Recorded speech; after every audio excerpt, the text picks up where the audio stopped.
Greetings. Welcome to the Captive Desk. I am celebrating 10,000 views. It's just so awesome. I wanted to do this about a week or so ago, but I've been down with the flu and it was rough. Let me tell you what. I think my voice is a little bit better. I hope I don't sound too rough. And I've got this Farmer Josh video that I've had ready, and I thought, you know what? I'm going to do this Farmer Josh video and take a look at what Farmer Josh has got to say. Have a little fun. Hey, Nitty. Hey, AR. Azzo. Tobin. Mike. Crystal. Appreciate everybody stopping by. And I appreciate all of you. Love you all. And to start things off, I wanted to show a little appreciation with all the awesome people in the community, and some that just go above and beyond. And it's very touching. And hello, Purple. How are you? And so I wanted to start out with a few things.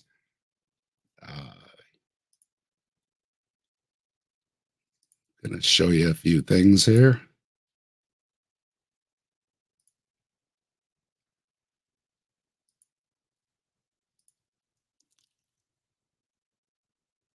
Of course, Deconverted Man. A lot of you know Deconverted Man. Deconverted Man's been on my channel. I've been on his channel. We've collabed on a couple videos. We had a lot of fun. And you just never know what you're going to get from Deconverted Man. And a lot of people know we love Bigfoot here at the Captive Desk. And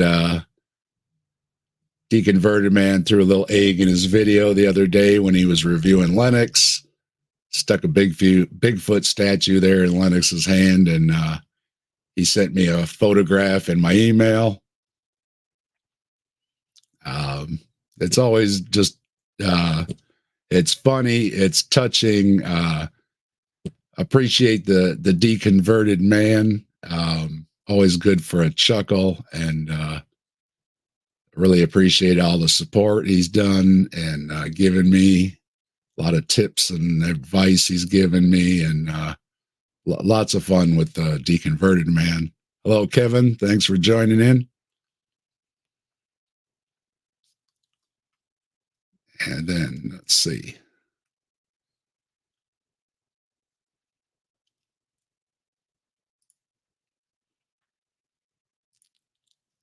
We got some more to show you here.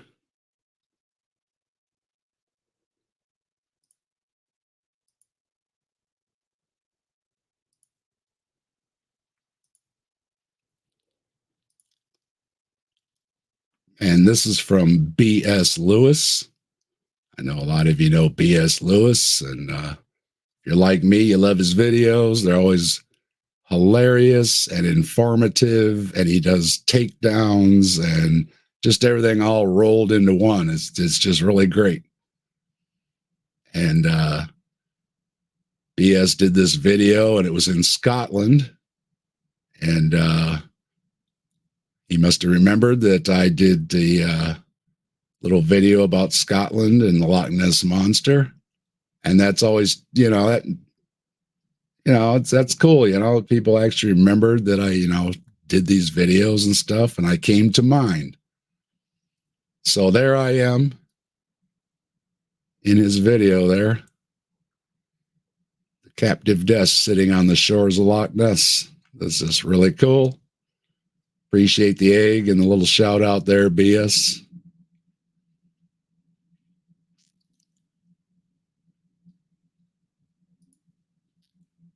And got another photo here.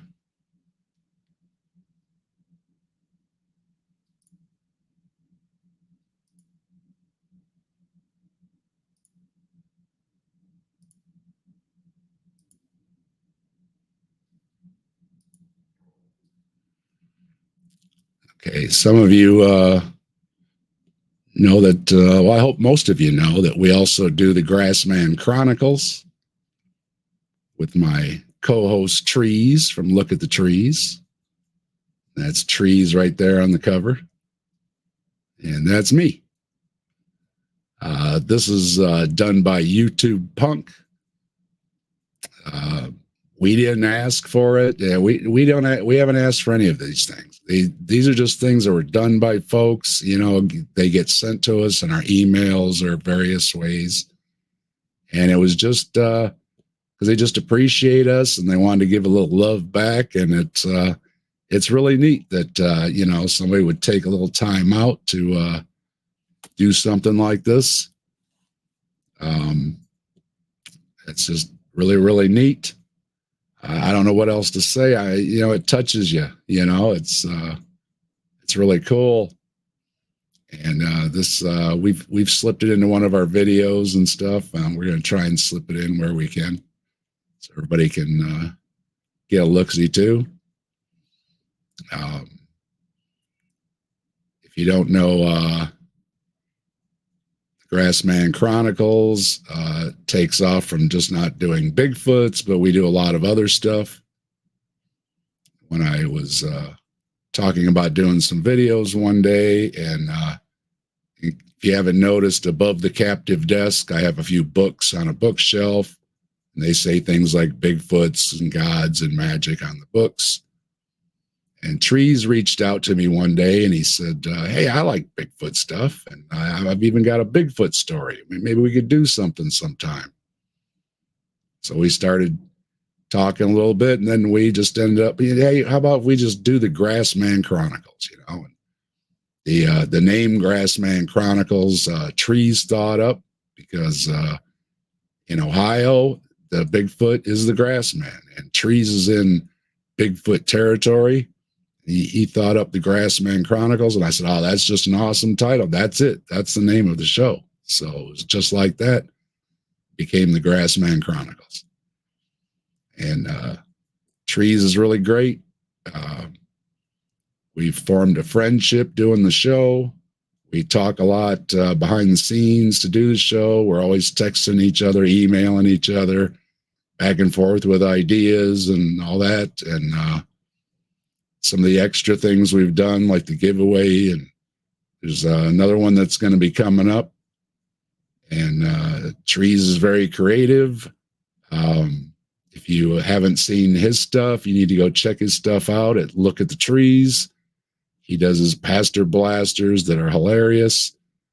And he also does some other takedowns along with his outdoor videos and with his reviews on different blades that he's been doing. Those are really cool, really well done. Excuse me. Still a little froggy. Yeah, he's doing really good review videos, and so go support him, help him out, and you know, the more reach he can get, you know, then you know, more products will come in that he can review, and you know, it'll go around and around and help him out. So we've had a lot of fun doing that, and we have its own channel now. If you aren't subscribed at the Grassman Chronicles, subscribe at the Grassman Chronicles, because we're going to eventually get the show moved over there to its own channel. And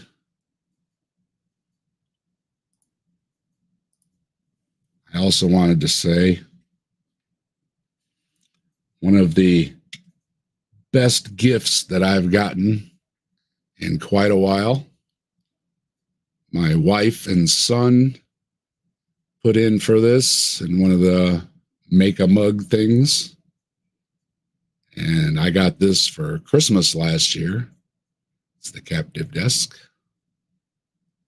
And it was just awesome. And it's one of my favorite gifts of all time.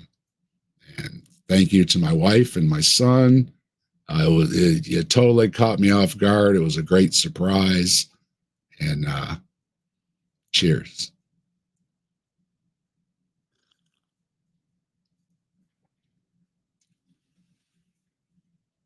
And Dave doesn't usually drink. Hey, Logan, how you doing? Thank you. But it's a special occasion. So I got some wine. It's only half a glass, so relax. If I start getting a little drunk, you know why, because Dave doesn't drink much. But I do enjoy a nice dark red wine now and then, especially if the wife and I are having a nice dinner. So this is to everybody out there. Cheers.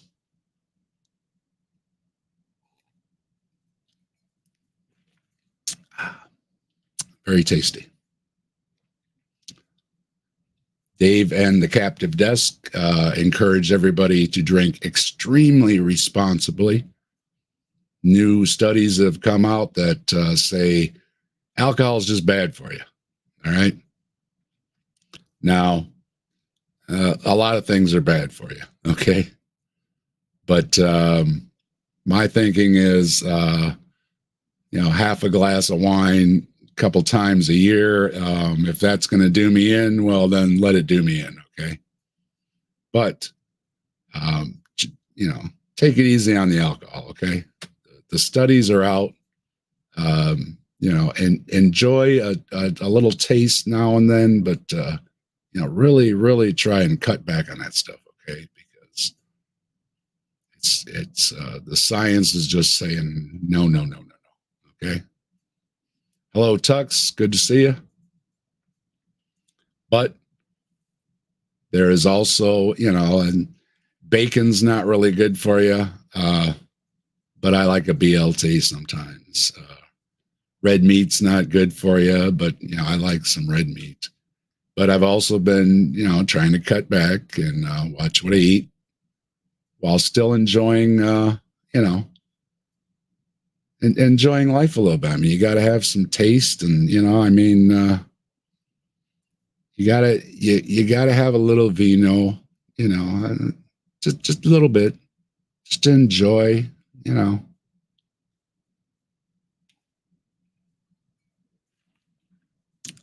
I was young and I got polluted back in the day. And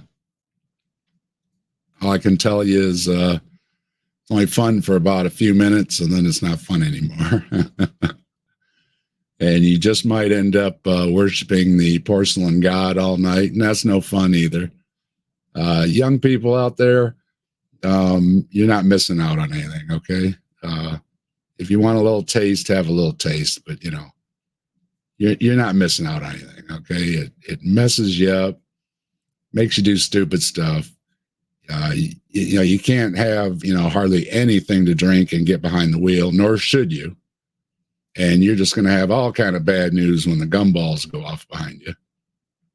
So just let's all really try and cut back on the stuff way back, okay? Set an example, for the young folks, and let them know that, we understand, but we all got to be, mindful about what we're doing, okay? Hey, Logan and John, good to see you. And I've got a few more things to share here.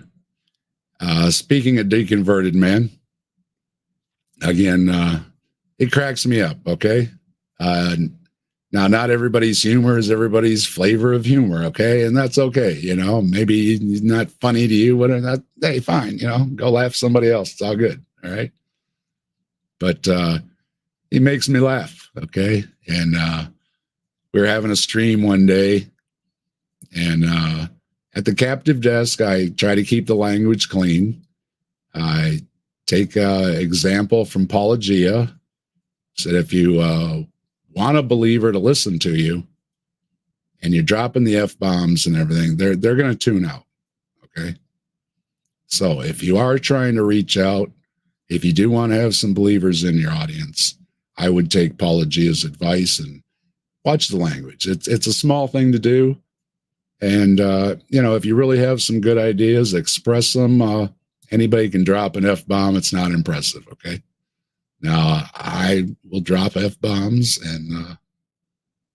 but Top Dog, hey, hello. I want to say that, I'm not setting myself up on high or anything. It's just when I'm on the air, I just try to watch my mouth. Okay. So, and I ask my guests to the same. Sometimes expletives are needed. Okay. It's all good. So the discussion came up, and I got a little gentle razzing. Somebody said something, and they're, oh, Dave's going to have to bleep that out of his video and everything. And everybody was having a good laugh. So again, deconverted man to the rescue, and I get this in my email. So I wanted to share it. Let me know if the volumes are here by the. That's my buddy right there. What's up? We're out here by. We got some. We got big. We got. We got Easter Island. We got a. What do you think? You see anything?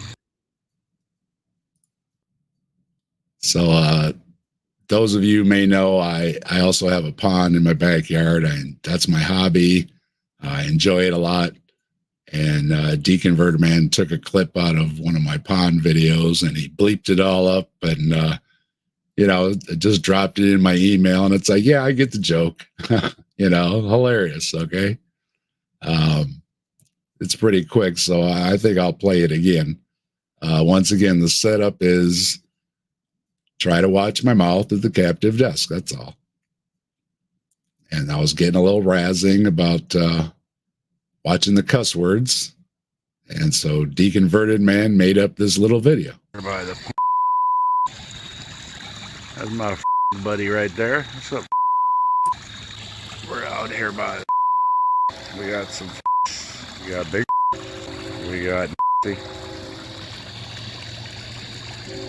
got Easter Island. We got a. What do you think? You see anything?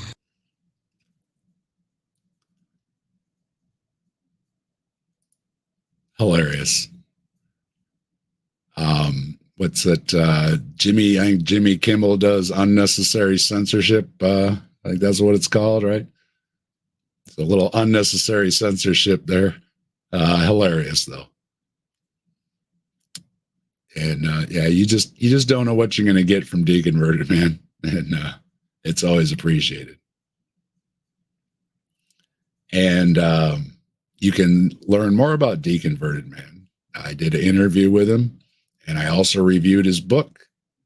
And if you'd like a good read, I do recommend you get. I think the camera's not going to cooperate here. Hold on. Oh, there we go. I do recommend Deconverted Man's book. He goes by Dan Green. You can get this on Amazon. And it is called Caught Between an Infinite Hope and a Finite Despair. This is a good read.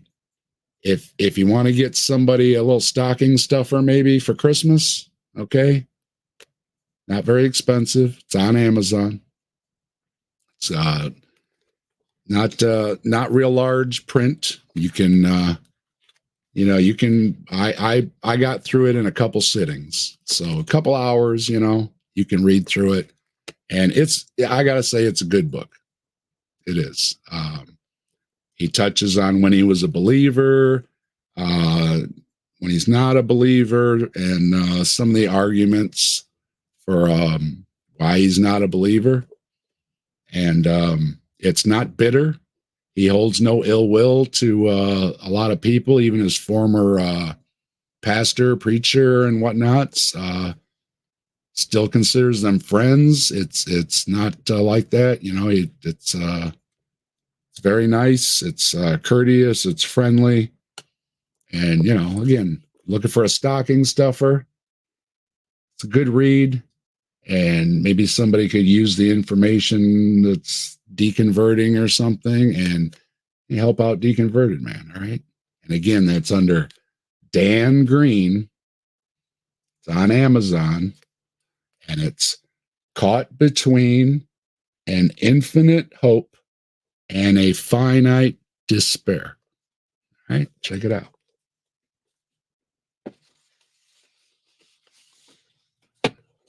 Yes, that's right here on my captive desk. We use it for reference. And then we've got Tobin. I recently interviewed Tobin. If you don't follow Tobin, you need to go follow Tobin over at Tobin Templeman. You can find, just check out my page. Everybody I'm talking about's on my page down at the bottom.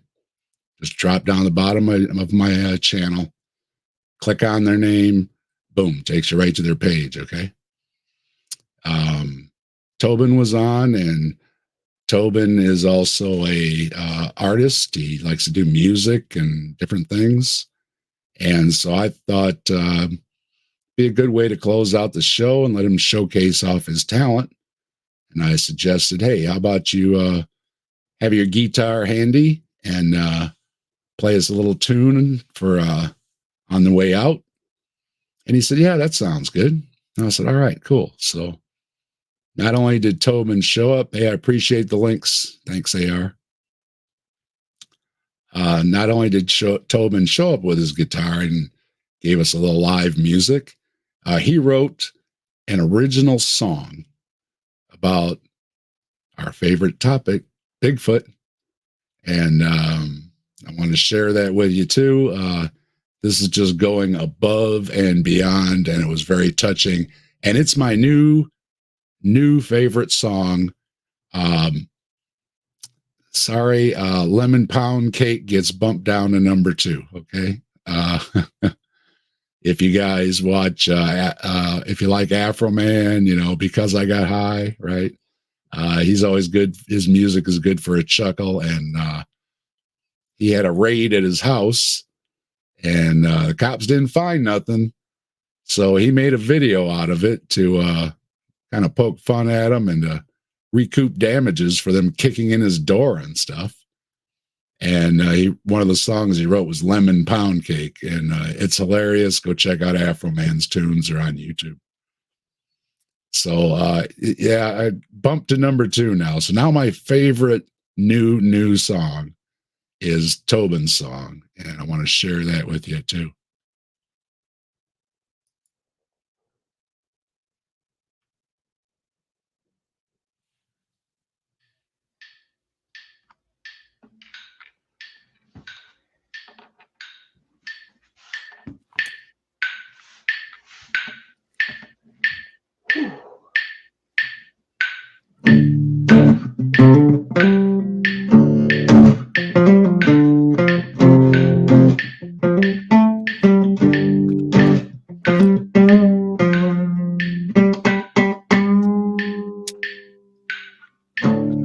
In Ohio wood, where the whispers play, the grassman roams in shades of gray.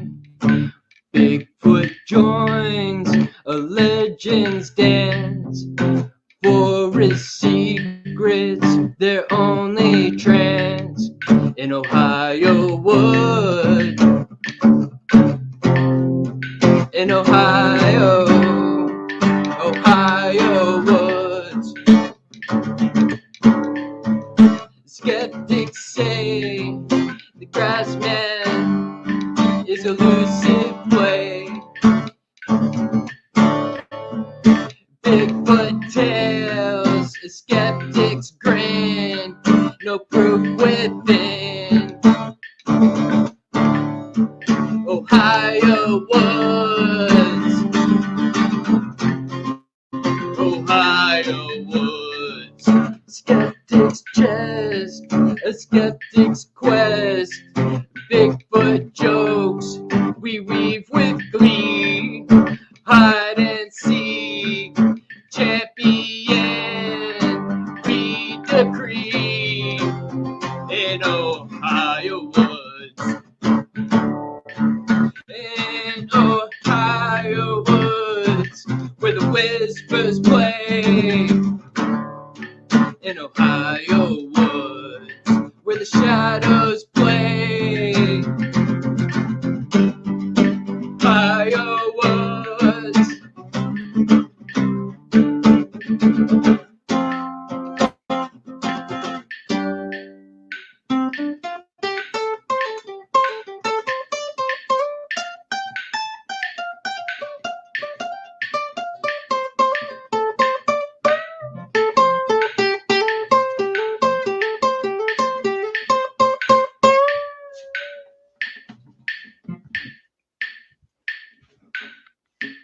Thank y'all. Y'all have a good night. Wish y'all well-being. Thanks, Dave.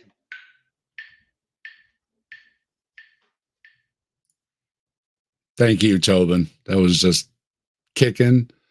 The metronome, I'm not sure. I mean, maybe he just wanted a little accompaniment or something.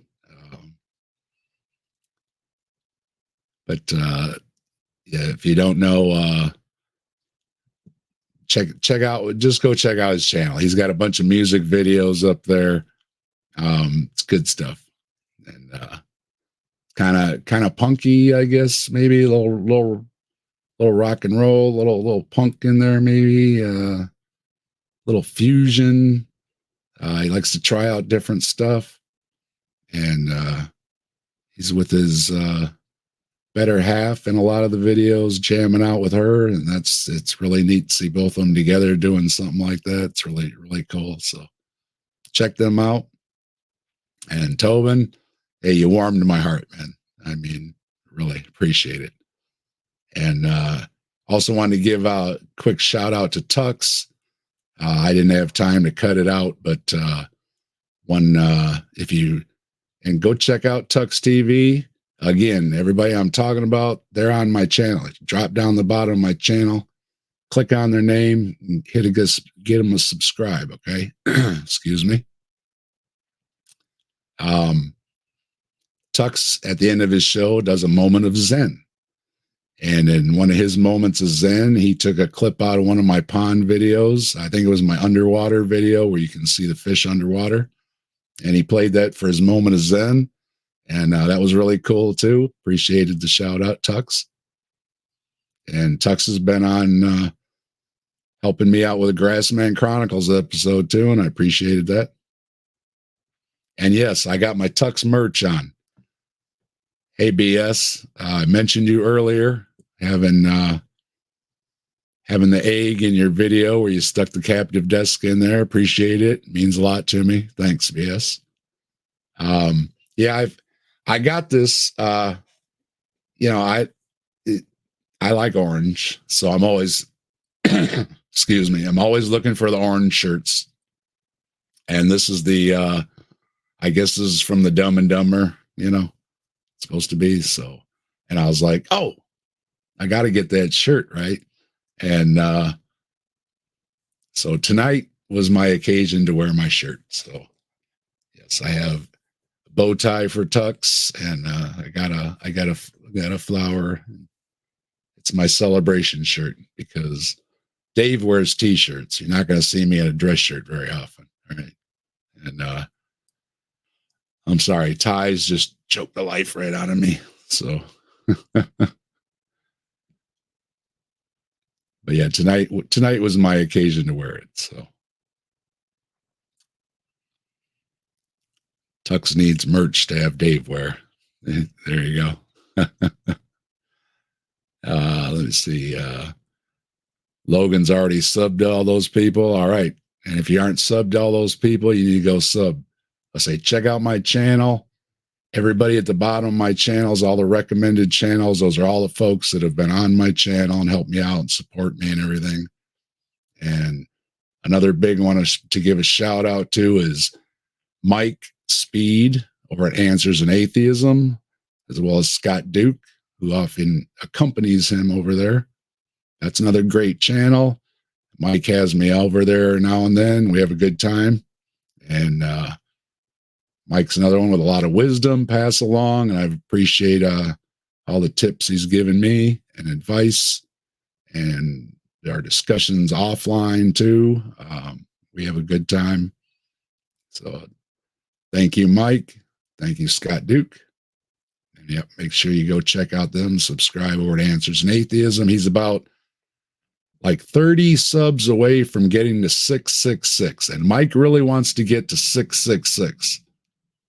So help him out. Subscribe. Tell somebody else to subscribe. You got a sock. Get it up over there, okay? And let's get him to 666. He's not greedy. He doesn't want 1 million subs. He wants 666, and then that's it. Okay, he'll be happy. All right. So let's try to make that happen for Mike. Okay.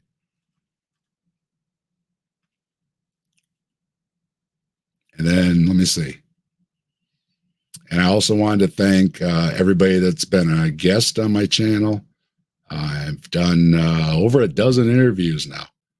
A lot of great folks. Yeah, we're trying, Mike. We're gonna try and get you that 666. So everybody, try and tell somebody to tell somebody. Mike only needs about like 30 subs, so we can do this. Okay, we can find him 30 subs. All right, let's do this. And yeah, everybody that's been on my channel, I appreciate all of you. I had a lot of great conversations, very interesting. The anecdotes that come out are just great.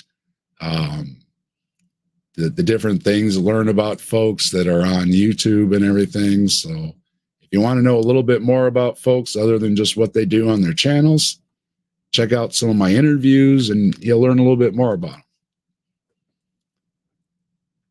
And I also want to thank everybody that's done collab videos with me too, like Doc Dino and James Apperson and all that. Had a good time doing those too. Deconverted Man. Had a lot of fun doing those too. And let me think. I don't want to miss anybody. Trying to think. We had Stephanie Helms. This Thursday, she's celebrating her 70th birthday, I believe it is. So Thursday, put it on your calendar, check your notifications. She's supposed to be doing a stream on Thursday. I'm pretty sure it's this Thursday, 3 days from now. Okay. So go support her. Stephanie was on, she's been on before with live stream and stuff. And I've been on her channel and she's very learned. She knows a lot of stuff. She knows her history. She does a lot with social issues, as everybody knows. She's big in support with the LGBTQ folks, and we support here at the Captive Desk, and I know a lot in the community do as well. So we do appreciate everything Stephanie does for the community. I want to thank Bree. I've been on Bree's channel, and Bree came over here too and helped me out with the Grassman Chronicles. I fell in love with Bree. Again, Bree loves Bigfoot. Dave loves Bigfoot. You love Bigfoot. You won me over. So, and then of course Bree does a lot of other great stuff. And my Saturday mornings are over with Bree at Hive Sci. And again, make sure you go over and subscribe to Bree. She has a lot of great content. She puts in a lot of work. She knows a lot of stuff about bugs and spiders and all kind of stuff. She's very learned too, and you'll learn a thing or two. So Saturday mornings are just not complete now for me without watching Bree. So that's my routine now. So it's really good stuff. And we had, of course, Trees as my co-host. And I think I can have another sip here. Cheers, Trees.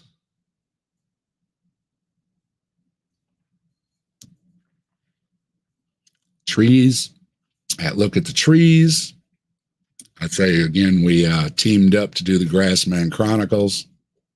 We've been having a great time, formed great friendship doing it. And thank you, Crystal. You were awesome too. And thank you to Crystal for always being around. Everybody knows Crystal is always around supporting everybody, posting links and everything. Crystal just goes above and beyond too. And Crystal was our lucky winner when we gave away a Grassman Chronicles t-shirt. So Crystal's in an exclusive club. Trees and I were the only ones that had the shirt. And we thought, hey, you know, we should include somebody in the group. So we gave away a shirt to Crystal. She guessed the right answer, and we had our little giveaway. And then I had to send Tobin a shirt, right? I mean, dang. He wrote a song, you know, a Grassman song. So Tobin has a shirt now. So, and let me see here. I can pull that up real quick.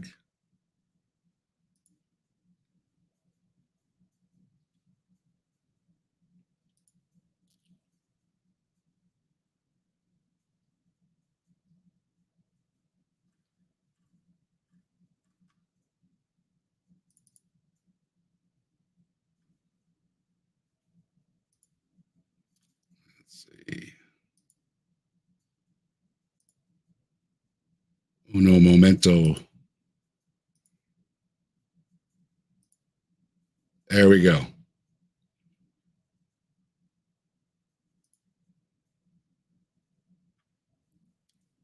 So, yeah, Tobin is in the group now. So he's got his shirt, and he definitely earned it. So thanks again, Tobin. And I hope you enjoy the shirt. And Crystal, I hope you enjoy the shirt too. So, and let me think here. I want to make sure I had everybody. Let's see, who else did we have on the show? We had Bree, we had Tux, we had Stephanie. If I'm thinking, I know I probably got some more names I got to come to my head, but they'll come to me along the way. Anyways, so yeah, thanks. I made these myself with the AI. I really love the AI stuff. It's really great. So I said, I need orange party balloons, and AI gives me orange party balloons. And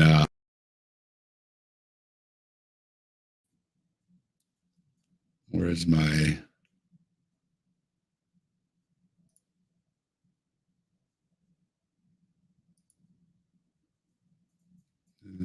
I drop it.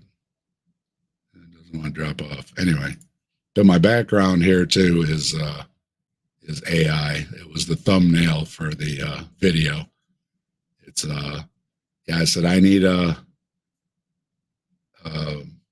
farmer that's kind of clowny and a balloon tractor, and so sometimes the AI does really what you want. Sometimes it doesn't, but sometimes it's a pleasant surprise. So yeah, if you haven't done any of the AI stuff, go check it out. It's a lot of fun to do. So, and then, oh yeah, of course. Thanks, Azo. All hail Bigfoot for all you do, and all the ideas and all the humor and everything else. Appreciate the Bigfoot. Yeah, I've got a Bigfoot by my pond. I've got a Bigfoot mug. I've got a Bigfoot statue. Let's see. I got Bigfoot meditating, giving the finger. There's lots of Bigfoots around.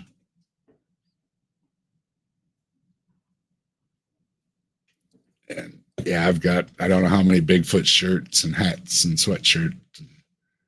All of them. I got, oh no, I don't have it behind me. Usually there's a Bigfoot blankie on my chair too. A throw, I mean. It kind of throws the camera out of whack with the different colors on it. But yeah, I've got a pillow and a throw, and yeah, so lots of Bigfoot stuff.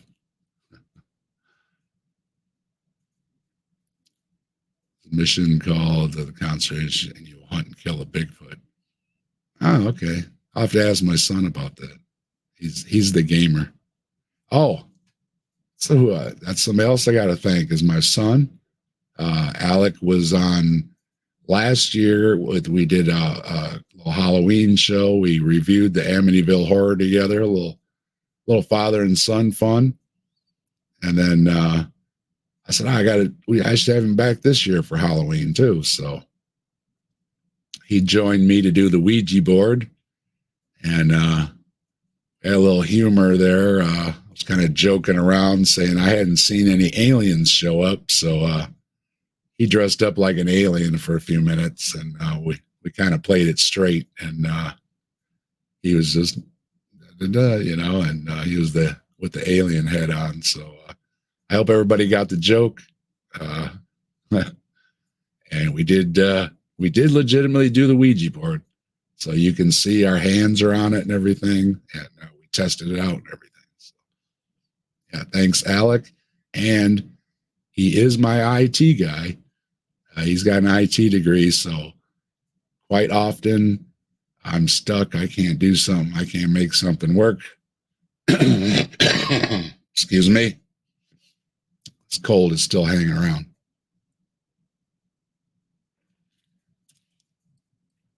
My son comes in, hits a few keys, fixes everything up. Much appreciated. Let's see. I'm sure there's going to be some more I'm going to think about, but in the meantime, I also wanted to do this review. Hey, Randy, how you doing? Here's the backstory. I came across this Farmer Josh video, and I call him Farmer Josh because his name is Josh, and he's a farmer. Okay, so he's Farmer Josh. He's an organic farmer. And I came across this video, and this is the video I actually came across. This is number 4 in a series of 6. And the reason is that it hit me is because he mentions the Descent from Darwin list from the Discovery Institute. And if you know what about it or not, you're going to find out it's garbage. But I had to comment in the comments section that Descent from Darwin list was dishonest, and most of the people they tricked into signing it retract their signatures, and most of the signatures that are left on it are not biologists. It's been completely debunked. Well, Farmer Josh had the comments turned off. And I know there's a lot of other YouTubers that are like me.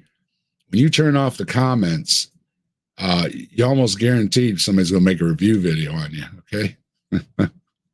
So I said, well, Farmer Josh is getting a review video.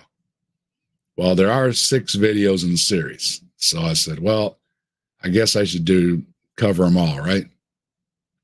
So Deconverted Man and I did the first video.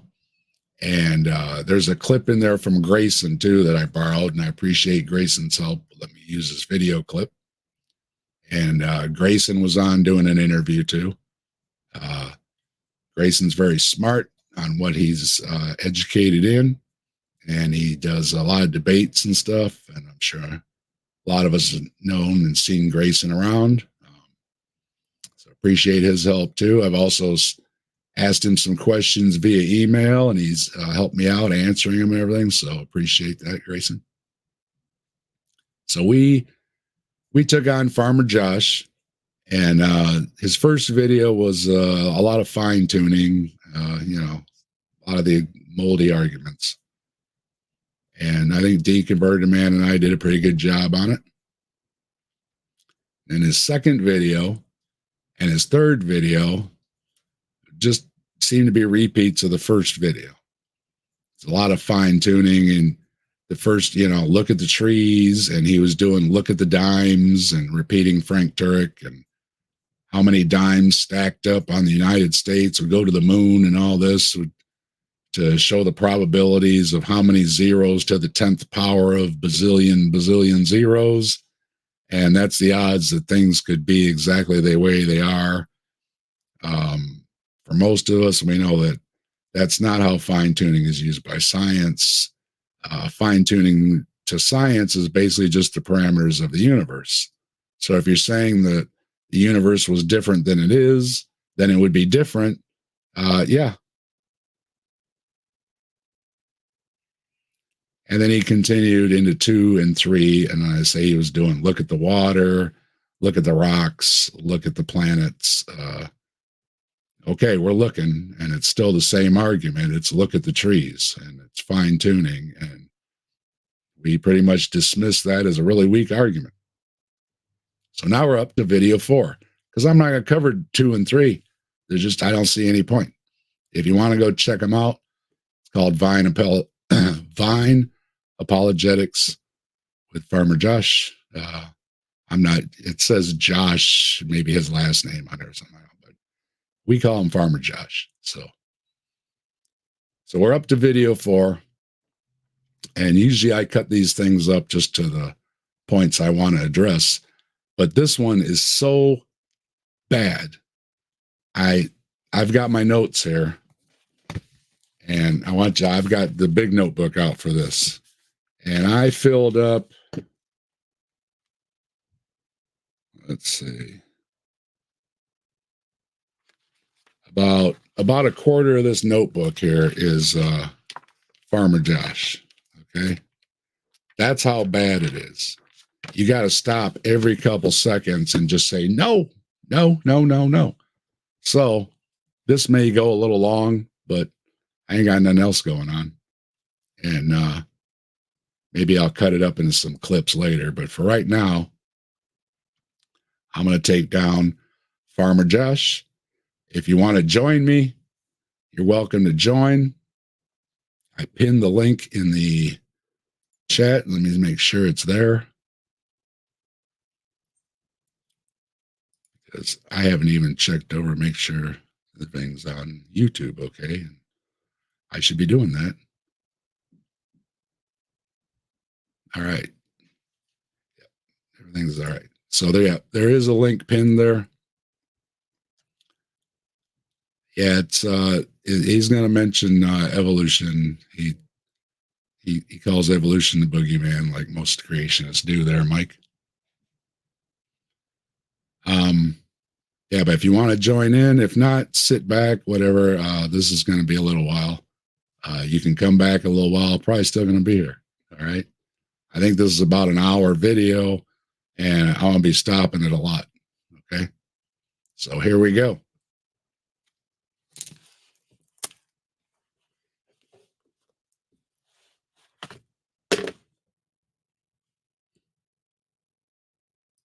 You haven't been here, if you've missed, there's a sense in which there's some threads that connect each week, but each class really could kind of stand alone on its own as well. And so it's okay that you are just now joining us. I highly encourage you to join us the next 2 weeks, because as we continue to look through a microscope in the incredible universe that's in the small world, it's just mind-blowing. It's off the chain incredible. So where we basically, yeah, like he's just summing up what he has done, and yeah, everything's just amazing and fascinating, and yeah. So he's very happy. He's very, very happy about God and Jesus and everything, and hey, that's all good, you know. But it, like many of us have said before, we really don't care what you believe so much. It's when you start spreading disinformation or passing laws or any nonsense that affects other people. And when you're passing disinformation around, again, somebody's probably going to do a video on you.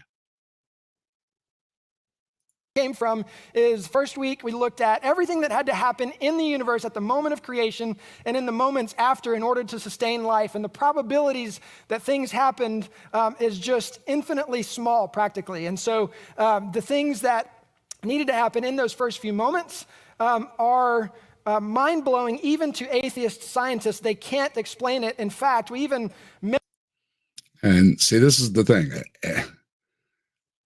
Yes, he's actually a farmer, AR. He's an organic farmer. To his credit, hey, if he's doing some organic farming, hey, I support that and everything. But, stay in your lane, Farmer Josh. You're an organic farmer. You're not a biologist. You're not a physicist. As far as I know, he doesn't have any degrees in any of these things. So If you want to look him up, again, this is, I'll put it in the description when I'm done. It's Vine Apologetics. And the only thing he's got on there is these 6 videos. But he, right off the start here, science can't explain any of this. When he's got what looks behind him there, a description of the Big Bang and the universe going there, and a DNA molecule. And I think those are things science has explained, Farmer Josh. So when you say things like science doesn't know anything, that's just, you're bad-mouthing scientists. And if you don't like any other kind of science, you seem to enjoy the internet.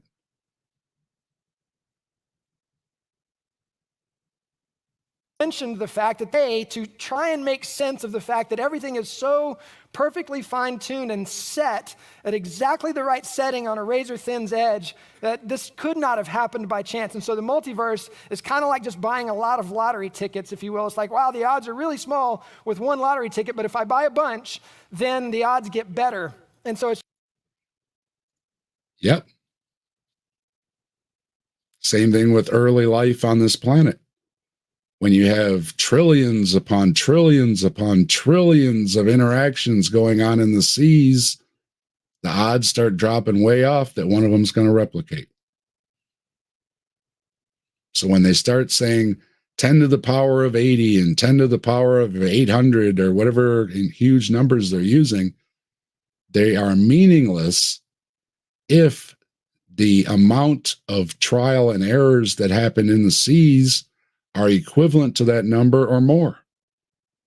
Those numbers become meaningless.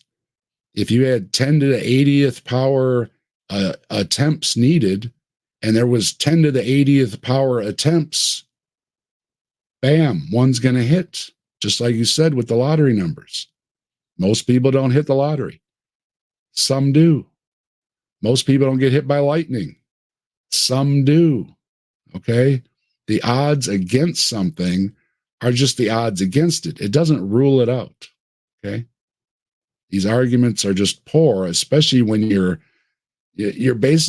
sabotaging yourself when you point out lottery tickets. Oh, if you buy more lottery tickets, your odds go up.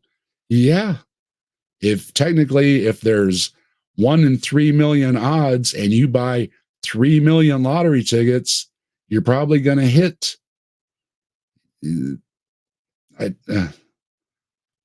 It's really irritating when they'll debunk themselves at the same time, and they just make it so easy, but they don't listen to themselves, and I don't think the audience does either. Just science's way of trying to make sense of the infinitely small probabilities that this thing happened by chance.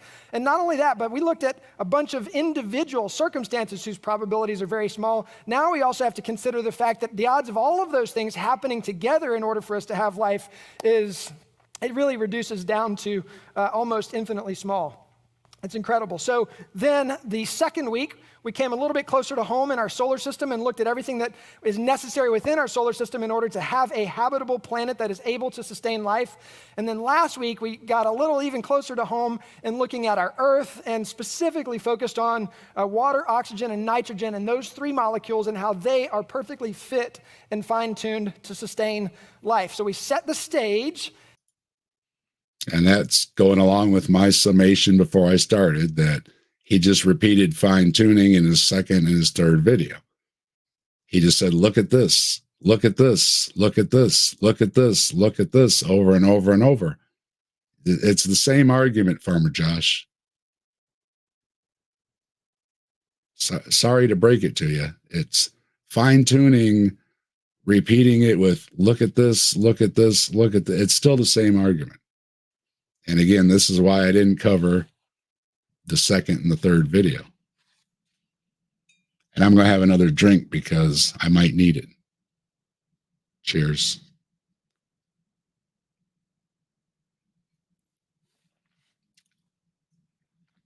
And I got to keep the pipes moist because otherwise I get a little raspy. In order to have a habitable place where life could exist, now we're going to look at the brilliance of God's creation in life itself. And so, one of the things, played this clip in the first week, but I'm going to play a little bit of a longer segment of it this week. Atheists affirm that the universe has the appearance of design. Yes. And the clip he's going to show is taken out of context. Life has the appearance of design. Atheists, doctors, and scientists affirm that the components of our body serve a purpose. Yes. Things in our body serve a purpose.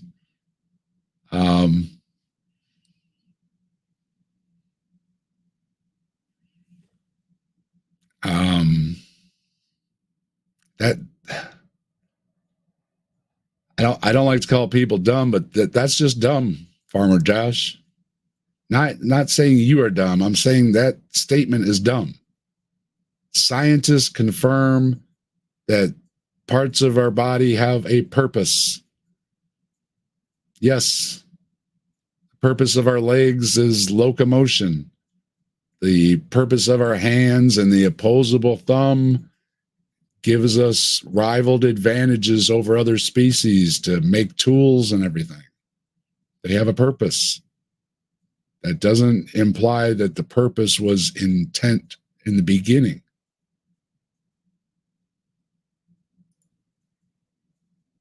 Just missing the fact that if everything in our body serves a purpose, then it makes a whole lot of sense that the whole being serves a purpose as well. No. You don't have to serve any purpose at all to be alive, other than just to be alive. If you don't want to get an education, if you don't want to do sports, if you don't want to have hobbies, if you don't want to climb a mountain, if you don't want to be president, if you don't want to be a preacher, whatever, it doesn't have to have purpose other than what purpose you give life. Okay. If you are a farmer, then that's the purpose of your life. You're farming and you feed other people, and that's great. But you don't have to do it. Nobody told you to do it. Nobody's forcing you to do it unless you're in certain, dictatorial countries or something. Purpose is what you make of life. And of course, he's all hinting that, well, if we're designed, we have to have a designer. And if we have a purpose, it has to be to a higher power. These are all these little things he throws out that he's going to lead up to with his big zingers, because he's a fan of Frank Turek that likes to give the zingers. And there can be no purpose unless there is a purpose giver. We can dream about things that we might think might be purposeful. There is no purpose without a purpose giver. There it is. No, Farmer Josh. My life can have whatever purpose I want without a purpose giver. Not to mention, if we say in a lot of the arguments back against apologists against God, they're going to say, well, you have free will. Well, then I have free will to do whatever I want. And that includes whatever purpose I want. For our life, but unless there is a purpose giver, there really is no objective purpose for our life. And so atheists, without God, you might as well just lay down and die, folks. That's what he's saying. That is the oh so wonderful message of Christianity. Without God, you just may well just lay down and die. Forget whatever you enjoy. Forget cooking, forget gardening, forget cars, motorcycles, boats, fishing, sports, hiking, biking, riding, flying, climbing the mountain, reading a book, playing music, listening to music.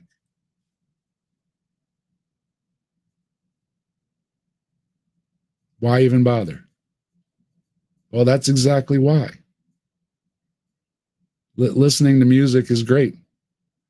Playing music is great. Being an artist is great.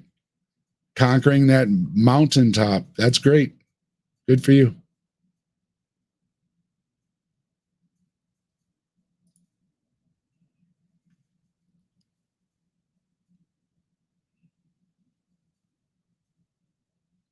Let's see if I can get the...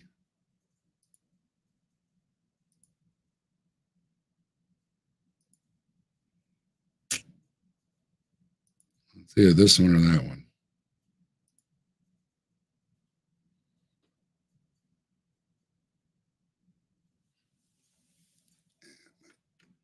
Right in the way of the arrow there.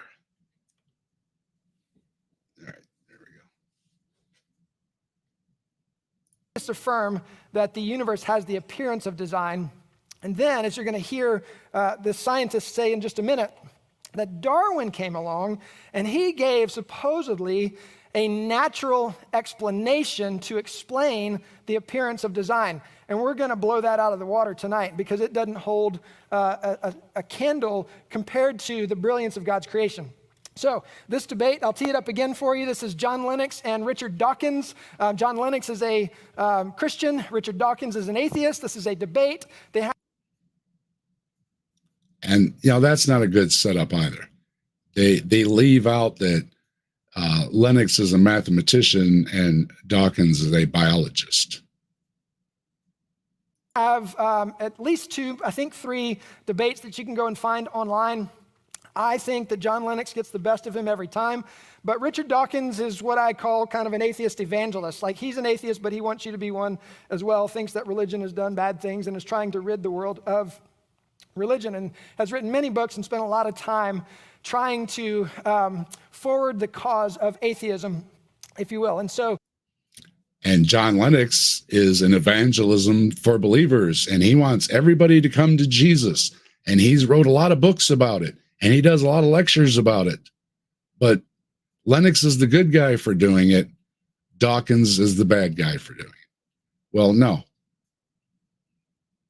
They both are equal. They both are free to do what they want and say what they want. I think right off the bat, again, he just doesn't want the other side to have a voice. Oh, Lennox is great. That evil Dawkins, he writes books against what John Lennox writes in his books. Yes, he does. And John Lennox does the same thing back. And John Lennox mentions a lot of the people that he doesn't agree with and he's debated against and everything too.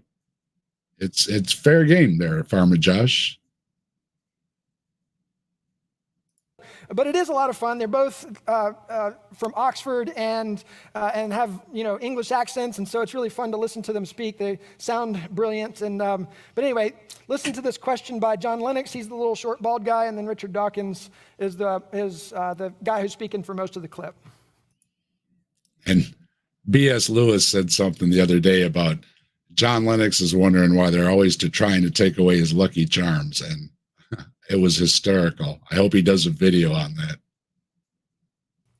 Now, how do you account for the rational intelligibility of the universe? Well, John, you said that I believe that the universe is a freak accident, which is the opposite of what you believe. For many years, for many centuries indeed, it seemed perfectly obvious that it couldn't possibly be a freak accident because you only had to look at living creatures, the sort of magnificent diversity we see in this museum, and everything looks designed. And so it was clearly preposterous to suggest that it was due to any kind of freak accident. Darwin came along and showed that it's not actually a freak accident, but nor is it designed. There's a third way, which in the case of biology is evolution by natural selection, which produces a close imitation of something that is designed. It's not designed. We know that now. We understand how it happened. But it looks very designed. Now, the cosmos hasn't yet had its Darwin.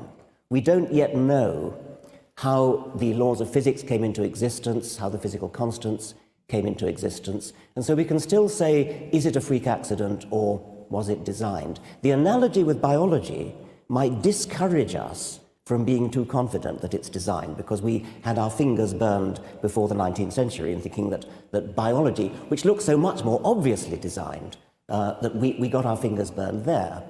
So, I mean, at least he's honest. At least he's willing to say that there's no question that it has the appearance of design. And so Charles Darwin comes along and says natural selection has the ability to give us the appearance of design as things improve generation after generation after generation. And that's great when you talk in generalities and fairy tales, but when we actually dive into what had to happen, it's going to debunk evolution completely. Farmer Josh also, I think, is a student of Ken Ham. And, this science is just a bunch of fairy tales, because he likes to throw back words that are used against him about Bible stories being fairy tales. There's no comparison from the Bible stories about everything's just magic and animals talk and fly and do curses. And if you don't want to blame God, blame the demons. Science doesn't work that way. And to say that what Richard Dawkins said somehow supports him, it doesn't at all. He clearly said there was a point where we didn't know. Then along came Darwin, and Darwin gave us some explanations. Darwin wasn't right on everything, nor did Darwin have the access to the data and the technology that we have today. But for his time, and for some of the things that he concluded, he was correct. Darwin also predicted some things. Powerful tool of science is making predictions, something creationism cannot do. So he also pointed out we don't have a Darwin for the universe yet, and that's correct. All the physicists, and I've heard Grayson and a lot of the other smart folks in the debate saying the same thing. There gets a point where science has to say, we don't know yet. When they say they don't know, it doesn't mean they've thrown their hands up in the air and given up. And that's what a lot of these folks want scientists to do. As soon as they say, well, we don't know the answer, well, just throw your hands in the air and go home. Well, if scientists all acted that way, we wouldn't have anything. We wouldn't be on the internet right now. Okay? You just can't say, I don't know, give up and throw your hands in the air. Hey, Nitty, how you doing?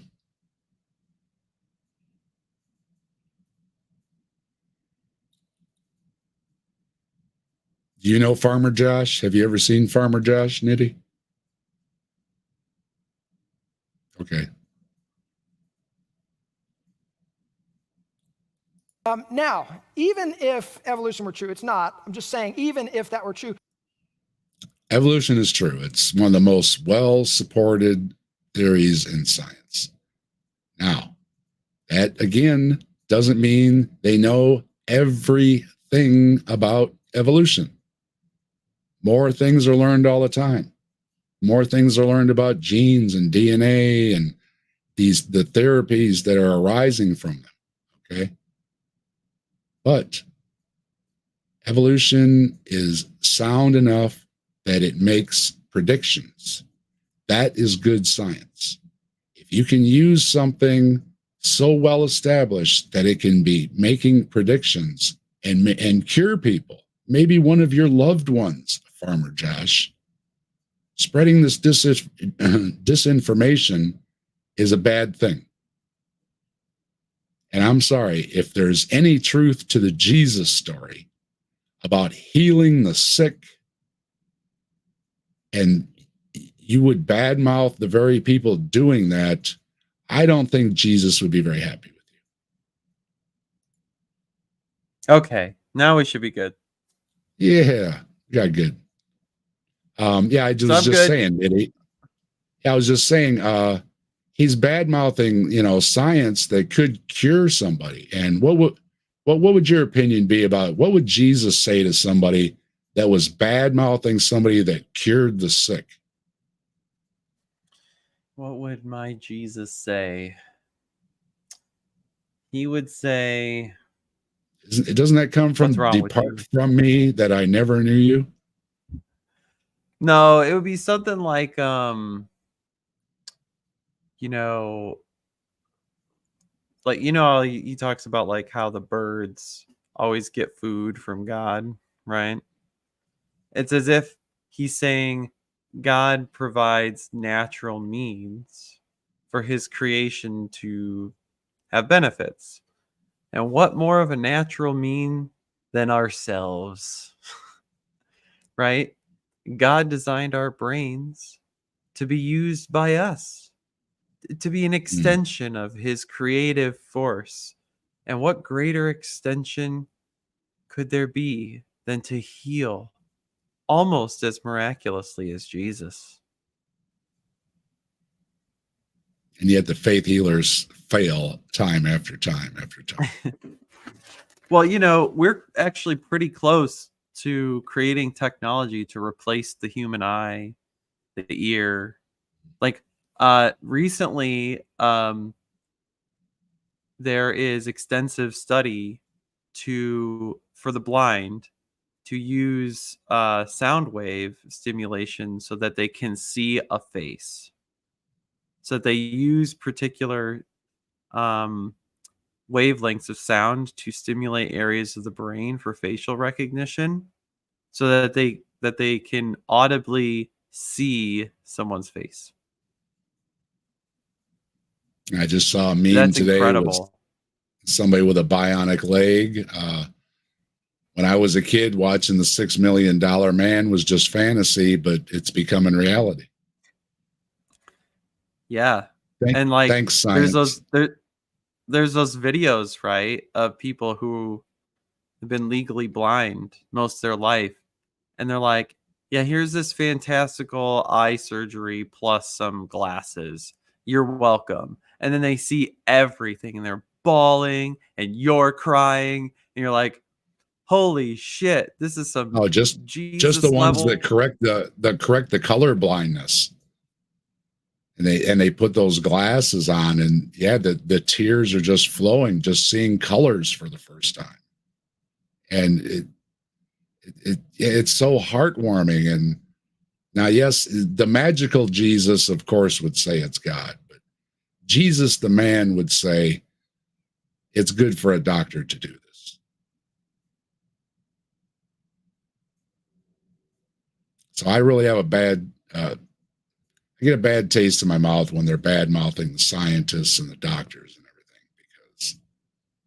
Because, and again, like I point out, on top of everything else, he's using the internet. Thank you, scientists. If you want to use the prayer thing and the magic thing and God provides and Jesus and everything, that's all fine and well. But that's not giving you the internet. You can pray really hard and we're not going to get the same graphics. I'm sorry. How you doing, Al? Good to see you.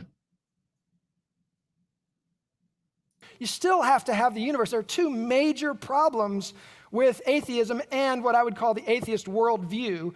And everybody has the burden of proof of explaining how their worldview, which is how we think the world works, everybody has a worldview, whether you know it or not. It is our view of how we think the world works. Atheists need to be able to explain how their worldview explains the evidence that we see before us. And a lot. Wrong. First of all, a worldview doesn't have to explain everything. And a theist nor an atheist is required, nor is it possible to know everything and to explain everything. That's just not possible. And for an atheist only answers one question. I've done a video on it. I know a lot of people that make content have done videos addressing this. Atheists do not have to answer all these questions. I was just on a stream the other night. Where'd the elements come from? Well, they come from stars. Where'd stars come from? Gravity. And what about the the Big Bang? What happened before the Big Bang? And they just get you to the point where I'm saying, I don't know. Yeah, I see. Is Nitty froze again?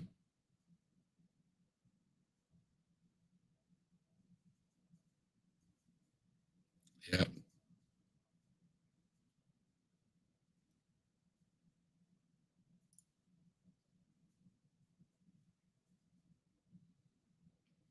But no, an atheist only has to say, I don't believe your claims, Farmer Josh.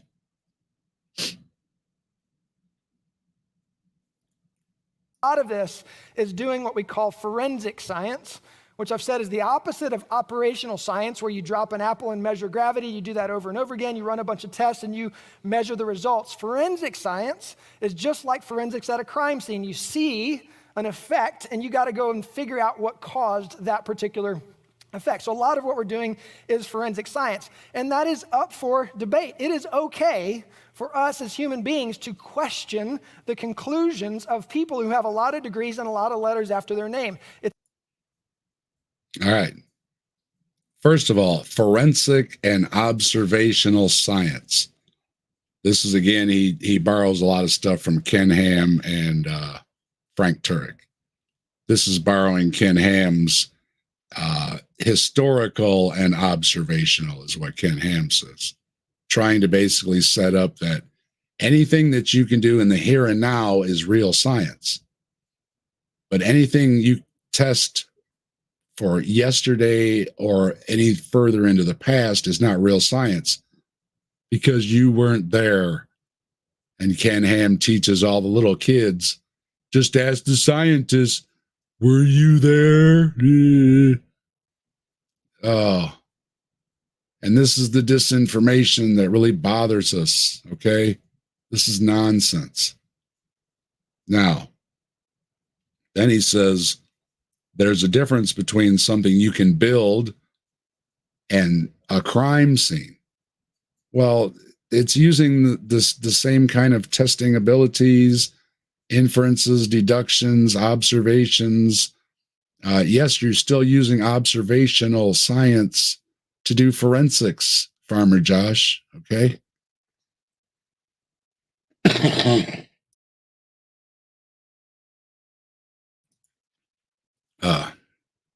Excuse me. My apologies. I've had the flu all month, and I was feeling a lot better, and I'm like, oh, I want to do a video just because I'm feeling better. The voice gets me every once in a while, so forgive me. But we good now? So far. Okay, good. I was running some work shit still, and I should have probably closed it before I came on. Overloaded. A little bit. Yeah, but Google he was Chrome. he's just using the old you can only do real science in the here and now. You can't test anything that happened yesterday. Then why believe in Jesus? Well, yeah. You can't test the resurrection 2,000 years ago, motherfucker. Whoopsie. That's a claim of an event that happened in the real world, right? And if you have like yesterday skepticism or last Thursdayism, then what, you can't be solid on any claim to the past. It's like, well, I believe God created everything last Thursday and everything has the appearance that he didn't. Okay. And if then archaeological discoveries made that says, this was the first century, then you're going to have Christian articles coming out saying, hey, that, Jesus might have drank out of that cup or ate off of that plate or walked over that bridge because science and the scientists have determined it was from the first century. Then it's great. Oh, see, science proves that this plate was from the first century and it might have been on the table that Jesus had dinner at. And it's like, yes. Well, the same methods to date their oh so precious documents close to the events, the same methods disprove a global flood. Because, oh, let's look at these Egyptian records, shall we? Oh, they had an uninterrupted set of kingdoms during the time at which the flood should have occurred. Damn. What method did we use to discover that? Oh, the same ones we used to date the Gospels? Well, fuck. Or how about, sorry, I'm the F word person. Or what about Chinese dynasties? Deacon Vertiman will bleep it out later. Yeah. Blur, stop it. Focus, you damn camera.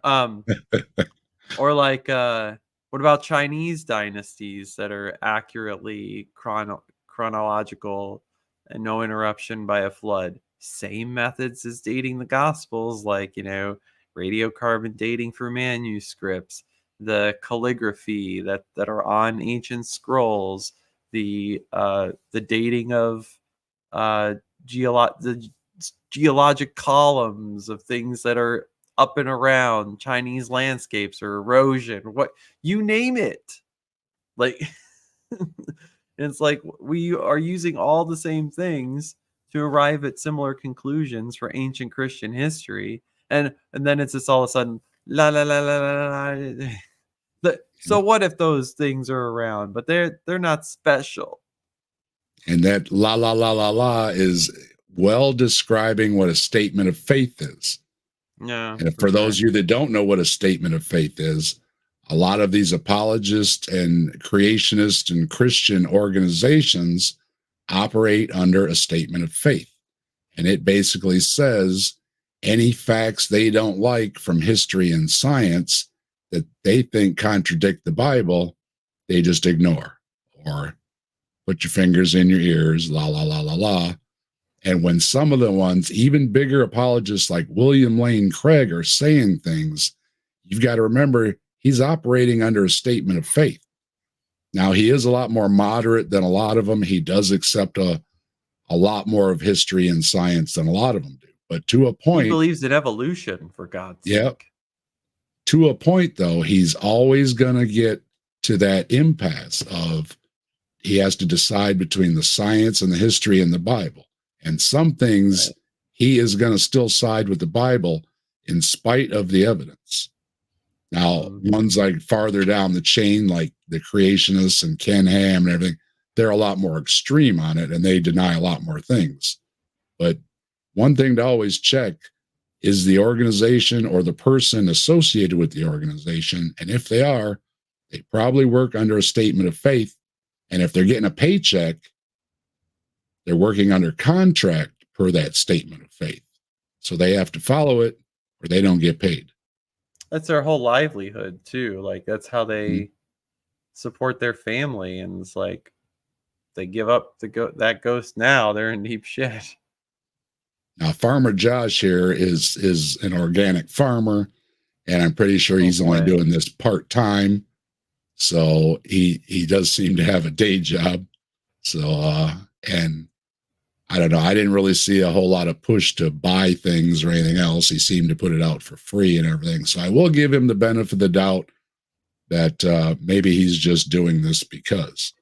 So I'm not going to go there. Yeah. It's okay. We don't understand what their motivations are for coming to the conclusions that they came to. And I would suggest to you that there's a high probability that the motivations that they have for coming to those conclusions is not always pure motives. Okay, and I wanted to mention the one thing he said was it's okay to question people that have all these letters behind their names. Well, absolutely. Everybody should question everything. You should use critical thinking skills, but I'm nobody to question a physicist, okay? I am not in the position to question a physicist. I do not know the math. I never took the courses. I never got the education. I have a layman's understanding, and that's it. Now, I am also in the position to see, well, what does this physicist say? What does this physicist say? What do physicists say around the world who do not even know each other, who do not work in the same universities or even in the same country, and compare them?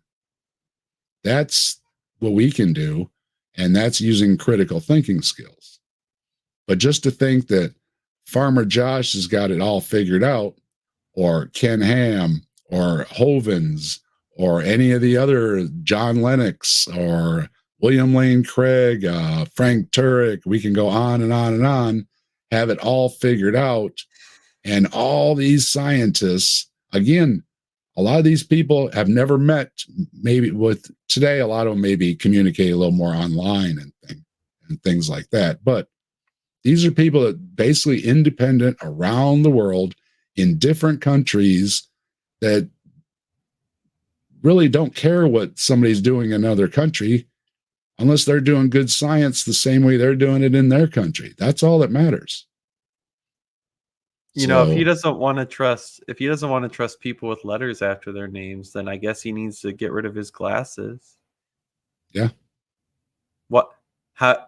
Oh, what's really wrong with my vision? I think, you know, the blurriness is increased, but what's really wrong with that? Maybe he just didn't pray hard. Maybe he just didn't pray hard enough.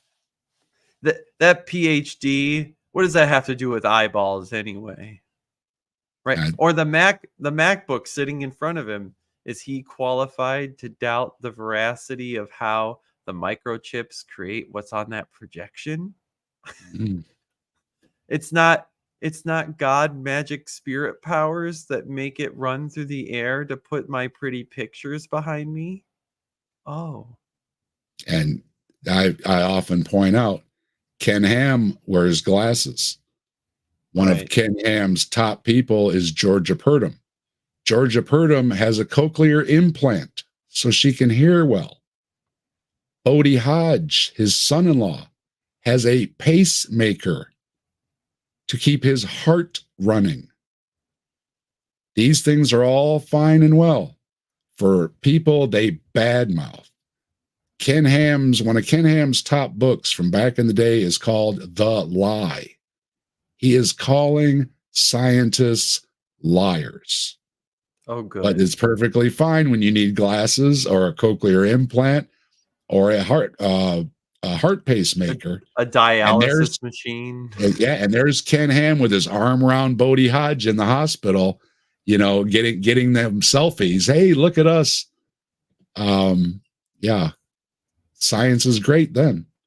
So I can understand having faith. But you're not only bad mouthing the scientists or the doctors here, you're being a hypocrite. If you're gonna, you know, take your glasses off, Ken. Right? Georgia, take off the connection for the cochlear implant there. Bodie, to be funny, only to be funny, stand near a microwave, Bodie. You know, things aren't going to go so well for you, are you? No, you're not going to be able to hear. Your heart's going to stop, and Ken Ham's going to walk into a post. Okay, now I would love to see Ken Ham walk right into a post. That would be funny, but there's a reason you wear glasses, and so let's not badmouth everybody on the whole. That's what they're doing. They're badmouthing the whole community while reaping the benefits when it suits them. And Ken Ham loves the internet. Ken Ham's starting his own media company. Ken Ham has no problems with the laws of physics that give him computers and the internet. So this is a list to start our time. This is a list of a growing list. This was from 2021. It has expanded quite a bit of scientists and PhDs and professors at universities that are no longer thinking that natural selection is a viable explanation for what we see in life, and especially the origin of life and the origin of the universe. So I'm not going to play the whole thing because it's just going to go on for a while, but I'm just going to call out a few things here. So Johns Hopkins University, Texas A&M, University of Georgia, University of St. Andrews, Royal Society of Edinburgh, Lehigh University, University of Iowa, Princeton, Georgia Tech, Princeton, Rutgers, University of Colorado, University of Wisconsin. These are all people, scientists with a lot of letters after their names, that are doubting the ability of natural selection to explain the evidence. like I said, we'd be here for a bit to let this thing play out. And this is from 2021. This list is continuing to grow. The problem is, if you've ever seen Ben Stein's movie, Expelled, All right, now this is what triggered me right here and why I wanted to leave a comment on this video, and Farmer Josh has the comments turned off, and why I said, oh, he's getting a response video, which started this whole thing, was this Descent from Darwin list. This Descent from Darwin list was put out by the Discovery Institute. The Discovery Institute is a religious creationist institution. If you want to know about its staff, check out Professor Dave's channel. He's taken down, I think, every person that works at the Discovery Institute. Now, the list was put out in a dishonest fashion to begin with. The wording was pretty much generic in its wording. It basically just said we should question things in science, including natural selection and Darwin's things and everything. And most scientists kind of nod and say, well, yeah, we should question everything and each other because that's what scientists do. Now, this thing, I'm not sure how it originally got. It was put out at, I don't remember the name, some kind of a biology seminar or something. It was sitting on a table and maybe they had their bullhorn out. I don't know. But they got a bunch of people to sign it. Now, there's also videos out there you can look up. They've debunked this Descent from Darwin list as well. I don't want to play the videos, but they're out there. Basically, when the biologists that actually signed this list, mind you, this is about biology. The biologists who actually signed it, almost all of them, when they found out it was the Discovery Institute and how they were using this as disinformation, asked for their names to be removed. And most of the names that he's showing you behind him there, it is a long list of people like dentists. Okay? Now, just don't believe somebody with letters after your name. Well, he sure does. If a dentist with letters after their name says Darwin isn't true, then, yeah, like you said, Nitty, then he's all in, isn't he? Hey, this dentist says that. So, yeah, if you want to look, this is available. You can look it up online. You can look up the people's names on it, and you can see most of the people that are on this are not in biology. So this is also a creationist tactic. Yeah, we've all seen it. If you get a biologist on the stage, they'll ask them physics questions. If you get a physicist on the stage, they'll ask them biology questions. And most of the time, they will say something like, Richard Dawkins will say, well, I will defer to Lawrence Krauss. And Lawrence Krauss will say, well, I will defer to Richard Dawkins, because you're asking the wrong person the question, and they're doing it intentionally. Right. I'm checking my notes here, because I got a lot of notes. 1 second. You're good. Are you finding timestamps or what? Yeah, I've got most of it time stamped here. Cool. Okay. Yes, so they are talking about, and here is some of the wording from the Descent from Darwin list, and what most scientists would agree with, and this really isn't the big deal that they're making it out to be. We are skeptical of claims for the ability of random mutation and natural selection to account for the complexity of life. Careful examination of the evidence for Darwinian theory should be encouraged. Absolutely. That is not denying Darwin. He's making it sound like they are denying, and this is also the questionable wording and why many people weren't happy with it. But really, the wording isn't bad. All it's really doing, if you look at this wording, is that we should examine everything, even Darwin. Darwin doesn't get a pass just because his name is Darwin. How you doing, Maya? Good to see you. Hey, Sydney, good to see you.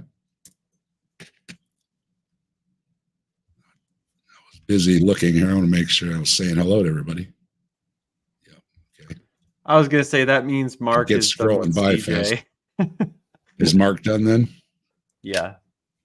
I saw that he was on, but he was on last night too. He can't hog all the evenings.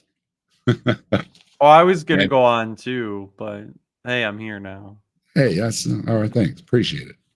I've got a And couple of videos I want to cover, but go on. Mark's great too. Mark's been on the captive desk. We had a nice discussion. Mark's a great guy, and he does great with the debates, and he's also well read. And hello, Robin, how are you? And Mark's always welcome here at the captive desk. But really, like I say, the wording is just that everything should be questioned, and that should be encouraged. And absolutely, we should. And scientists do that. Question.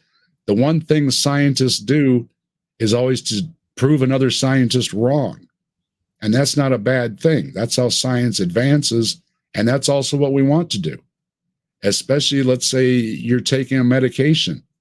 You want other scientists checking to make sure that medication isn't going to cause you harm and that it's going to actually cure you. Okay. We want scientists checking each other out. Okay.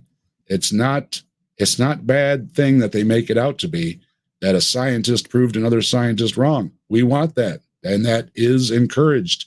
And that is in the wording from this silly list. So this is what got me all fired up in the first place about this video. And I hope we put that to rest. Again, look it up. And I also wanted to mention, if you want a list, there's also the list of Steves. Have you heard of the list of Steves? No, what's that? The list of Steves is basically a parody of this Descent from Darwin list. That they've collected the names of a lot of Steves, and because they have so many names of people that are named Steve, that they must be right in all things that they say, right? So yeah, if you want a little humor, look up the list of Steves, and it's usually right there along with the Descent from Darwin list online. Hello, Bree. Good to see you. It does a really good job of showing how protective academia is from the concept of intelligent design, the concept of God. If you believe that, you're often expelled from academic spaces. You lose tenure, you get fired from your job. That's also a myth. First of all, if you have tenure, you're probably not going to get fired, Farmer Josh. I don't think you know what that means, okay? Tenure is a pretty good job security. You have to really do something really messed up to lose your tenure, okay?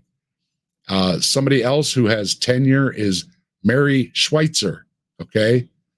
Many people know about Mary Schweitzer as she's the soft tissue in the dinosaur fossils. She discovered that, and she's put right out that creationists are misusing her findings. Creationists love citing her as proof that dinosaur fossils are not old. They said, well, Mary has to tout the line or she will get fired. Once again, Mary Schweitzer has tenure. She's probably not going to get fired no matter what she says. Okay? That's a bad argument, Farmer Josh. You might want to look up what tenure means. I had the extraordinary privilege last summer of hanging out with Steve Meyer and Michael Behe. And you see the problem here? He's hanging out with Stephen Meyer and Michael Behe. Guillermo Gonzalez and Jay Richards, those were the two guys that wrote the book Privileged Planet. And I mean, the struggle is real. I mean, they have had a hard time getting back into academia after writing those. I mean, tenured professors, researchers, scientists that are passionate about science, not about pushing an agenda. They just want to go out and do science.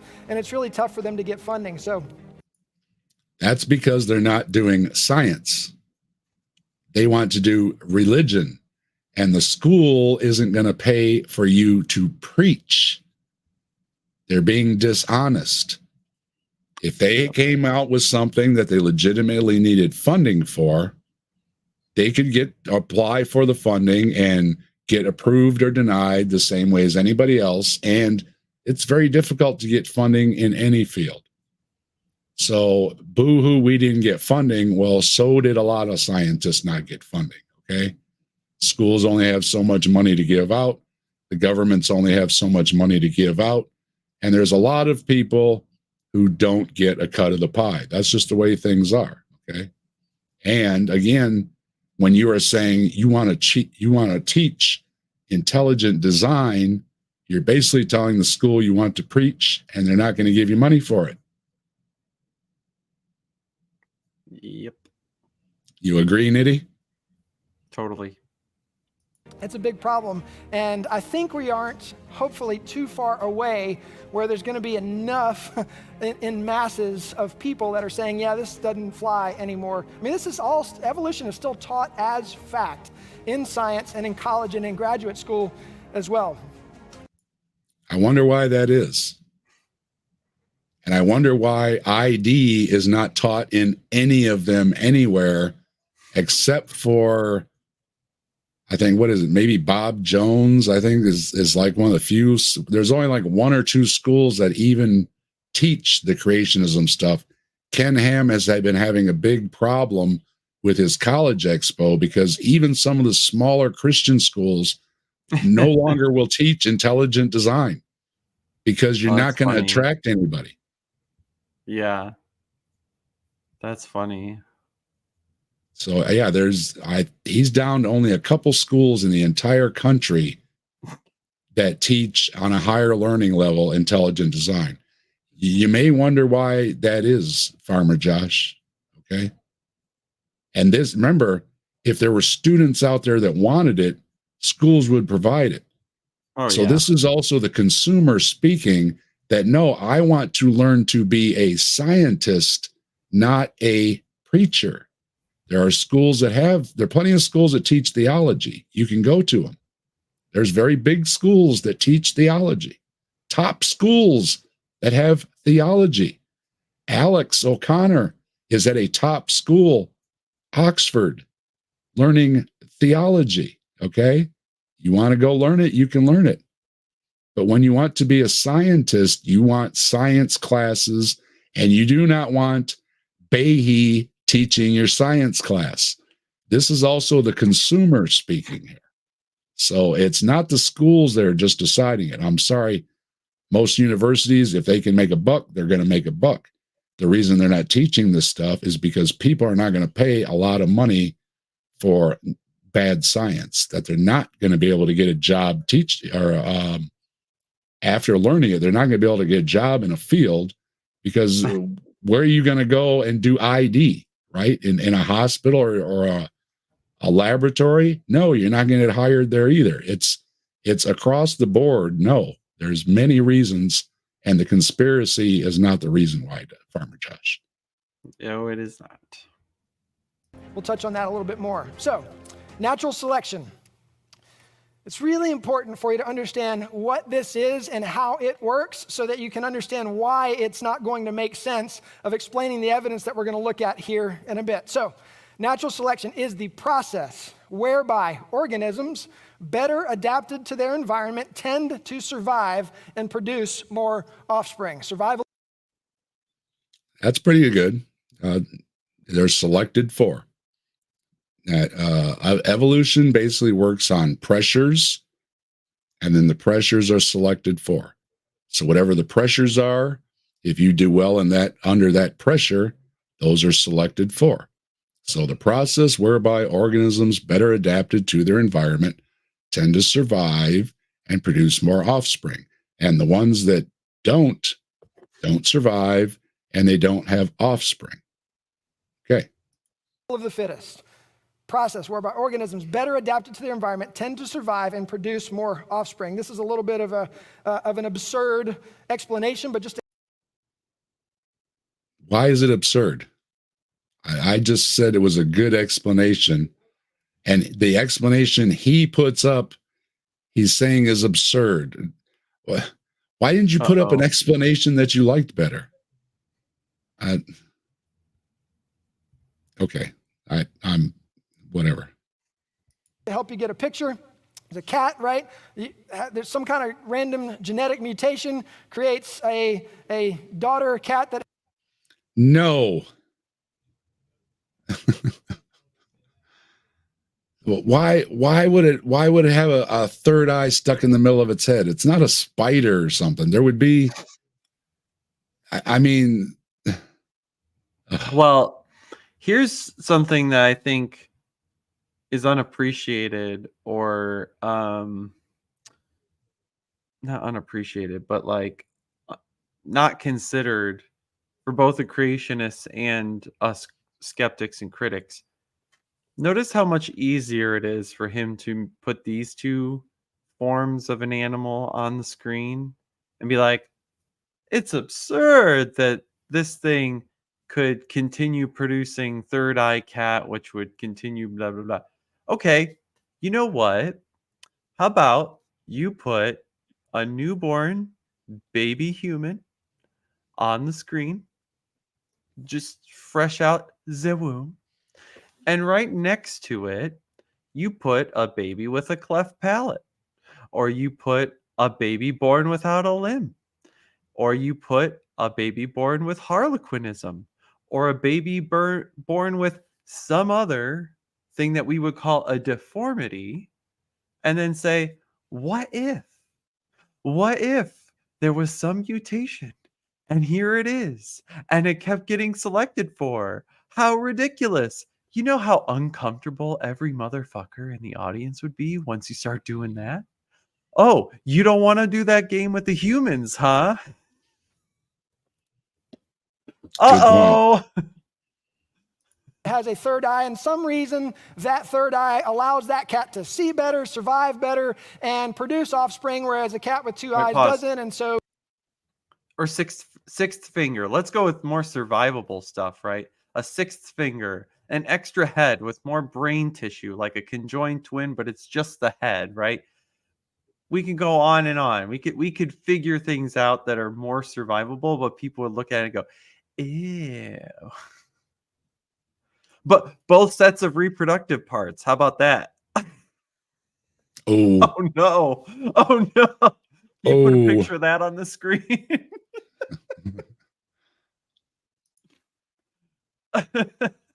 Hi, Bree.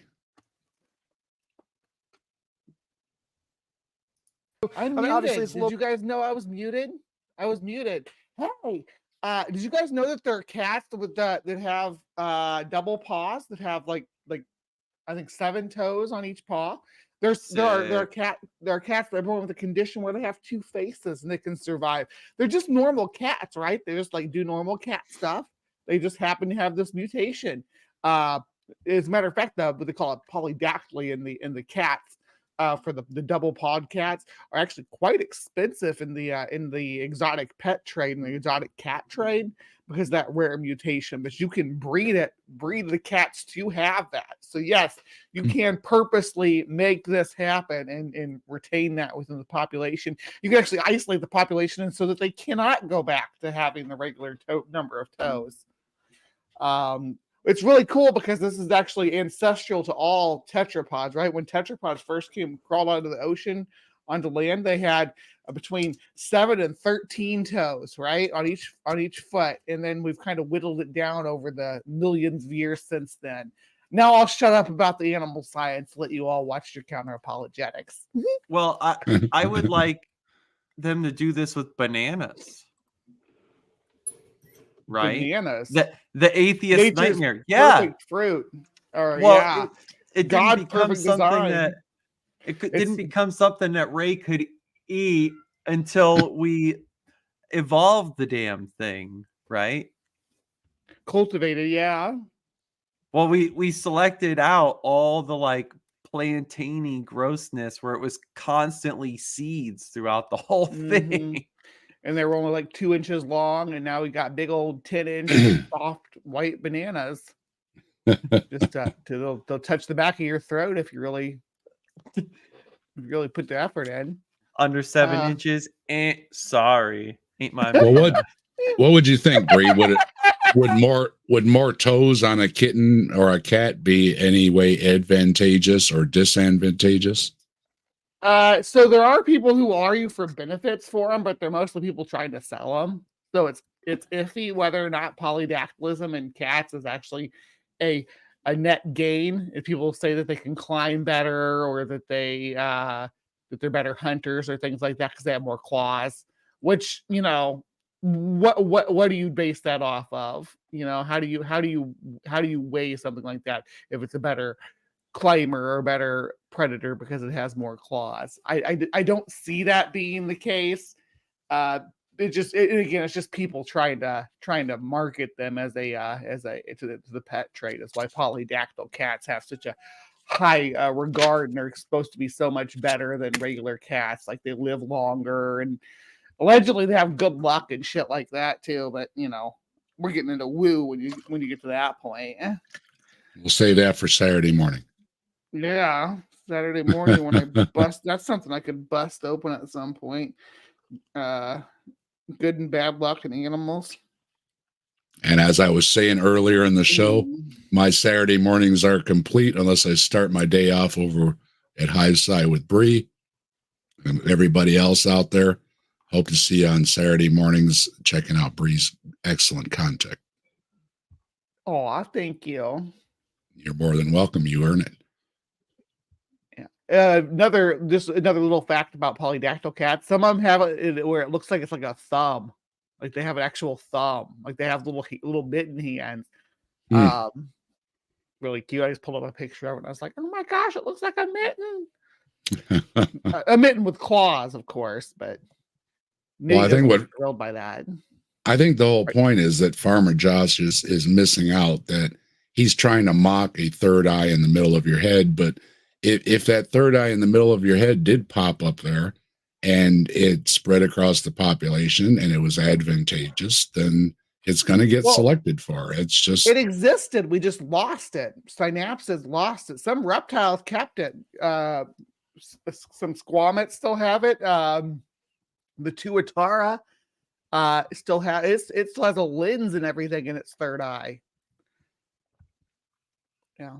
Wait, the what? And some sea creatures, they still have like light sensitive spots that are still in different areas too, even though they're not true eyes. Yeah, it's the tuatara is a reptile. It's closely related to snakes and lizards, but it's not a lizard. It looks kind of like one though. And they have a third eye in the middle of the top of their forehead. It's pretty cool. Damn. There you go, Farmer Josh. Let's see what else he has to say about the third eyes. Bit of an absurd extreme, but you can follow the train of thought here. And so because that helps that cat surviving of the fittest, it's able to produce those offspring, and that mutation continues on to the next generation, and so on and so forth. And then another mutation down the road in future generations causes another beneficial change in the genetics that allows that particular genetic mutation to survive, and that continues on and on and on. Well, his wording's a little funny there. Just because a mutation happens doesn't mean it's going to be beneficial. Sometimes it is, most of the time it's not, and that's where selection comes in, because it may or not be beneficial across a population. It's so funny because he talks about these processes like they're speculative and not like they're, applied, like that we actually use these in not just in the lab, but just in basic. He's Farmer John. In basic animal husbandry, we use making genetic stocks and keeping track of breeding and everything like that. Maybe Farmer John doesn't, but most cattle farmers I've ever worked with have like a log of the different sires and who sired who and whatnot. I think Top Dog is agreeing with what you said there, Bree. Oh, well, of course, because Top Dog's brilliant. Hey, babe, good to see ya. Top Dog sends me some interesting emails and articles. Appreciate it.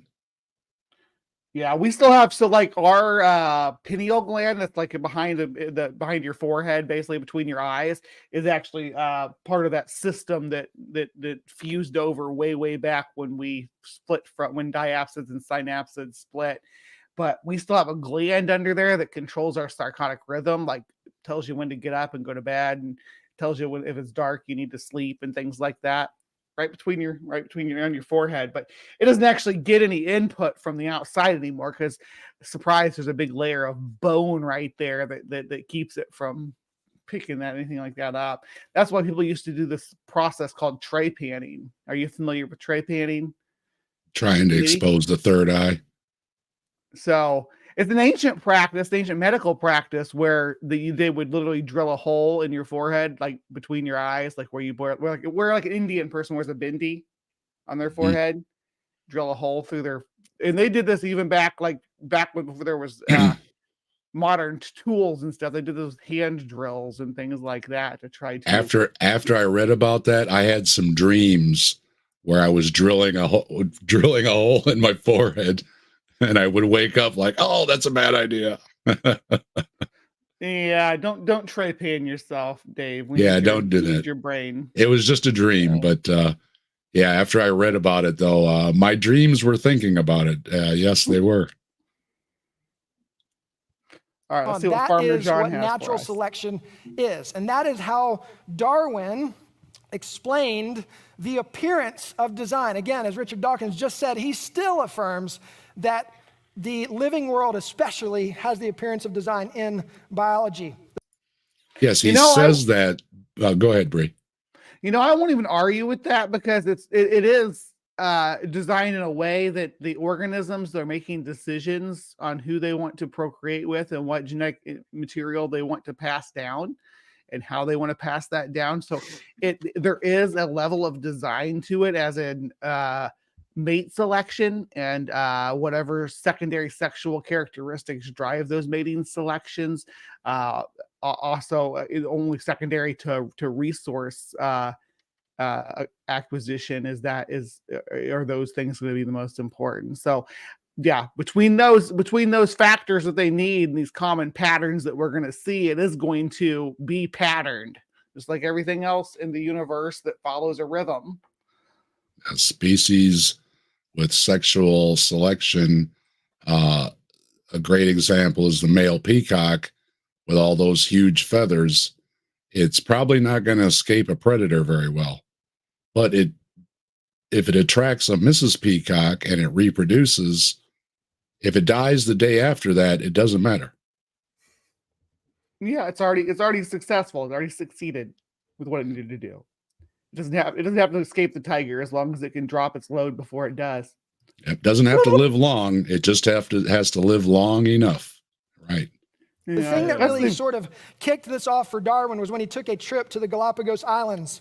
And he traveled there year after year and watched how these finches changed over time from year to year. And he said, okay, well, Darwin didn't travel to the Galapagos year after year after year. All right. Darwin went to the Galapagos one time. He stayed there about 5 weeks or 34 days. So no, Farmer Josh, he did not go there year after year after year. But he did kill enough birds. Yeah. Well, I was watching a story about the big repository in California that totally got wiped out in the big earthquake back in the day, and they had to start from scratch. And they were asked, how did they collect these species? And she said, buckshot. That's basically how they got all the collections. And when they put them in x-rays, you can still see the pieces of buckshot in them. So yeah, they asked, did they catch them with nets? And then it's like, nope. They scattershot. Yeah, that's but yeah, just I mean, Darwin went year after year. No, Darwin went there for 5 weeks. Darwin's trip was 5 years in total, and he went to 14 countries. Why wouldn't they use birdshot? I was just thinking you said buckshot. Why wouldn't they use birdshot? Well, I'm sorry, I might have misspoke. Whatever the correct shot is for birds. Yes, I'm not. Okay. I'm not a gun person either, but I grew up Me in neither. Missouri, so I kind of Yeah. know. Yeah, but we'll go with birds. Yeah, whatever the Yeah. correct shot is, that's what I they bet use. a lot of like John J. Audubon, Charles Darwin, all these famous naturalists, they killed a lot of birds to contribute to this, to our understanding of evolution. A lot of birds died at the hands of our favorite naturalists, so that we could understand the difference in beak size and shape. And really, the finches and all the bird collections and everything, a lot of the discoveries were more made later once they got them all back and did research on them. In the field, they were mostly just collecting them, bagging them, what do you call, taking the guts out, field dressing them, I guess you would call it. Yeah, so they didn't break down, packing them, putting them on in crates and putting them on the ships. Maybe salting them or whatever they need to do to make sure they don't. Yep. So a lot of the science wasn't done in the field. They were mostly collecting data is what they were doing. And then it was examined later. What Darwin was making a lot of his notices about in the field was in South America with the giant sloths and stuff. That was a real-time observation of, hey, if we had these giants and now we have these small ones, there must have been intermediates. That was one of his big field discoveries, not the finches that everybody likes to talk about. Well, there were the nodo ungulates that he was like so confused by in South America. That looking at the fossil record, just because you mentioned that, those are like one of my favorites. They're really hard to place. Like where do these fit among the rest of the ungulates? Because South America was like isolated, right, like this island. And we don't know. I'll shut up. I'm sorry. I keep going on these. No, go ahead. Evolution. You don't have to shut up, Bree. You talk away. We love to hear what you've got a head full of knowledge. We want to hear it. Well, so you get the nodo ungulates in South America, right? That are these ungulates are hoofed animals. They're generally divided into two groups. You got artiodactyls and perciodactyls. Perciodactyls being your horses, rhinos, and tapirs. They have odd toes. The tapir and the rhino will have they have the three, and then the horse, obviously, we all know, walks on his middle finger and flips us off all the time. And then the other side of the spectrum, you have the even-toed ungulates, which are deer, cattle, pigs, hippos, whales, all of those guys.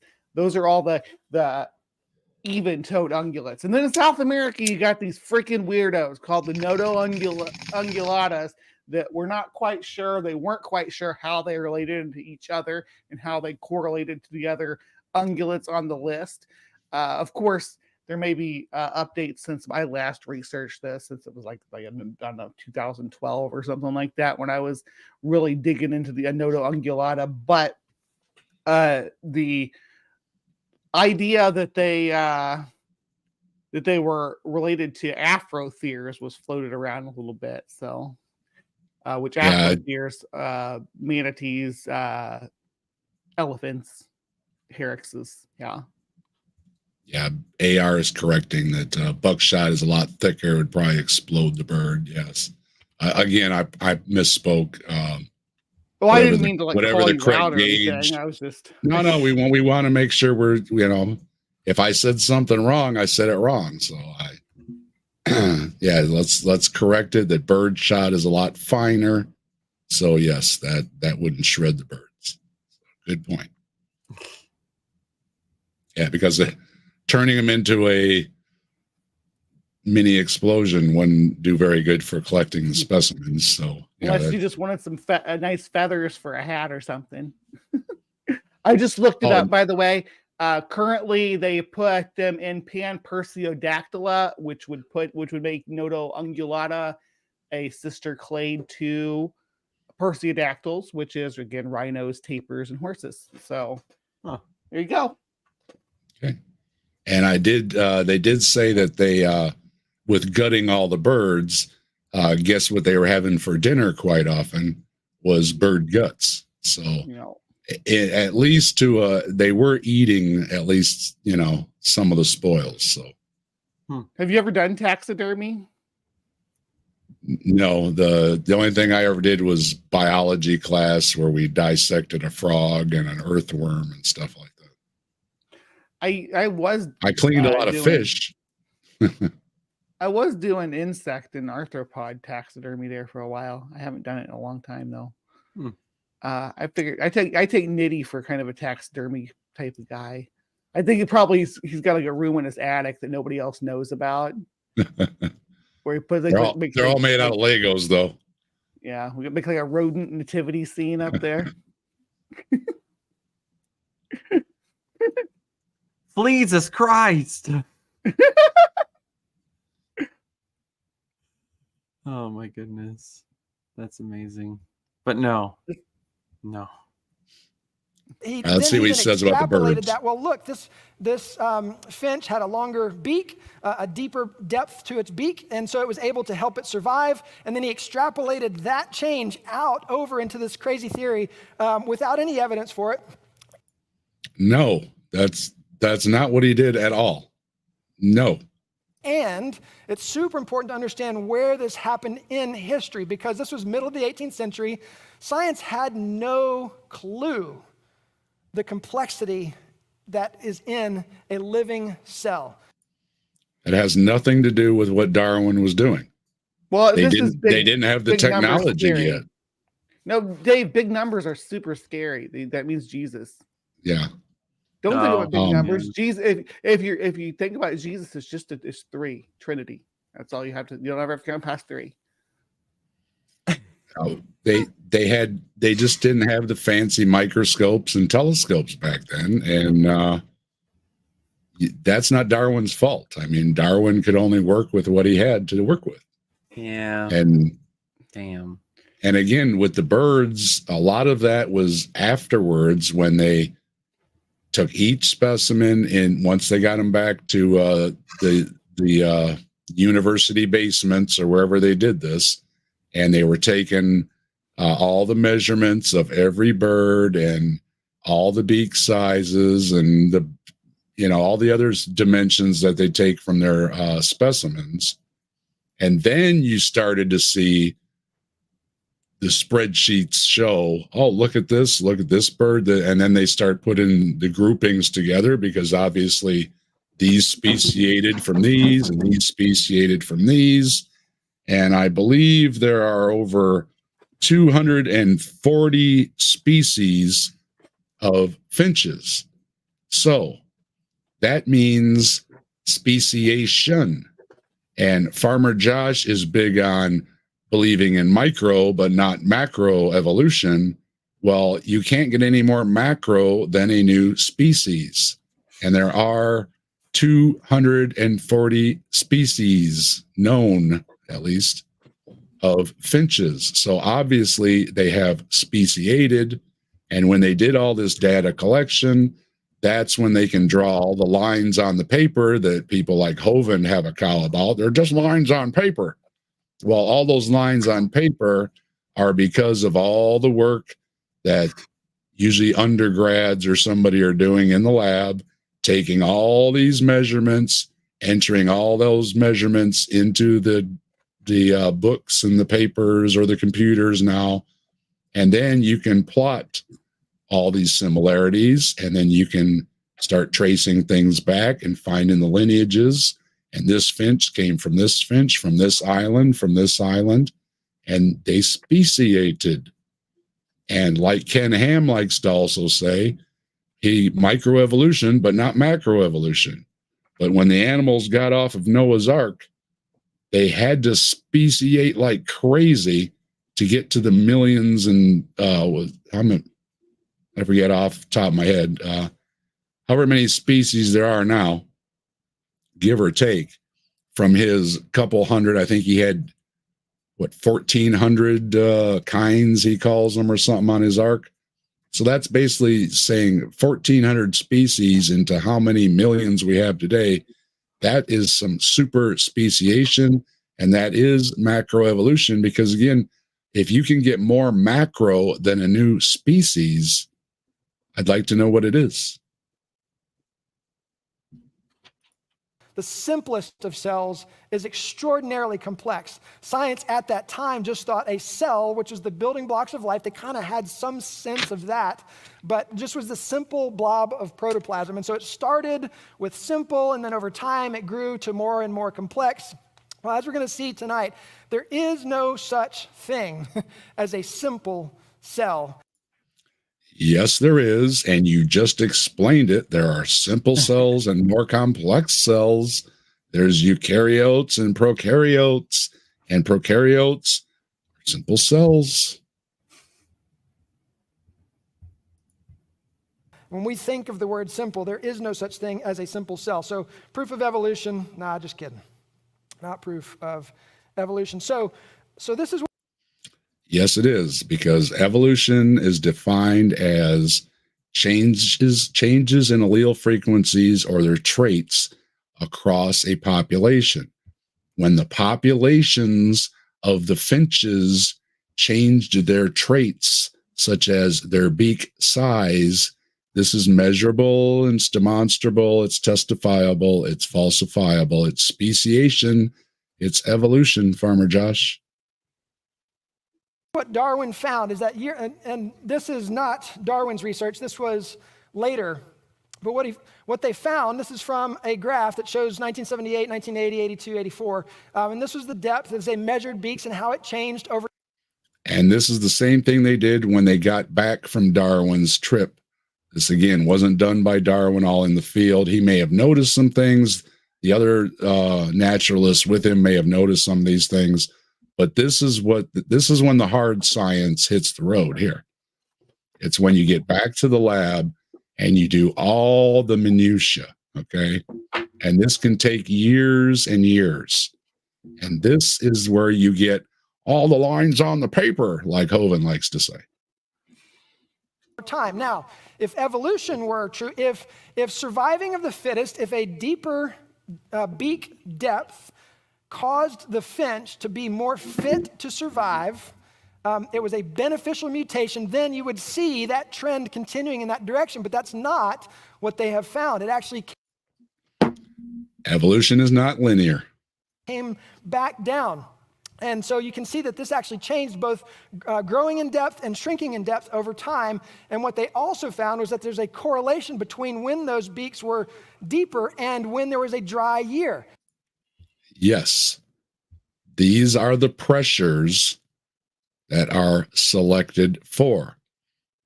Food source is a big pressure on a lot of species. If you can eat the food, you're probably going to survive. If you can't eat the food, you're probably not going to survive. This is not hard to figure out at all. That is a pressure. ABC logic, isn't it?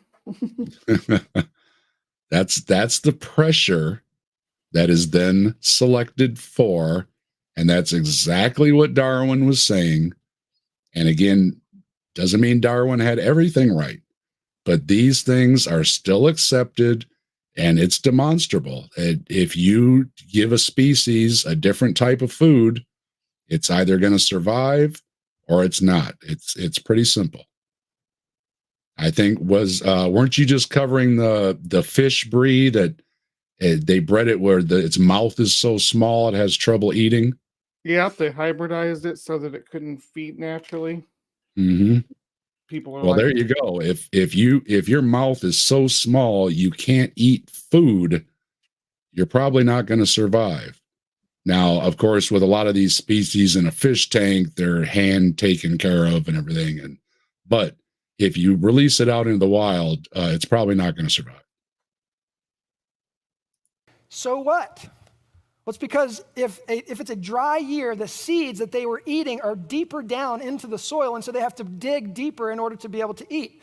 And so the idea is that, you see, because in those dry years, these finches were able to survive. Therefore, that mutation, that change, was passed on to generations, and that advanced the cause. And so what scientists have done is they've extrapolated that out over time. Now, I would affirm microevolution. That's evolution within a change within a species.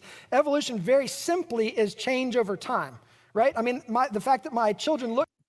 No, it doesn't mean change over time.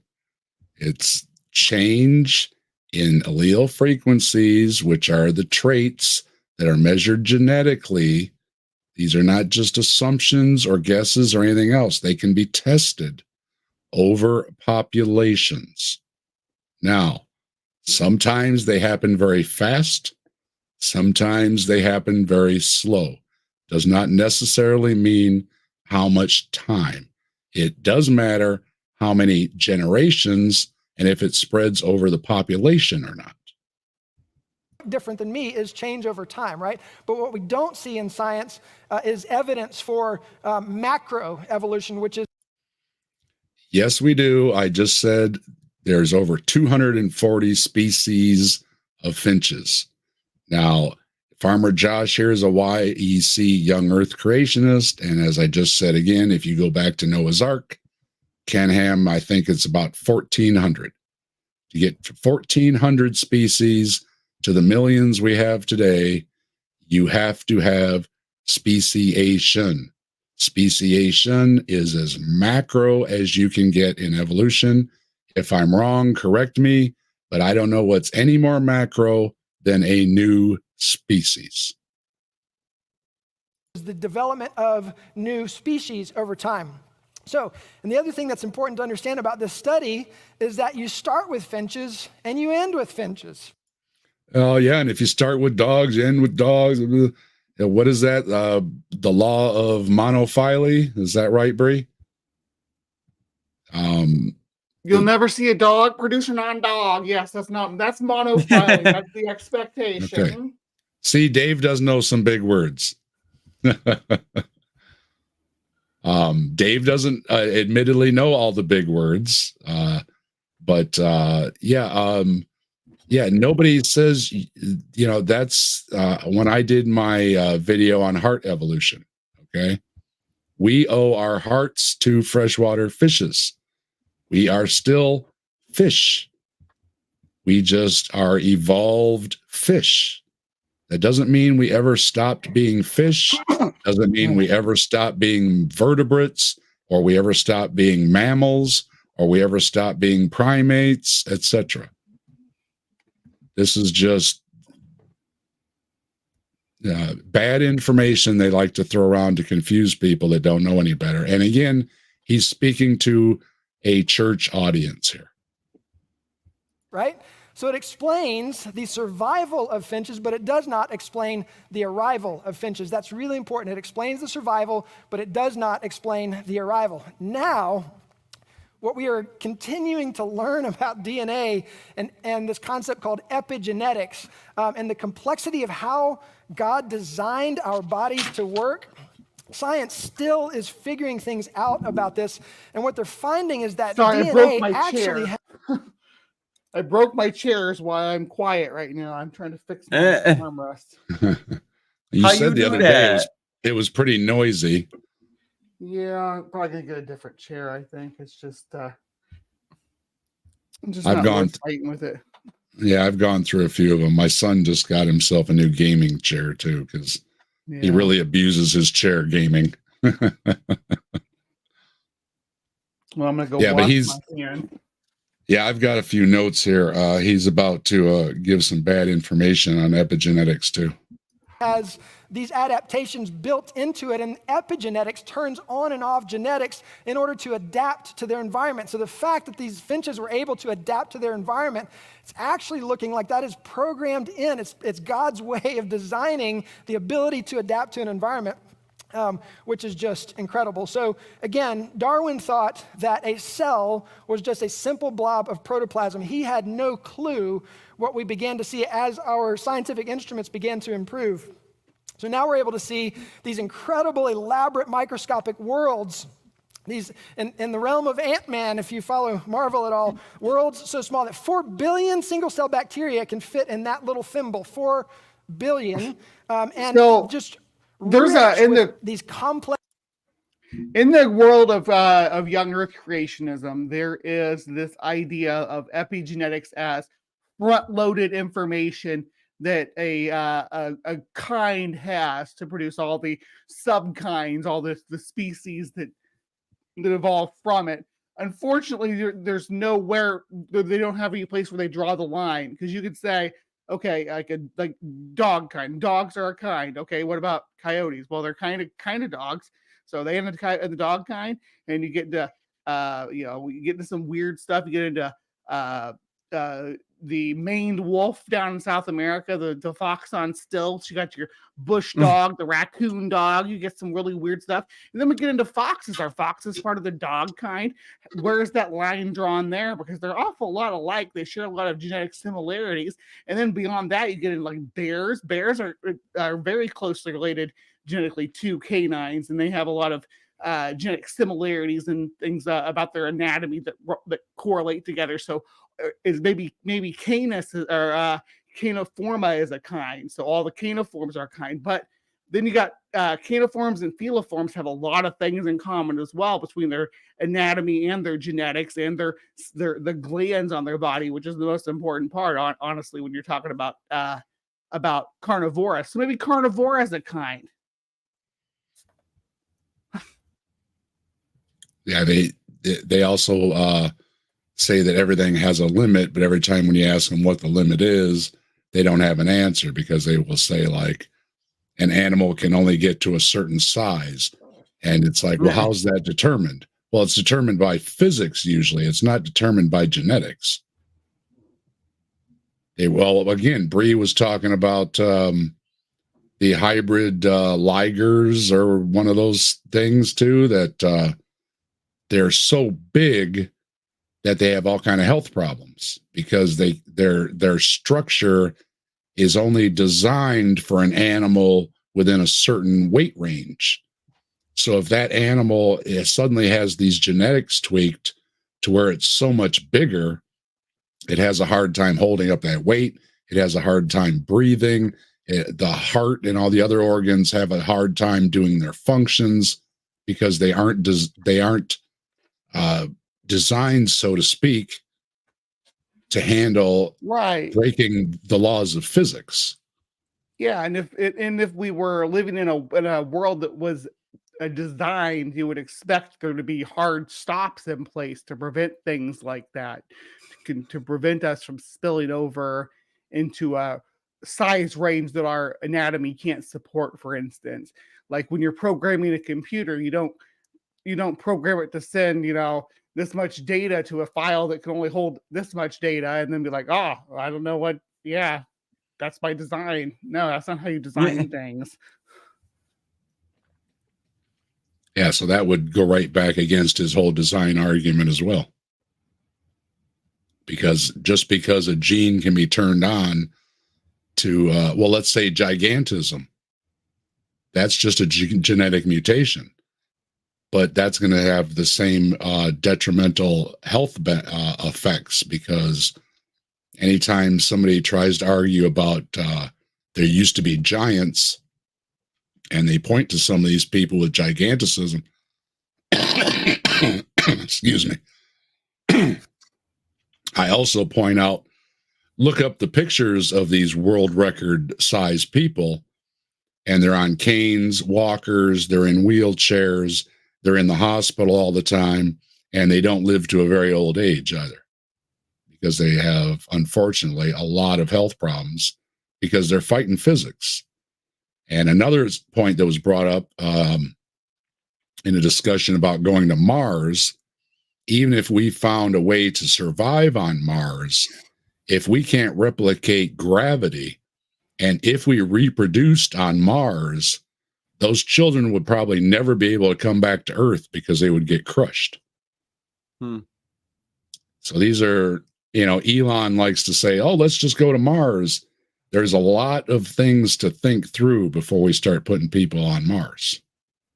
And that extends to what happens to go beyond if we start reproducing and have other generations? You're adding in exponential problems down the line.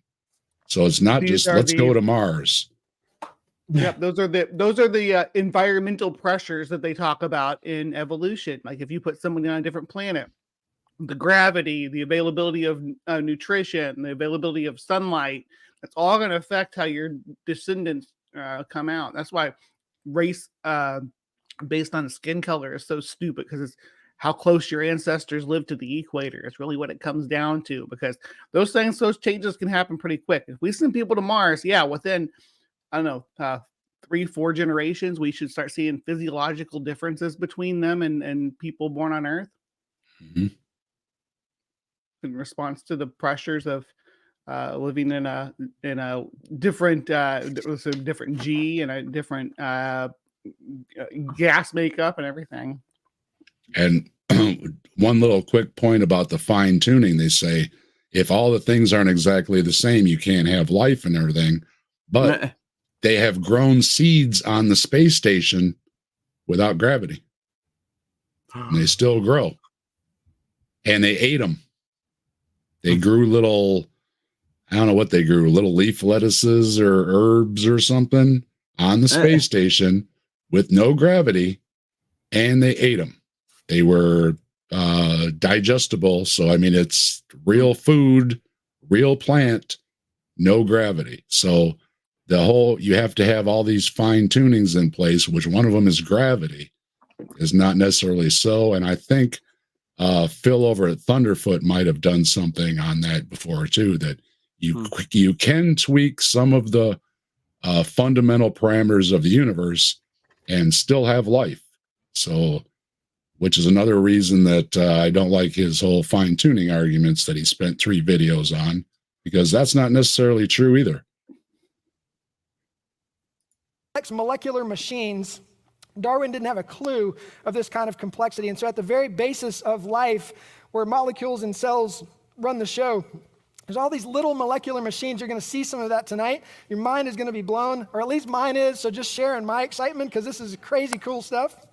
So molecular trucks that carry things from one side of the cell to another. When you look at a cell itself and the delivery systems that are in place, the communication systems within these inside of a cell, and then how cells communicate with each other, deliver things to each other. I mean, they literally build and remove highways to move something from different things within their cells.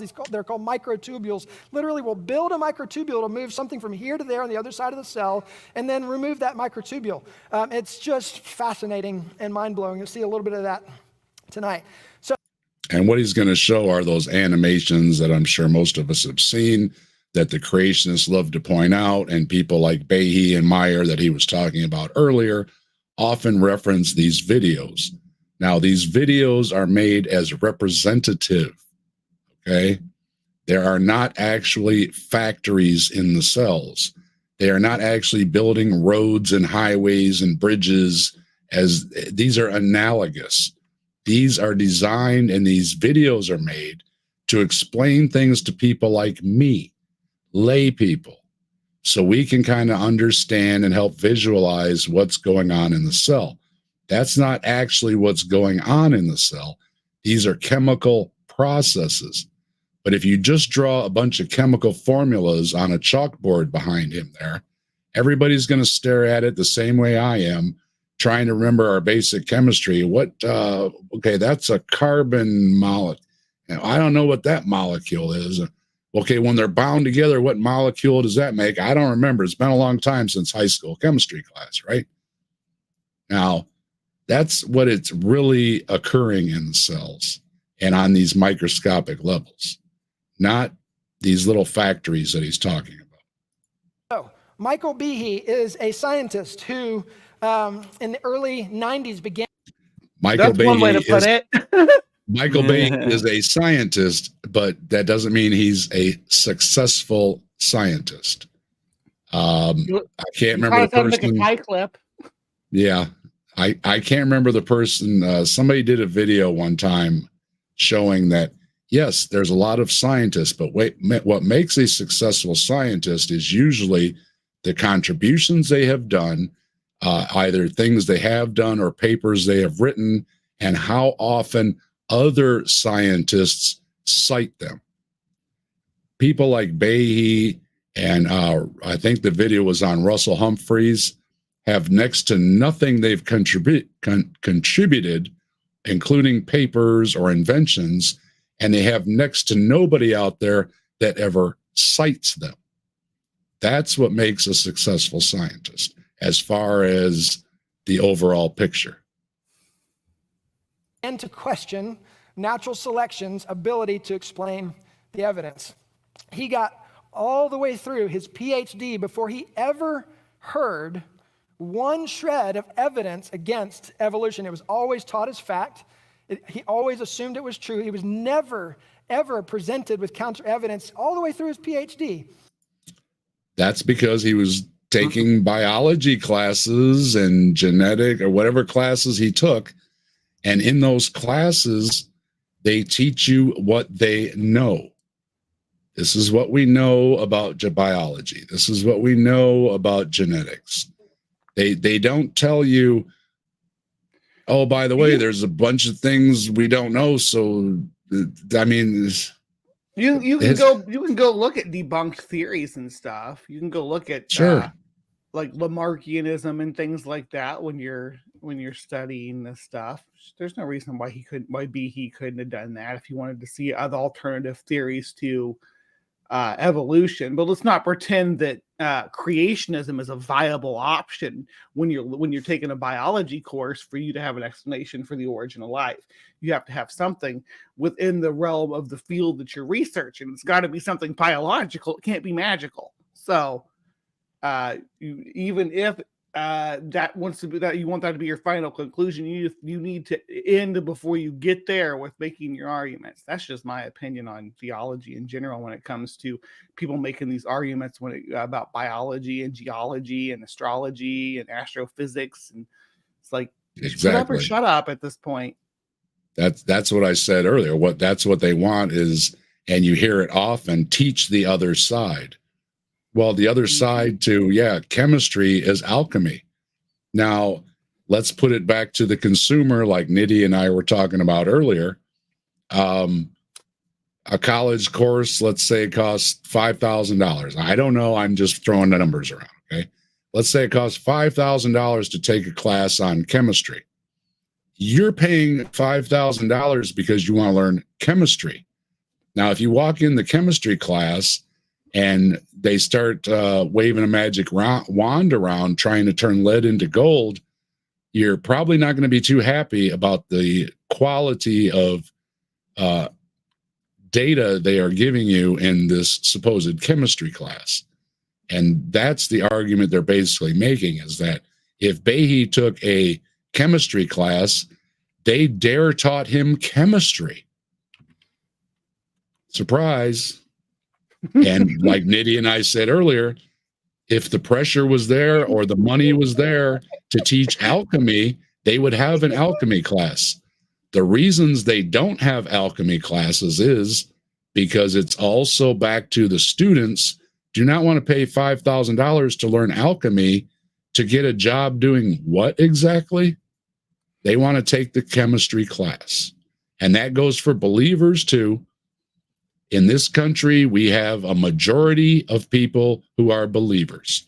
That means, by the math, in most schools, the majority of people taking biology classes or chemistry classes are believers too, using their pocketbook as well to tell the school, when I'm paying you $5,000 for this class, I want to learn chemistry and not alchemy.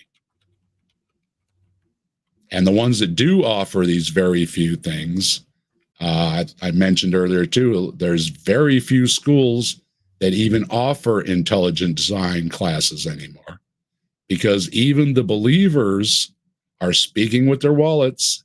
And even if they do believe these things in their heart, so to speak, they do not want to learn it to get a job. And listen to a short blippet of his testimony here. I remember the first time I looked in a biochemistry textbook and I saw a drawing of something called a bacterial flagellum. with all of its parts and all of its glory. It's had a propeller and the hook region and the drive shaft and the motor and so on. I looked at that and I said, that's an outboard motor. That's designed, that's no chance assemblage of parts. Just Behe's insist reaction that was it's not an outboard surprising motor. for the Just Well, insist on it. Yeah. And this again is disinformation, because there are flagellums that have different there are different types of flagellums, and some of these organisms do not have a flagellum at all, and they still manage to move around. So you do not need a designed specific flagellum to survive. There's a variety of them, and some not at all, and some are just like a little nub. And if you have just a little nub, and then you have long or multiple flagellums, you can see the evolution process in the middle by what's the word? You can infer that there are flagellums in between the two of them, or the multitudes of them. molecular motors that drive bacteria through liquid each depend upon a system of intricately arranged mechanical parts. These parts come into focus when portions of a cell are magnified 50,000 times. Biochemists have used electron micrographs like this one to identify the parts and three-dimensional structure of the flagellar motor.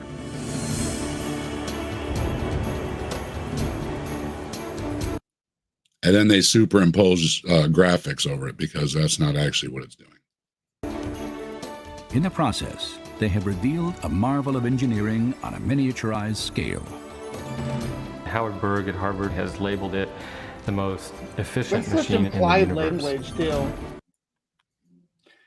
It is. Engineering and design. They use these terms specifically to evoke images in your mind of somebody putting these ideas together as like a blueprint. Well, creationists love engineers. They love to cite engineers, because engineers tend to look at something and say, yeah, that looks like engineering to me, because they're engineers. When you ask a chemist or a physicist or a biologist, they tend to say, the biologist will say, looks like biology, and the physicist will say, it looks like physics, and the chemist will say, it looks like chemistry to me. So, of course, they're going to say what their education or their head is filled with, just like anybody else would. If you're a golfer, you're going to use golf analogies. If you're a baseball player, you're going to use baseball analogies. This is just the way people talk when they know something. They use analogies to things they are familiar with. These machines, some of them are running at 100,000 RPMs and are hardwired into a signal transduction or sensory mechanism so that it's getting feedback from the environment.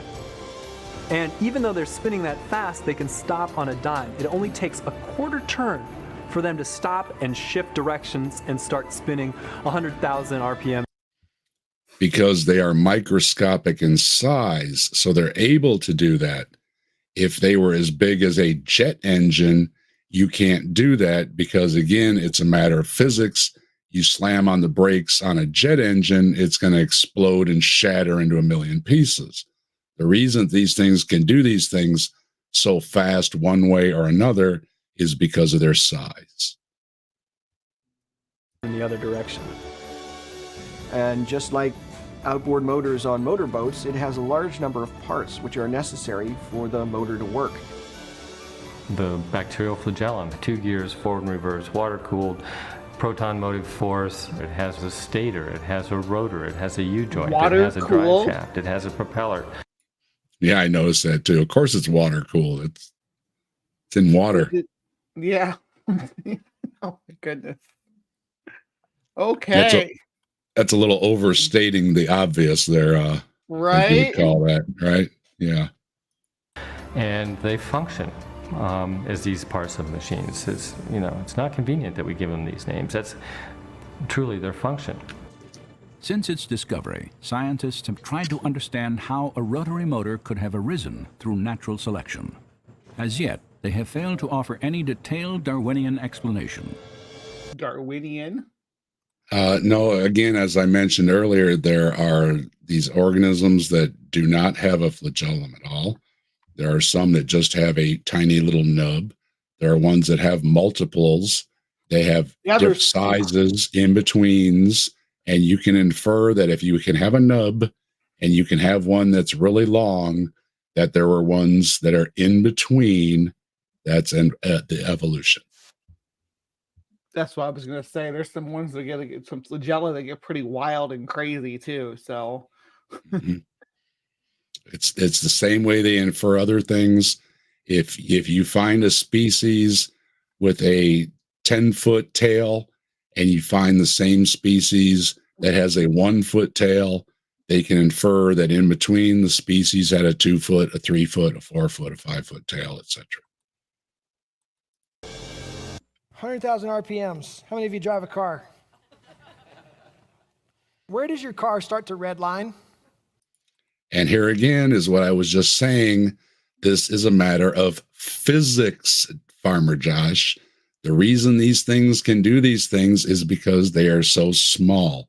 If these flagellum were as big as the transmission and the output on an engine, it would apply the same way he's going to say here, that it's going to blow up. 8,000 RPM. Like, you're burning up. Like, your car's not going to survive at those revolutions per minute. 100,000 RPM. What happens when you're driving down the interstate and you, like 80 miles an hour, you throw that puppy in reverse? What happens?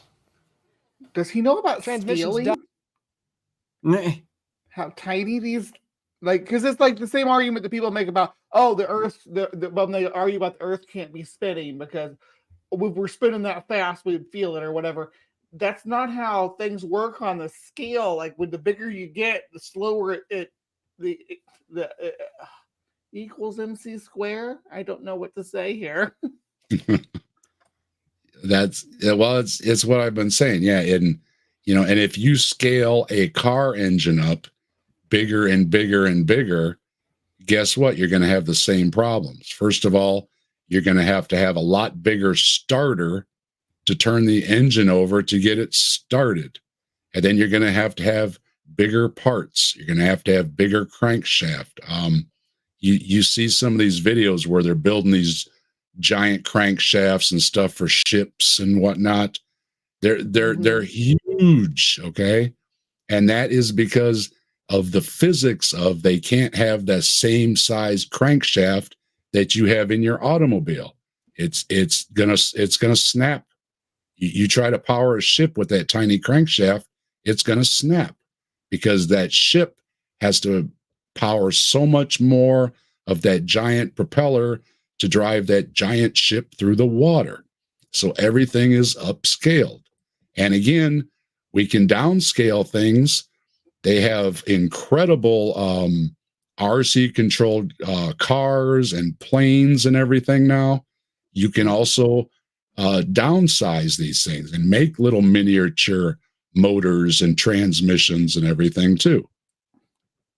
Yeah, drone technology is pretty cool now. There's a lot of things that you can do that you wouldn't have thought about doing back. When's this video made? These aren't that old. They're pretty recent. I don't remember exactly, but God. Yeah.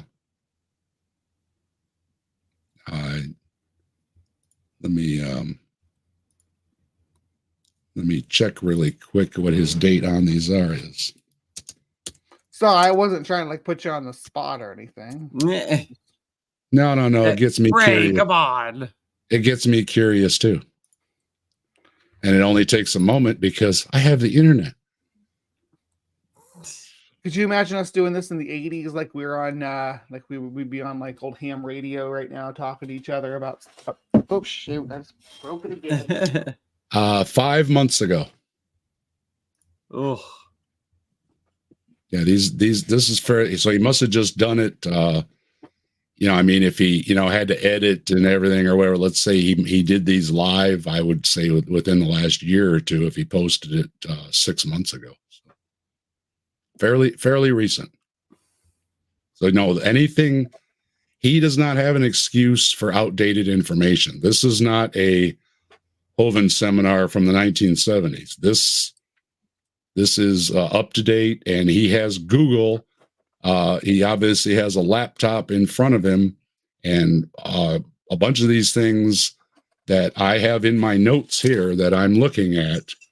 Okay, I hit Google and I checked how many times was Darwin at the Galapagos. It only took me a couple seconds to look it up, and he was wrong. So Yeah, I doubt he's looking anything up though, right? right. He is in the Bible. Yeah, I don't think he knows the Bible very well either, but that's another point. No, that was the thing with this video. I said, usually when I do a review, I just cut out the pieces I want to review, but this thing is just so terrible. I kind of got to just keep stopping it every couple minute or two here. You're dropping it on the ground, right? 100,000 RPMs, stops on a quarter turn, reverses 100,000 RPMs.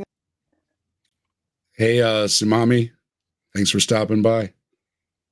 The opposite hey, direction. pretty lady. Not only that, but bacteria have the ability to sense this process called chemotaxis, which we'll talk about in the next couple of weeks, where they have the ability to read chemical signals in the environment around them and shift directions and follow this chemical signal and communicate with the other organisms that are around them, which is extraordinary. We're going to talk about that quite a bit in lesson 6 as we look at how plants communicate with all these other microorganisms in order to literally program, orchestrate this beautiful symphony of life. Don't you worry, Farmer Josh. I'm going to take care of your video number 5 and 6 too when I get the opportunity. I have them all downloaded. It's just been a matter of time getting to them. And like I said, I skipped 2 and 3 because, in my opinion, they were a repeat of 1. I asked Deconverted Man. He pretty much said the same thing. So, yeah, there was a reason I didn't do 2 and 3. But I did 1. You can check out the 1 in his series.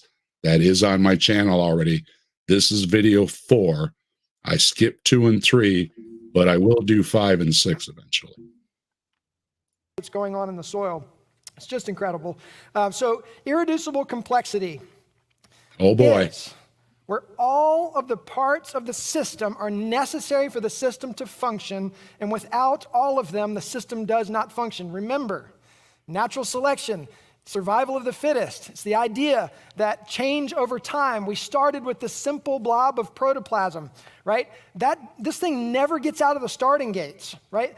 2 major problems that science has yet to come anywhere close, has no clue how the universe started and how life started. No clue. And neither one of those has anything to do with evolution. If Bigfoot started the universe, and if Mothman started life on this planet, we still have evolution since. This is just a really, really, really bad argument. I can grant you God made the universe. I can grant you God made life on this planet. From then on, you have evolution. And some of your more moderates, like William Lane Craig, would probably agree. Would you say, Nitty? Yep. That's why I need your expert opinion. But moderates would say that God did it, but then evolution took over. They won't argue that because the facts for evolution are overwhelming. You're right. You either have some kind of punctuated equilibrium kind of hypothesis, or theistic evolution that God intervenes at specific points to direct species in order to bring about the events he wishes. So you could just weasel in miracles whenever it's convenient to get the world in a state that makes sense for the day. And that includes viruses, whatever you want. Anything I like that. organic. Makes sense for the day. That's perfect. Exactly. Yeah. Stupid virus is still getting me. It's I see purple out there. I hope you're feeling better there too. Purple was dealing with some COVID problems, so hope you're feeling better, Purple. Sorry to hear about that, Purple. Oh, I was just about to go to a Corona example. Oh God. But like you were pointing out, punctuated equilibrium or stasis, it doesn't really matter. Right. It's still a matter of change. It's just how fast, and often it's because of a pressure. If you've got a pressure to find a new food source, that's an incredible pressure. When you don't have a pressure for a new food source, let's say you can eat just about anything anywhere, there's very little pressure for you to change. So you can have a horseshoe crab that kind of lives on the bottom and eats what it does and manages no matter what. And then you have other species that if you change its food source just a little tiny bit, or they only live in one specific area and eat only one type of food, and say that berry gets a new disease and it wipes out all the berry bushes, anything that eats those berry bushes is gone too. Just that quick. On it. We're going to cover that, the origin of life, next week in great depth.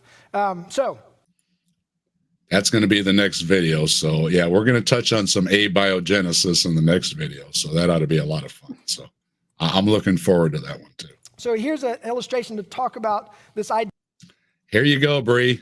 Idea of irreducible complexity with a mousetrap. There we go. Now, the idea is that every part of this mousetrap is necessary for it to function, and without any one of those parts, this system does not work. You with me? Tracking with me. Without the arm bar, without the spring, without the snap, without the clip, none of those things work. Without the base, it doesn't have any kind of leverage to. Okay, now anybody that knows the story of the mousetrap, and even if you don't, I'm going to tell you. Behe came, or not Behe, whoever was debating Behe came in wearing a mousetrap as a tie clip. He took out the catch, and guess what?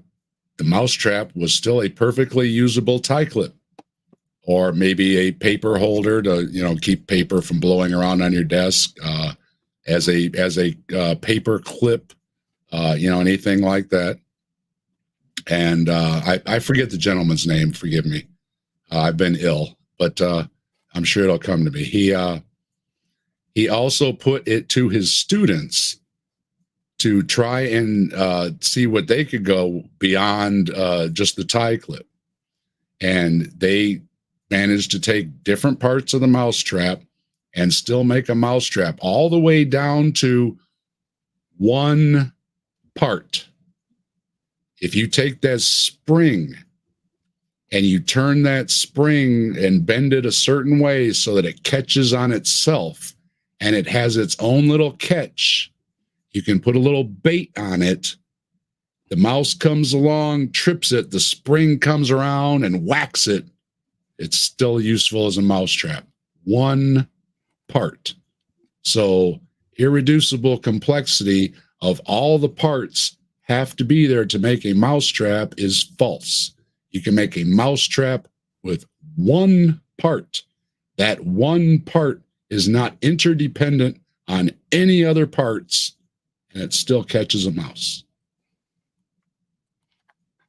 To grasp onto. So every part of that system is necessary in order for that system to function. That's a very simple explanation to help you think about how this matters. And again, we're comparing this concept with natural selection. So Darwin says natural selection is scrutinizing variations, rejecting those that are bad, and preserving and adding up all that are good, right? You get a beneficial mutation. Next, your daughter or son has a beneficial mutation that allows that being to survive. Then it just continues on and on and on, more and more mutations, right? So scrutinizing variations, rejecting, this is important, rejecting those that are bad, preserving and adding up those that are good. So now, put on your imagination cap with me for just a second and imagine there's no bacteria on the planet that has ever existed that ever had a flagellar motor in it. And somehow, through just like crazy circumstances, was able to fashion a tail and somehow had the ability to attach itself to the cell wall of this particular bacteria, right? But it didn't have all the parts for this system. It is no longer a benefit to this organism. It is a detriment, which makes it invisible to. You don't know that. If it was just a thing hanging out there that had nothing to control it, it still might be beneficial if, say, the current in the water or the chemicals in the water, let's say the salts or something. Is that the chemicals that just- turn the frogs gay? I just can't keep up. Not the gay frogs. Yeah, I can almost do Alex's voice with the way I'm feeling right now. Yeah, usually I can't get that low, but no, see, that's false, because just the current, let's say, could move that big long tail whipping around there and move it around. And if it gets it to a food source or if it's a sexual reproducing species and it gets it to a mate, success. That's all it has to do. It doesn't have to move it where it wants. It doesn't have to move it how it wants. It only has to move it so that it can get some food and or a mate. That's it. Natural selection. Natural selection is going to see that it's not going to survive because it's not the fittest in the environment, and so it's not going to pass this on from. Again, it could be the fittest in the environment if none of the other ones had any kind of appendage and they couldn't move as well. It would be beneficial if it moved it to a food source or a mate over the other ones who couldn't. That's what makes it beneficial. That's it. Generation to generation to generation. In other words, irreducible complexity has to start out of the gates with incredible complexity in order for it to be a benefit to the organism. Otherwise, it gets selected out of natural selection. You with me? Okay, that's important. Now, one of the things that some of you are... And I'm with you. That's why I just said, Farmer Josh, that if the other ones don't get moved around, they don't survive. The one that got moved around survives. Does anybody else feel like he's trying to be like Frank Turek with his mannerisms? I don't know. That's what I'm feeling. Yeah, I in my first video, I put up some clips of him repeating Frank word for word. So absolutely, okay, well, big surprise. And he also says Frank is a friend of his. So, did you pick up on that too, Nitty? The Frank Turek kind of vibes. I mean, the apologists are so good at regurgitating one another. I'm not sure if I'm listening to someone different half the time. So yeah, he seems to have a cross between Frank Turek and Ken Ham. So I think those are his two primary sources, or one of the many sources that are basically clones of AIG, because there's a bunch of them that have sprouted out that basically use the same materials, the same slides. So whether they're actually associated with them or if they're just ripping them off, it's AIG stuff. Because I'm a big Ken Ham guy, so when I spot one of the slides, if it's from what is it, Creation Ministries International, I think is one of the new ones, that they're using Ken Ham slides. I mean, I know the slides. Those are Ken Ham slides. And when I was doing this first video, he said something about, I believe in the Big Bang because I know who banged it. And I'm like, I've heard that somewhere before. Frank Turek. So, yeah.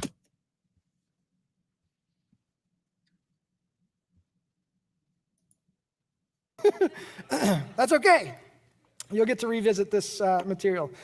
So one of the things that science has rebutted this argument with is what's called a co-option theory, which says that natural selection was able to borrow the parts from other existing machines. In other words, another molecular machine had a similar part. It was able to just, barter for it, trade some corn, and then all of a sudden now this flagellar motor was able to come over. And so, but that's the idea, is just able to. Yeah, I had to make a note on that. The cells bartered for corn.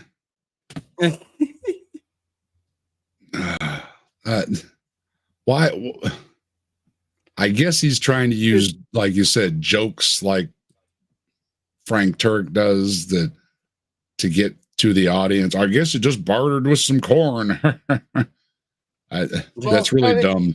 It's silly to act like trading molecules and stuff isn't a thing that happens in real life, though. That's horizontal gene transfer. I don't know if you can. Yeah, you probably can't see it. No, it's cracking up. Do you have horizontal gene transfer on there, though? I don't think he has any idea what it is. Okay, I didn't know. But yeah, that's my note. Cells bartered for corn. Wow, that's dumb. And I'm not calling anybody dumb. Here at the captive desk, I do not try to make anything personal. When I'm saying it's dumb is what he said is really dumb. No cells are bartering for anything.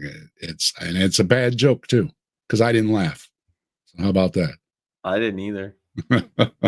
Borrow from existing I laughed things at you. See? So there, and we're going to see that just doesn't fly and why it doesn't fly. So one of the reasons why this doesn't fly is because not only do you have complexity in the parts themselves, right? All of those parts of that molecular machine have to be there in order for it to be a benefit, which makes it able to be used by natural selection to be passed on to future generations. But the assembly of those parts is incredibly complex, which is then based on a building manual, blueprints that tell this thing how to function and how to build itself. And we're going to dive into that next. So this is a video that is going to explain how this thing gets built, because it's like building a house. If you were to think about that with me, if you just say, raise your hand if you've built a house or had somebody help you build a house, you've been. Now pay attention. This comes from a Ken Ham script. Through that process, right? Well, you have to do it in the right order, don't you? You can't just start slinging things together out of order. It doesn't work. If you were to go and put all of your, pour your foundation before you do your underground plumbing, now you got to cut the concrete, all that doesn't work. Suppose you install your kitchen cabinets before you put the roof on, now the rain's going to ruin it. It has to be built in the right order according to a very detailed set of blueprints, and we're going to see that the blueprints of life make building the I-4 eyesore look like nothing, right? That has nothing in compared to the complexity of life. So I'd say that's a Ken Ham argument where, do you build the roof for the house first? And it's like, well, Ken, actually nowadays they build a lot of the structure off site.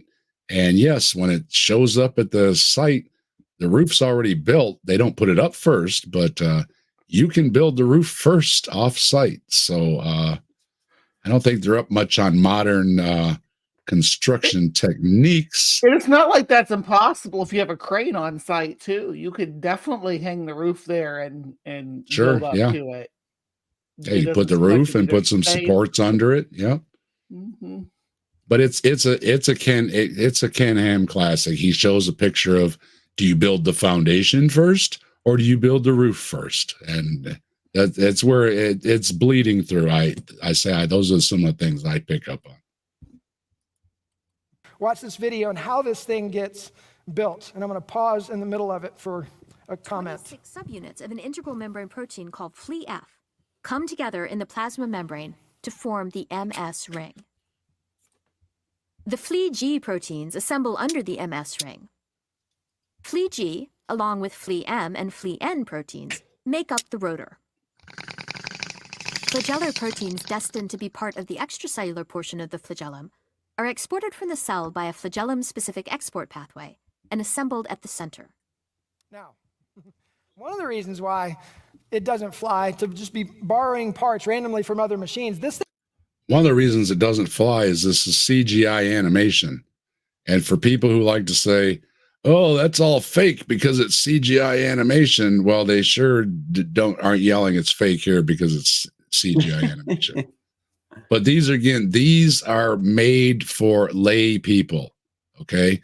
People who work in the field do not care about these videos because they understand the physics and the chemistry and what all the big words mean and what all the formulas on the chalkboard mean. Us lay people either only somewhat know or don't know well enough. These things are not made for scientists. They are made for lay people.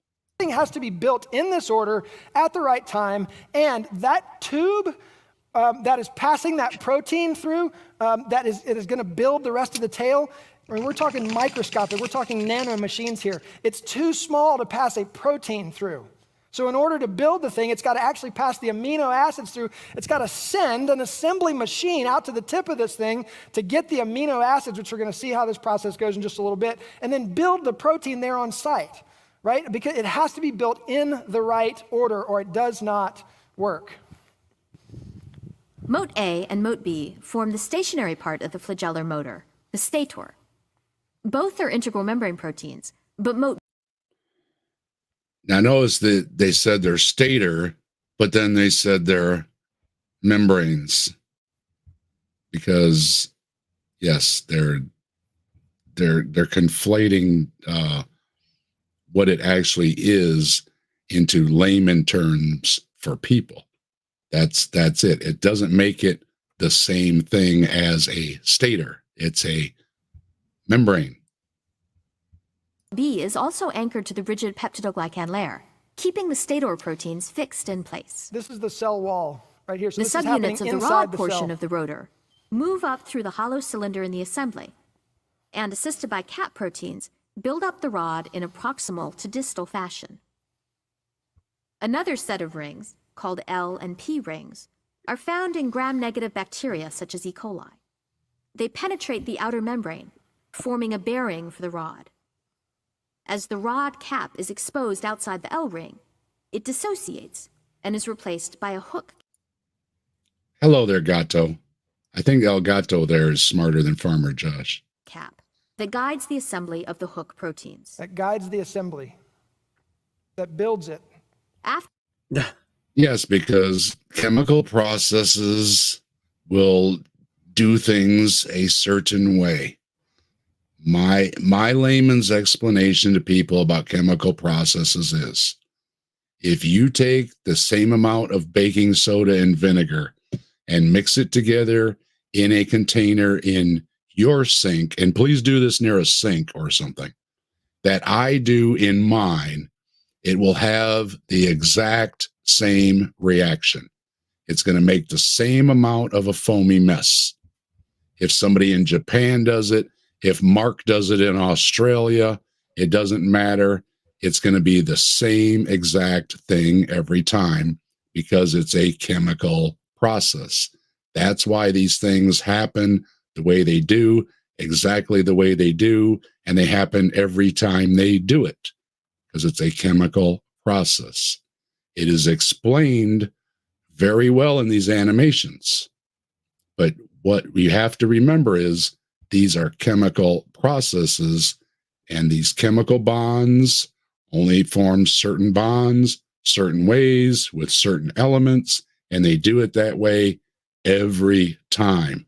That's why chemistry is a good science, molecules are a good science, and the understanding of them is good science because it happens the same way every time. After the hook is assembled, the hook cap dissociates, and a series of junction proteins assemble between the hook and future filaments. Again, that channel is too small. It has Finally, to build it yet out another at the cap tip. is built, and filament proteins assemble. Like the rod and hook proteins, they travel through the hollow channel inside the filament to reach the distal end.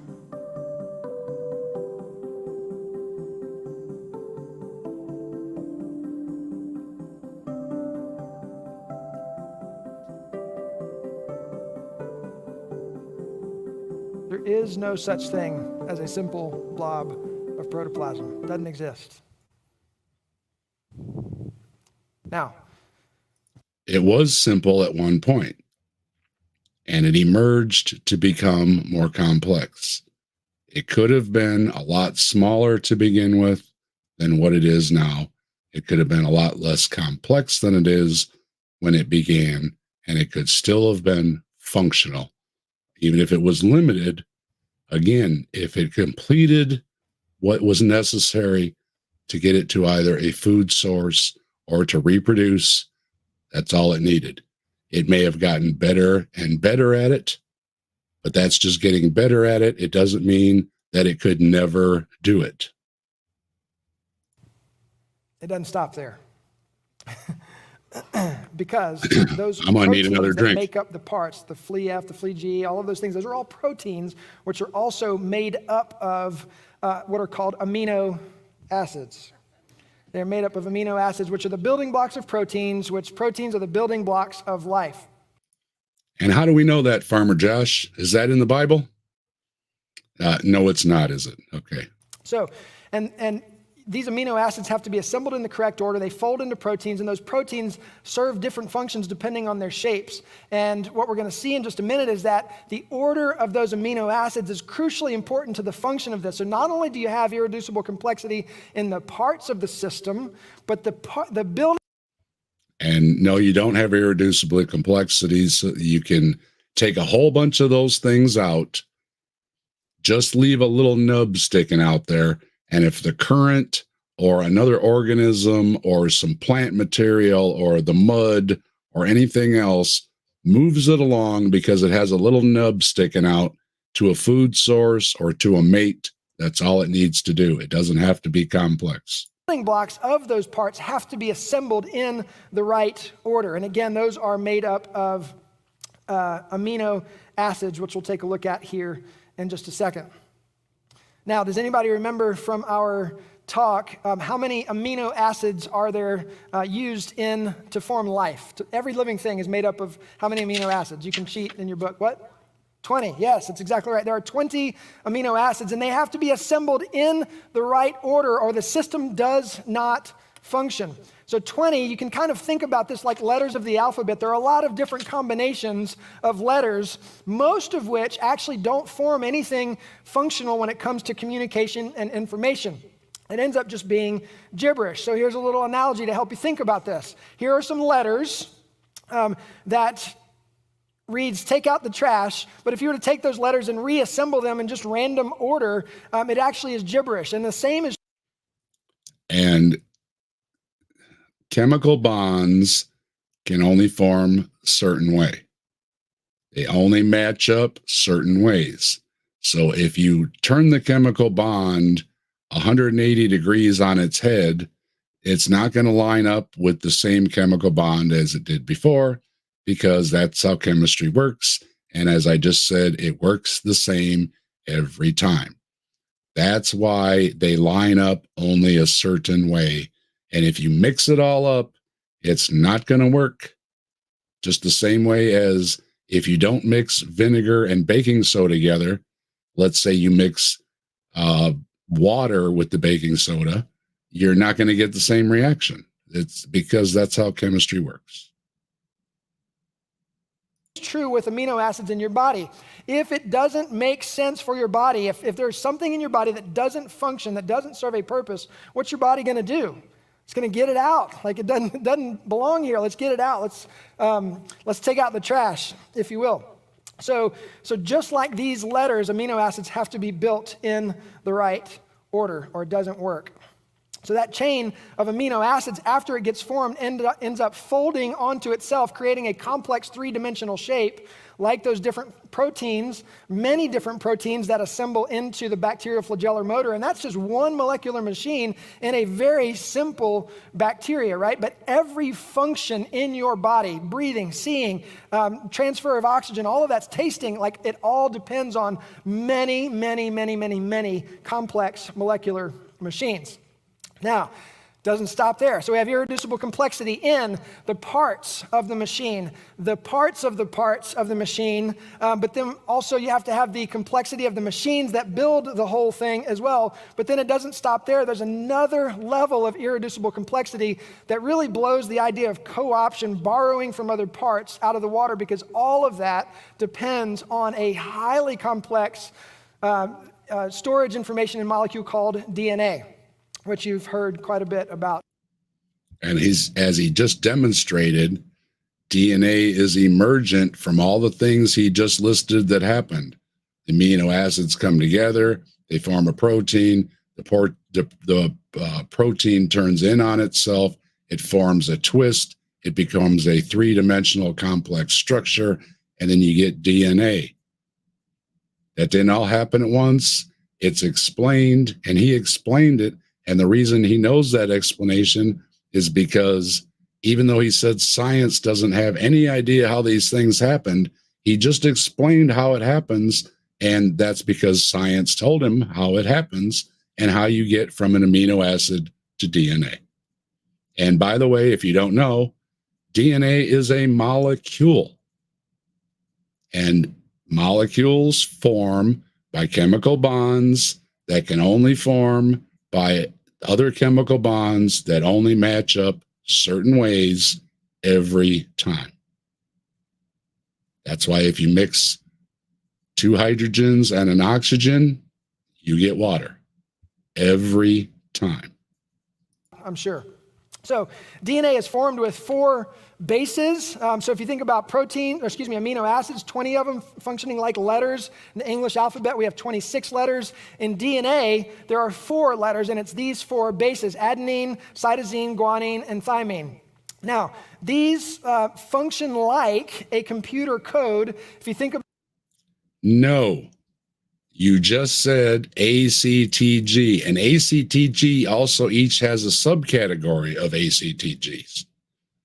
Computers work binary, 1, 0. It's either on or it's off. It is not the same thing as binary. And every time they say DNA is just like binary, when they just used 4 things, and binary only uses 1 or 0, and they say it's the same thing, it's not the same thing. No, it's not. It may be similar, it may be analogous, but it is not the same thing, Farmer Josh. about computer programming, we use what's called binary language. It's ones and zeros, it's ons and offs, if you will, that we program everything with. And so DNA is kind of like that, but instead of using 2. And it's not, if you will, it's on or off. When I took electronics class, okay, we still had transistor radios, okay? We dissected transistors. We had to take written tests on how transistors work, PNPs and NPN, and how basically it's a switch. And if you apply power to the one leg, it allows the switch to activate the other 2 legs for the electricity to flow through. If you turn that one leg on or off, then it turns the power either on or off, and the power doesn't flow through the transistor. When you have semiconductor chips, it's basically impurities put onto the silicon that operates the same way as a transistor. You have 3 legs. You have an in and an out, and the 3rd leg operates whether it operates through or not. It's a switch on off. That's it. Letters, it uses 4 letters. Now, when you look at the how all of this, how the process goes from DNA to building something, it's incredibly complex, and we're going to look at some visuals of how that goes down, and I'm going to kind of narrate over some of this video. But it's the most densely packed assembly of information in the known universe. Let me say that again. It's the most densely packed piece of information in the known universe. Wow. That's very profound, Dr. Josh, or Professor Farmer Josh. You don't deserve to be called doctor. No. Sorry to all the doctors out there. I have a little brain fog still. I'm feeling a lot better, though. Let me tell you what. I have felt miserable, and this thing had my brain in such a fog. I was trying to talk with Trees about planning our next episode, and I kept asking him, do you understand what I'm saying? Because my brain's kind of in a fog, man, and he's laughing at me and stuff. But seriously, I stay well out there. Stay away from people. I tested negative for COVID, and so did my son. We both had it. We caught it at different times, so we're pretty sure because we both tested negative over a different time range, that ain't it. So everybody else says, no, it sounds like the flu that's going around. So if it is the flu that's going around, it sucks. All right. It just lingers. It lingers. It lingers. I was walking around going, geez, this is the third week, man. You know, it's miserable. So I hope everybody stays healthy. And if anybody says they have this flu going around, stay away from them. Okay. Stay away. You don't want it. And get your shots. And I'm going to show you something in just a little bit that's going to just blow your mind. So we're going to watch this video, and we're going to look at the process of what. How many times has he said it's going to blow your mind so far? He just wants to keep telling you, it's going to blow your mind. Yeah, it blows my mind, Farmer Josh. Okay. A lot of things do. Okay. Every time I hear a new scientific discovery, it blows my mind. All right. It does. It's amazing what some of these minds can come up with when they spend day and night in a lab. And when they get home, it's still going through their head like some of this crap is rolling through mine all night long. And they're thinking about this stuff. And sometimes in the middle of the night, they sit up out of bed and they make a note. They say, Eureka, I've got it figured out. I can't wait to get to the lab in the morning. Yes, that's awesome. It's fascinating. It's wondrous. And you could even call it miraculous. Fine. Use all the adjectives you want. I fully agree with you. But I'm giving credit to the people who actually are doing it. Okay. And all these words you're repeating and all these scientific terms you're repeating are thanks to these people who have done a lot of hard work. And as they say, they stand on the shoulders of giants, okay? It goes back generations upon generations to folks like Darwin and before who had limited information, limited technology, but they built on what they knew. Others have built on since what they knew, and the scientific body and the whole grows from everybody doing a lot of hard work. Give them a little credit, okay? Quit calling them liars, and they're all in on a big conspiracy. It's really insulting to people who've done a lot of hard work, okay? I feel insulted for all the scientists out there.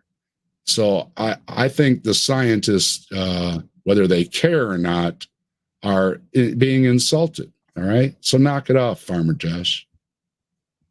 Happens when you cut your arm, as an example, and you have to go and repair those skin cells and tissue cells and things like that.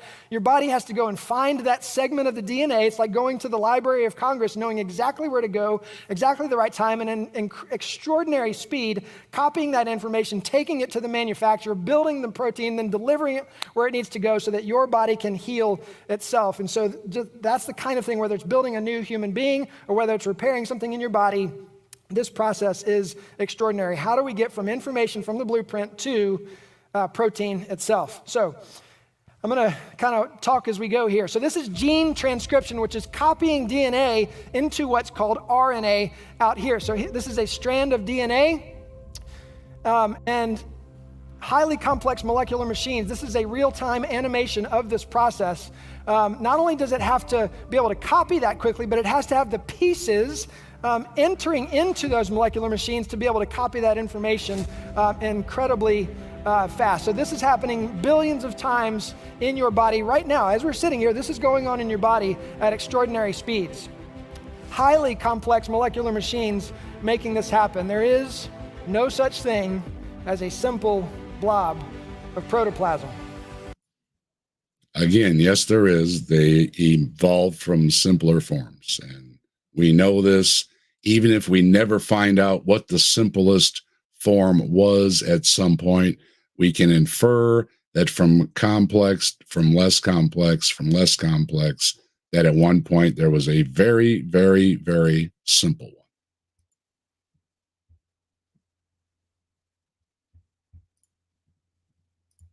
Scientists affirm that the components of our body serve a purpose. They're just missing the fact that if everything in our body serves a purpose, then it makes a whole lot of sense that the whole being serves a purpose as well. And there can be no purpose unless there is a purpose giver. We can dream about things.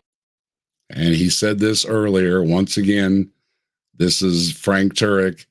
I know there was a big bang. I just know who banged it. And if there's a purpose in life, there must be a purpose giver. And if you have gas, there must be a gas giver. So next time you have gas, thank God, because he gave it to you. It's a bad argument. Hey, I'm gonna drop back out to the live chat, babe. Congratulations again on the 10,000 views, though, or 10,000 watch hours, was it? Yeah. I'm up to 10,000 views. I've got almost 1,000 watch hours. Hell yeah. Congratulations. Well, on Thank you very much. And appreciate all your help, Bree. Absolutely. I'll see you later. Okay, bye-bye. Things that we might think might be purposeful for our life, but unless there is a purpose giver, there really is no objective purpose for our life. And so atheists affirm. And as we said earlier, I can have whatever purpose I want in life. I can build Legos or not. Nitty can build Legos or not. I know there's some other folks out. Neil the atheist, he's into the Legos too, isn't he? So there you go. Yep. You know, you can build Legos or not. When my son was little, he was spoiled with Legos. He had 3 giant tubs filled. He could build almost anything he wanted. Yeah, we did it right, Nitty. We hooked our boys up. They had the Legos, and when my son was into Thomas trains, he had enough track to run all around the living room and play Thomas trains. Yeah, and Dave loves doing his pond. Okay, I just had to cover it up the other day.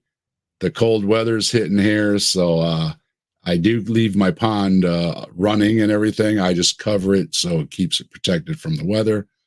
But everybody that knows me knows I'm always talking about a pond. If you hang around me, you're probably going to get sick of hearing about ponds. And I'm sure everybody knows how that is.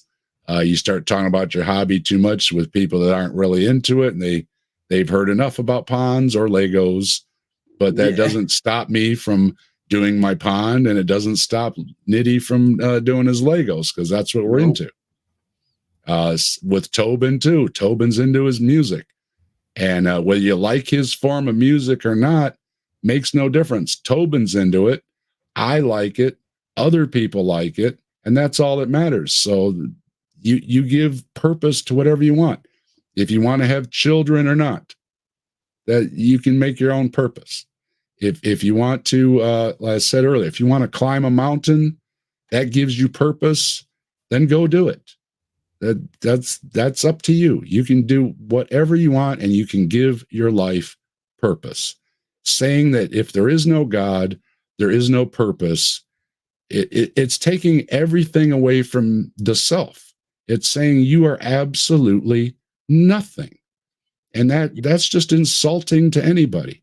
That would be, even if you're a Christian, and I walked into church and the organist is just playing beautifully, I'm going to say, wow, you're really talented. It's got nothing to do with what they believe or not, or what music they're playing or not, or anything else.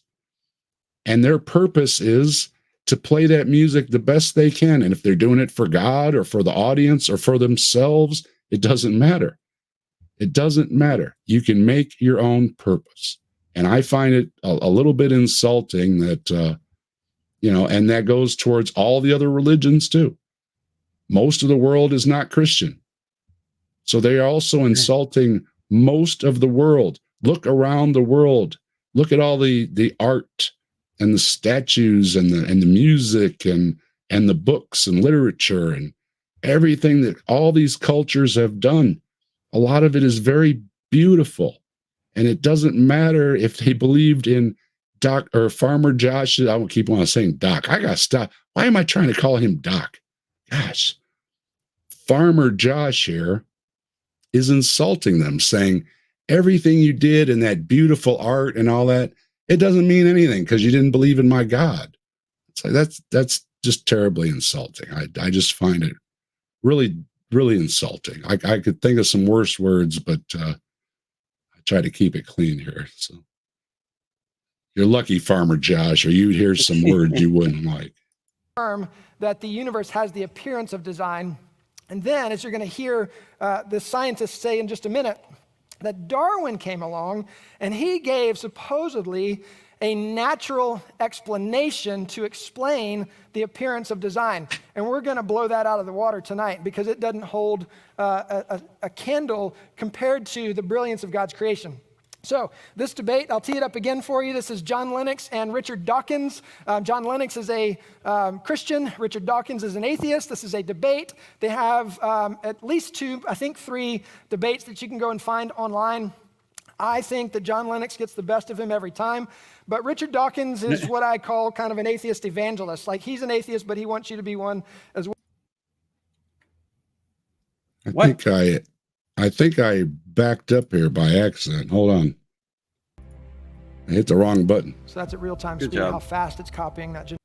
When you have to go and repair those, the protein, then delivering There we it go. where it needs to go so that your body can heal itself. And so that's the kind of thing, whether it's building a new human being or whether it's repairing something in your body, this process is extraordinary. How do we get from information from the blueprint to protein itself? So I'm going to kind of talk as we go here. So this is gene transcription.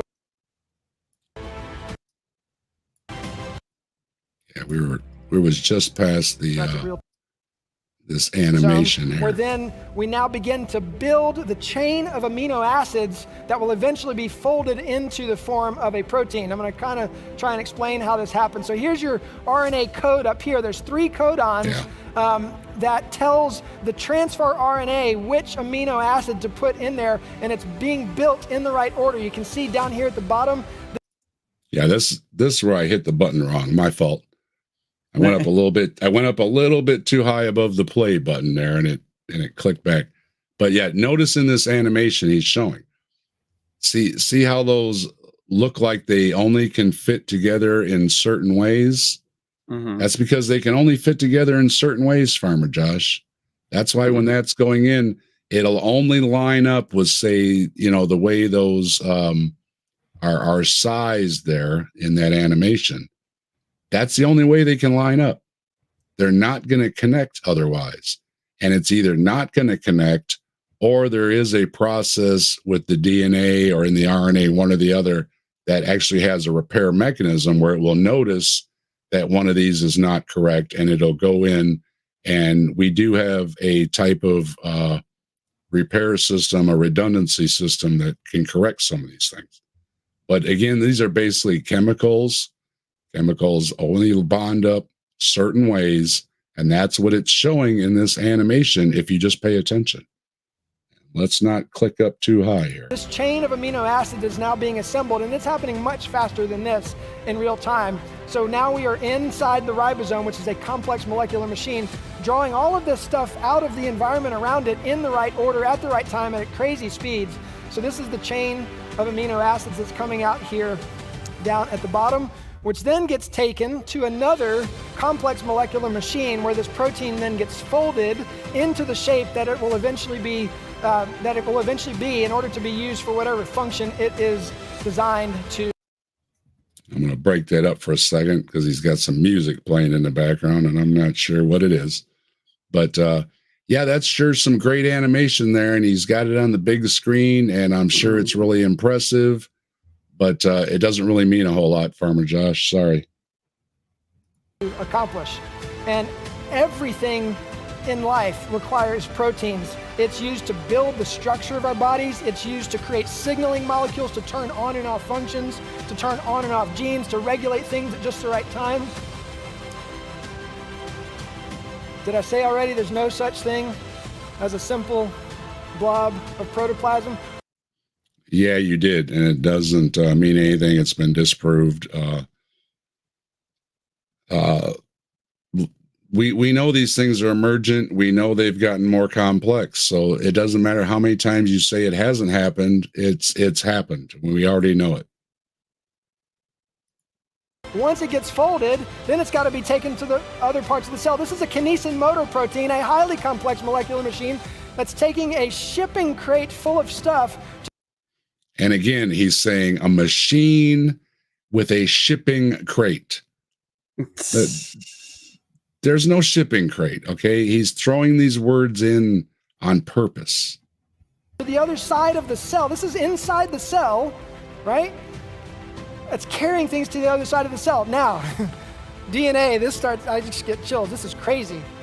If you were to stretch out a strand of DNA in your body, real size, actual size, stretch it out, it would be 6 feet tall. It would be my height. And that's right. I did look it up. Ooh. So what? But your body, if you stretch out all your intestines, it's how many yards worth of intestines? It's like, okay, you've got a lot of intestines. So what? If you stretched out all your blood vessels, they would reach how far? If you stretched out all your nerves, they would reach how far? Okay, so what? Yeah. So special. Yeah, it's saying something without saying anything. It's just, look, if you stretched it out, it would be 6 feet. Ooh, what does that mean?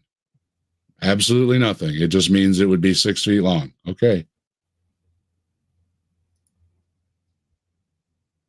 not only is DNA complex and the molecular machines that take all of this stuff and build proteins complex, but just the ability to shrink DNA, to wind it up so small that it can fit inside of a cell where hundreds of cells can fit on the tip of a ballpoint pen, that is incredibly complex as well. The ability to stretch something that's 6 feet long, not quite as tall as Marius, but still tall, is able to wind that up into a cell where hundreds. Wait, what? He's just fascinated that something very small can be stretched out to be 6 feet long. It's like my hair is pretty small. It's about halfway down my back. I've been growing it out for about 2 years, right? It's pretty impressive how long it is. It really is. And it's really small. A hair is what, a micron across or whatever? It's pretty small. Something like that. And my hair is about, 1.5 feet long or 2 foot or whatever. It's like, wow, Dave, you got long hair. Yes, I do. What does that mean? It means I haven't got a haircut in about 2 years. I don't know what it's just for shock value. And I say, and so's this video with the music, boom, boom, boom, boom, boom, boom, ooh. And I'm trying to break it up here in case it's somebody's music he stole. Of cells can fit on the tip of a pen.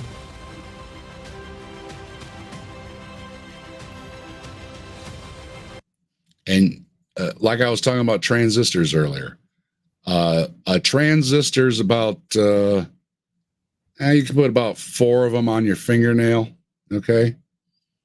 Now that we have integrated circuits, they can put thousands or millions of them in that same place. Wow. Yeah. That's amazing. It is. It is truly amazing they can put that many transistors turning on and off in the size of my little pinky fingernail. It is. That is, wow. I love it. What does that prove? It proves that's pretty cool. That's something science knows, something science has learned, something science has invented, and something science has taught us. What I'm lacking from this entire video is anything comparable from the Bible? Give me one thing that you would read from the Bible and go, wow, right? Wow. That I've never gotten a wow from the Bible.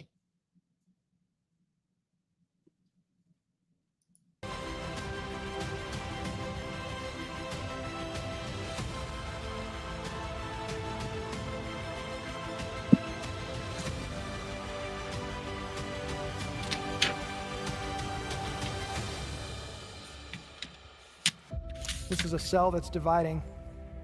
So it's got a copy. Oh. It's creating a clone of itself. It's got to copy that enormous amount of information.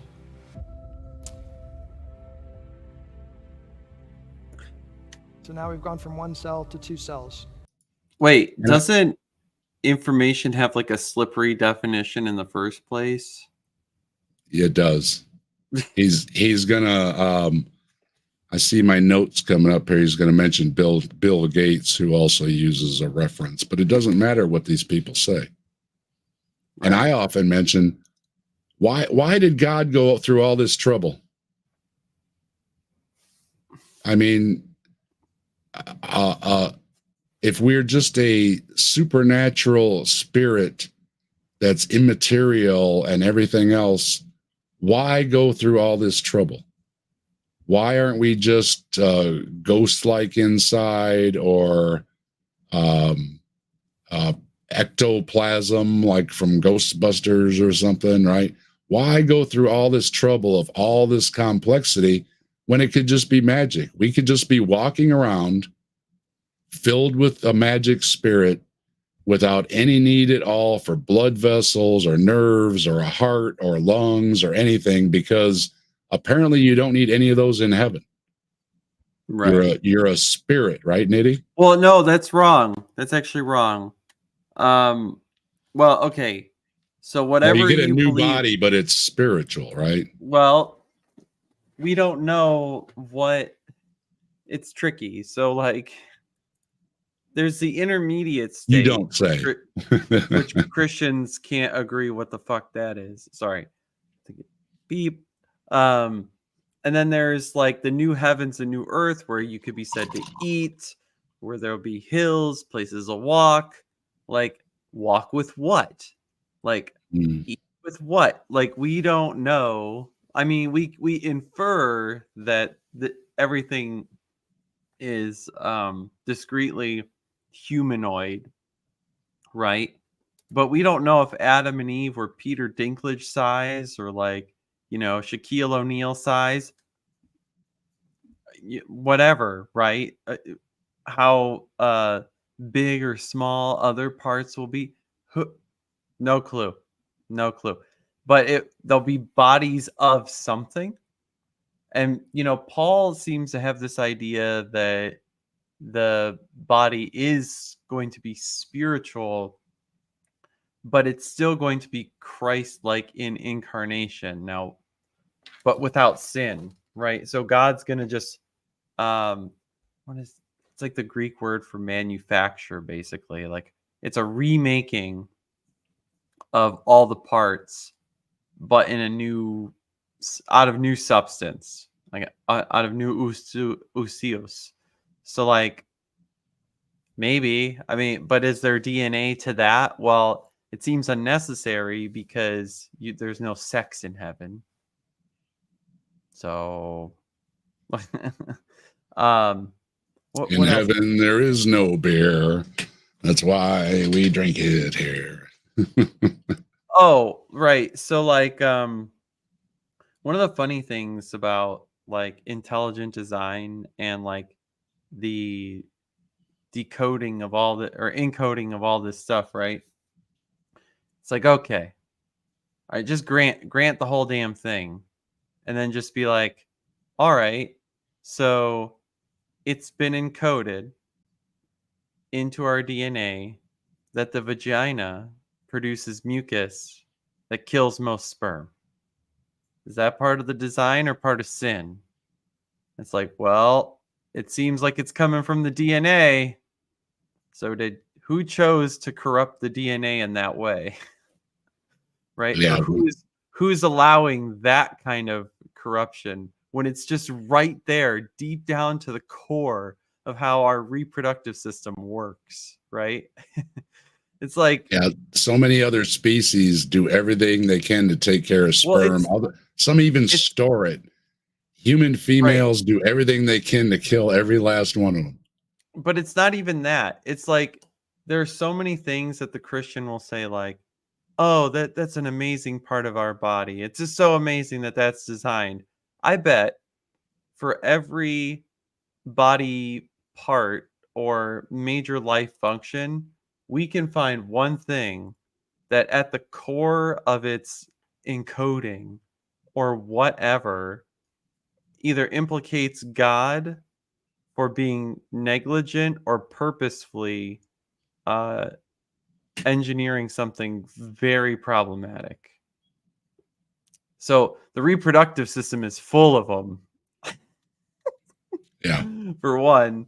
Well, But and yeah, I point out almost all our major organs, our vital organs, are protected.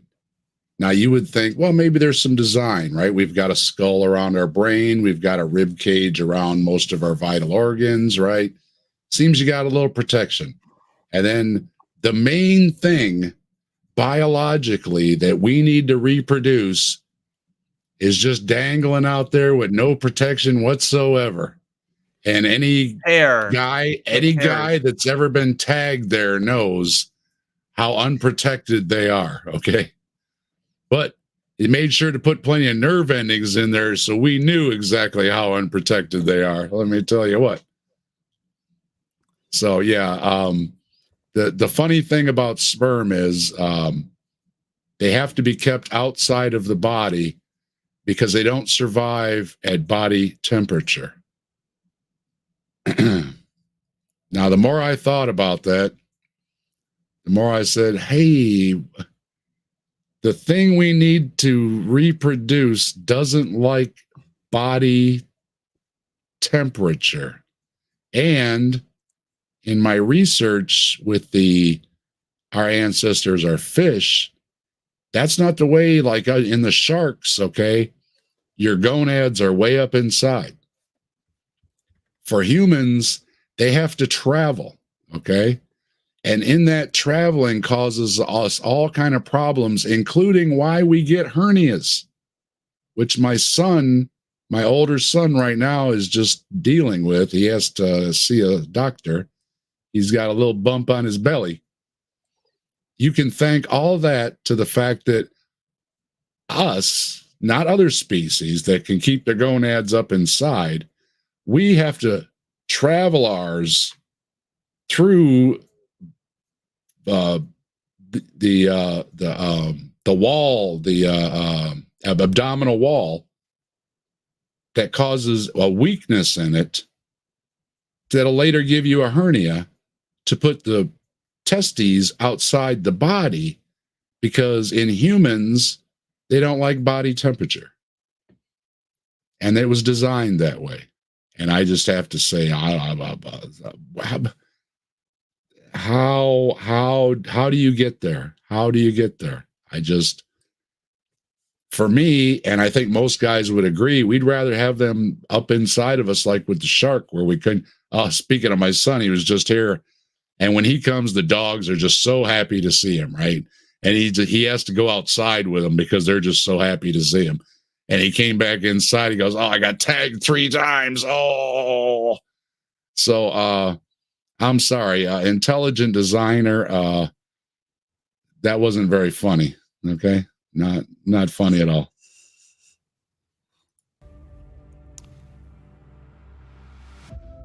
There is no such thing as a simple blob of protoplasm. There is Yes, there more is. information in the DNA of a single-cell amoeba than there is in an entire set of encyclopedia. This analogy is just terrible. It makes no sense at all. He just said you have ACTG in DNA. So I'm not sure what's in the amoeba, but let's say it has the same thing as us. You have ACTG. That does not fill up an encyclopedia, Farmer Josh. It's ACTG. It's 4 chemicals. That's it. Now, for some of you in here, an encyclopedia is a set of books that we had growing up. I'm a lot older than you. Sit down, Junior. Before Google, or if you wanted to find out about bats, you went to the bee book and you looked up bats. Yeah, and what does the Bible say about bats? I can make a funnier joke out of that. Bats in the book. Extraordinary amount of information in a single cell amoeba, much less our bodies. Bill Gates, DNA. Here it is. Like a computer program, but far, far more advanced than any software ever created. See, there you go. So your computer analogy earlier, where you said it's just like a computer with ones and zeros, goes out the window in your own script, Farmer Josh. This is your own script. Come on, dude. I've got my notes in front of me here for a reason, okay? You should pay attention to your notes, Farmer Josh. Have you ever heard my computer programmer thought experiment? Possibly. Go ahead. So God makes man, right? With this incredible design, right? And so if I'm a computer programmer and I write a program, I'm responsible for how it functions, right? When it's out in the wild, right? If it's doing what's expected, great. If it fails, okay, let's fix it. If it can gracefully handle errors or malfunctions, even better, right? So imagine the human is like a computer program. Now, here are our options, right? The computer program is either if we're designed, oh man, I'm fucking this up. I usually have it so well. All right, so it's all right. Just reset. Yeah, if God made our program, right? And it appears that everything should function as it does today, which is with sin as part of the equation, right? We get diseases, we get pains, we again have a reproductive system that's crazy, all these things seem to be intertwined with our design, and yet we're told by the Bible that those are the product of sin, right? A computer virus has snuck in. Now, either A, God didn't program that in, and somehow that virus gets into our system, or God did program in the effects of sin into our system, right? That if this fails, do this, right? So in that way, God is the author of sin, or how we sin, because he created the programming that will interact with the world in this way to do the things he thinks are the bad, right?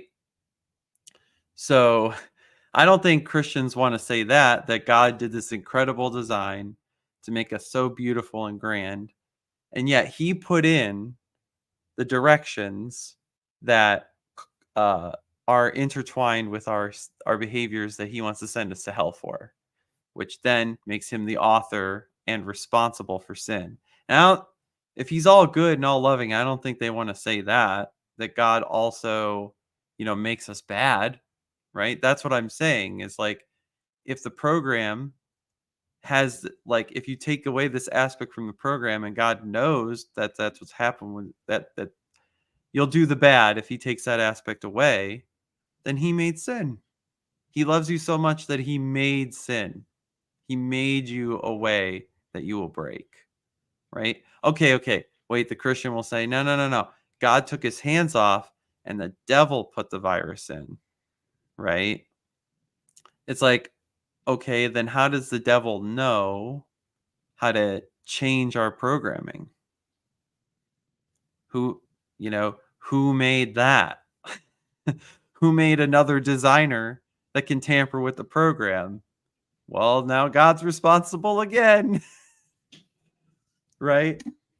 Or Yeah, I always go to, was it Isaiah 45, where God's responsible for everything, good and bad. All right, last one, right? No, it was the eating of the fruit that tampered with the program. Well, then who says how much of the code's variation to its intent is bad? Well, it's God again, right? How far the program is off the rails, he's determining what's an error.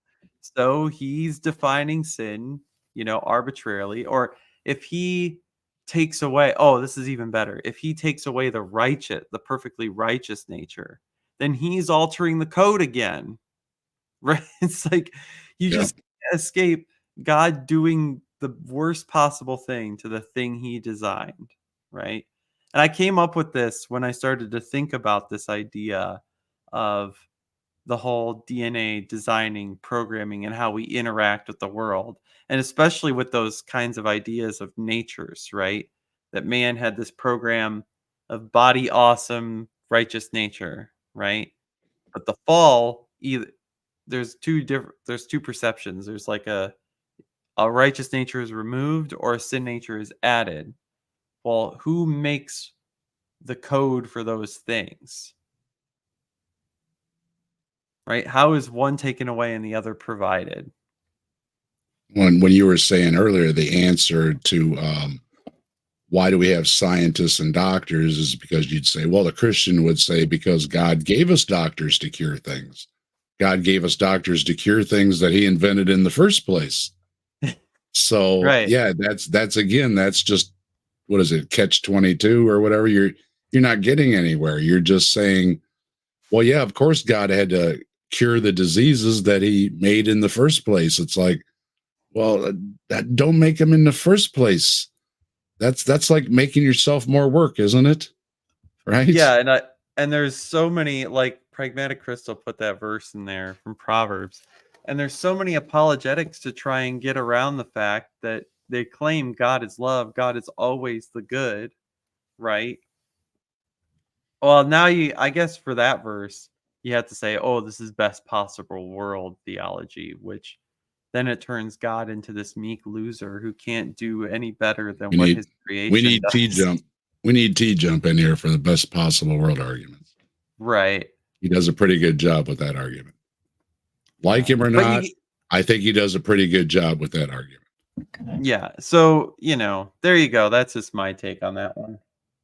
No, it's a good one. And I have heard you talking about it before. Yeah. But yeah, so good design there, Farmer John.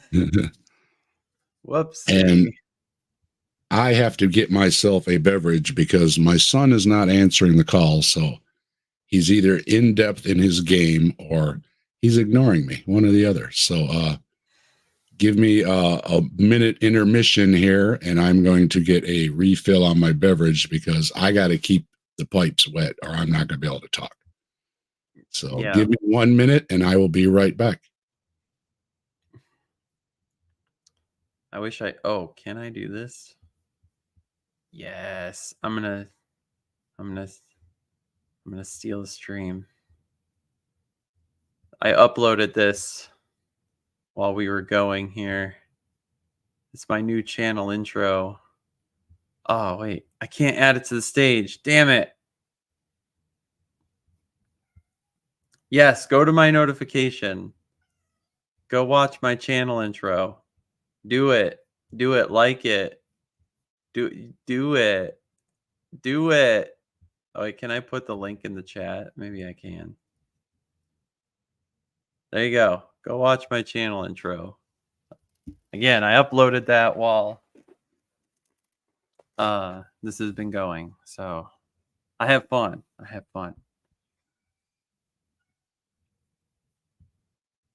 Also, shut up, Cat. Everyone can hear you. Stop embarrassing yourself.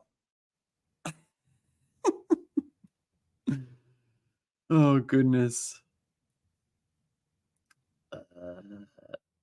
Get the fuck out of here. There should be no copyright on that shit. Anyway.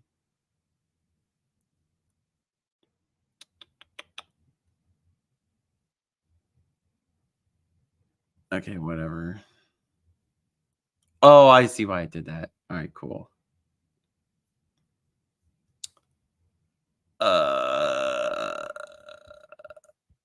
It's just a recognition. I put that in there, but it's royalty free, so it's fine. Jackass thing.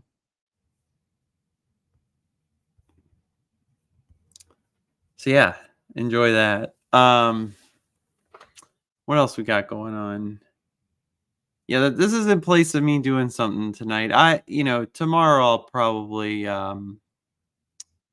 do something on my channel. There's like this terrible 10-minute video that is going around our bucket of YouTube's Christian circle jerk. Like Trinity Radio, David Wood, and I think like either Alan Parr or somebody else shared this, like, the atheists, they just won't listen to evidence. Like, we'll talk about that. That'll be a good time. And then AR sent me this goofy, like, Calvinist basement classroom pastor channel that I want to monkey around on. Yeah. So that'll be fun. Yeah, Purple, that's not a half bad idea. I almost want to have like I guess I could do like stream of consciousness theology stuff, like while I build a Lego set. What could we call that? Building in the Bible? That brickin the book? I don't know. Legoology, somehow to mix it with theology. Theologos. Oh, we're getting Legos, somewhere. Logos. There's Bricks got and to be books. some word play in there. Bricks and books sounds like I'm gonna read other stuff, and that no, I like it, but nitpicking. There's got to be something in there. And I have to mention, I was on with the Muslims the other night. They were telling me about how it's a new page. Let's see, what's it called? I'll look it up here real quick. And thanks, Crystal. That was pretty fun to make. I had a lot of fun. I had Legos when I was a kid. Of course, I never had as many as I wanted. So when my kids got into Legos, I made sure they had everything to build everything. So they had the motor kit so they could add the motors and the tires and all that stuff. Heck yeah. I guess I could call it Bible bitchin' and brickin'. That's not too bad. One second here. I'm looking up.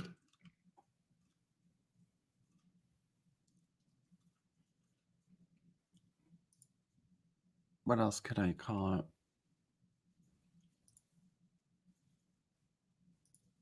Nitpicking the Bible. The channel is called Dots Connected to the number 2 Islam. Put it in the private chat. Oh, I think I just got it. Construction with the deconstructed. Here's the link. That could be fun. And, I'll put it out there for everybody else too if they want to check it out. All right, I'm gonna subscribe to these jabronis. They were mostly civil. One of the guys was a little more civil than the other ones, and I actually intentionally invited him to the captive desk without inviting the others, because one of them was a little more willing to talk and not be on. They were on the attack from the minute I come in there because I'm not a believer, you know. And I kept telling them, look, you know, we can agree on a lot of these things. I'm just trying to, you know, get a few questions. And of course, every time I asked a question, it went on for way too long and I never got an answer. So, but wait, every time you asked a question? Yeah, the main thing about this stream was it was called Non-Muslims, Why Haven't You Accepted the Truth? And that's always one that, you know, I like to ask the Christians too. It's like, well, what's this truth that I'm unaware of, right? So one of the things they went to was alcohol. Well, the Quran is from God because we know alcohol is bad for you. Okay. And I said, look, I agree alcohol is bad for you. My little brother is dead because he drank too much. Fact. That's why he's dead. That's why my little brother didn't see 50 years old, because he drank too much. But I don't like being told that I, who rarely drink, cannot enjoy this glass of wine. I think let's see, when my son was here for a barbecue in the summer, they asked, what can we bring? And I said, well, really don't need anything. Why don't you bring a beverage? So they brought some beer, and Dave has about half a beer, and you can make fun of me. Everybody does. I have about a half a beer and then I'm done. Okay. Because first of all, I only like it when it's fresh and foamy and ice cold, you know, and it loses that real quick. Okay. Especially during the summer. Right. And, you know, I like a few sips and I like to enjoy it. And the same with this wine I'm having, because Dave doesn't usually drink. And I'll let you know, I do have a little buzz going on. And this may be the first and last time you ever see me buzzed on alcohol online. Okay. It doesn't take much. I've only had a half a glass and I went and I refilled my glass. Okay. But this is a special occasion. All right. I came on to celebrate having 10,000 views, and it's humbling. And I want to again say thank you. And I am just blown away that that many people have checked out my stuff. Okay. I have got a lot of compliments on some of my videos that I put a lot of work into them, and I did. And I appreciate the compliments. And I do try to, you know, like earlier, we were fact checking myself, right? You said buckshot, should have been birdshot. Okay, I was wrong. I misspoke. Let's correct that. Okay, not a problem. All right, not a problem. I appreciate it, and I appreciate the critique. And if I say something wrong, I don't want to be wrong. Okay. But I also pointed out, I don't think I want anybody telling me that I can't have this little glass of wine here. Okay. Am I hurting society? No. Am I hurting my family? No. Am I hurting my health? No. Because this little bit of wine here is all I'm going to have probably. Well, I guarantee you, since the year is almost over, I had a half a beer and a half a glass of wine this year. I think I should be allowed to have that. Okay. I, on the same token, will say, I'm not going to get behind the wheel. Okay. I'm a lightweight. All right. And even if you don't think you're a lightweight, your brain is. Okay. And you shouldn't be driving. All right. And I don't think you should be drinking it all the time, because you won't live to be 50 like my little brother. And I think everybody should live to be past 50. Okay. And I don't think you should drink so much that it costs you your job or your wife or your kids or your friends or anything else either. So I will fully agree. And the new science coming out is saying even just a few drinks a week or whatever is bad for you. They are saying now.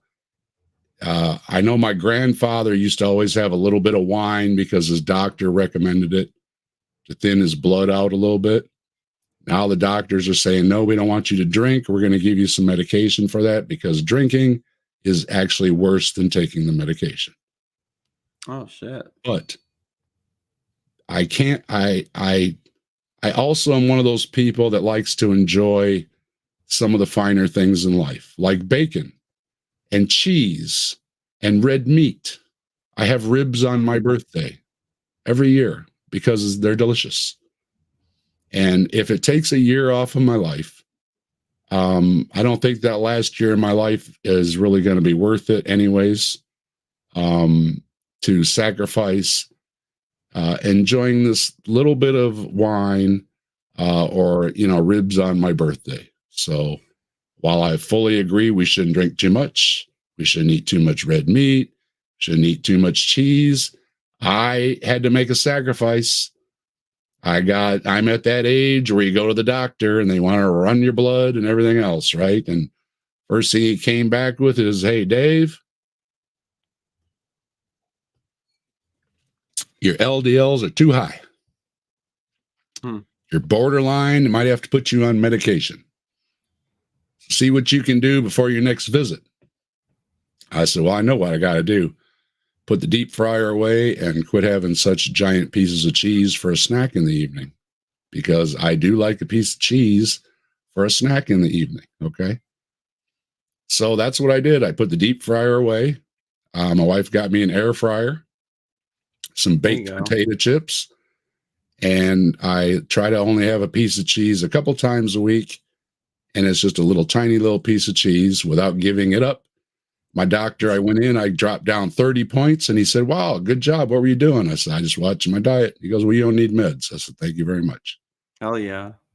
Without giving up, I don't want to live my whole life without having a piece of cheese. Okay. I think I love cheese, but I can also understand that you shouldn't eat too much of it. So I also asked them back. I said, hey, I've been on Hamza's Den before. Hamza doesn't look like he misses a meal. Being overweight is not good for you. If you go to the doctor and you're overweight, what's the first thing they're going to tell you? You need to drop a few pounds, right? Right. So is eating that cheeseburger or, whatever that you're eating with all those calories bad for you? Yes. Should I be able to tell you not to eat that? No. Same way I should be able to enjoy a glass of wine, because their argument is that it's bad for society. I said, I don't see how I am harming society by having a drink now and then. Well, obesity harms society, technically. That's what they said. That was my argument right back. They said, well, being overweight doesn't affect society. Show me how it affects society. I said, well, right off the top of my head, my medical bills. My medical bills are higher. And infrastructure has to change around people's capabilities. Yep. And if their weight makes, some things inaccessible for them, then we need to reorganize just around them. Insurance premiums go absolutely insane for the healthy people, right? Because insurance companies view them as a risk. And to those in the audience who may struggle with this, I'm not trying to say you're a bad person or anything. It's just the way that this world works. And it's just a fact that, again, that we know that eating too much is bad for you. And I would never tell anybody to overeat. But I would also, my policy is don't ruin a man's feast. Okay. If you're eating something and somebody says, ew, how can you eat that?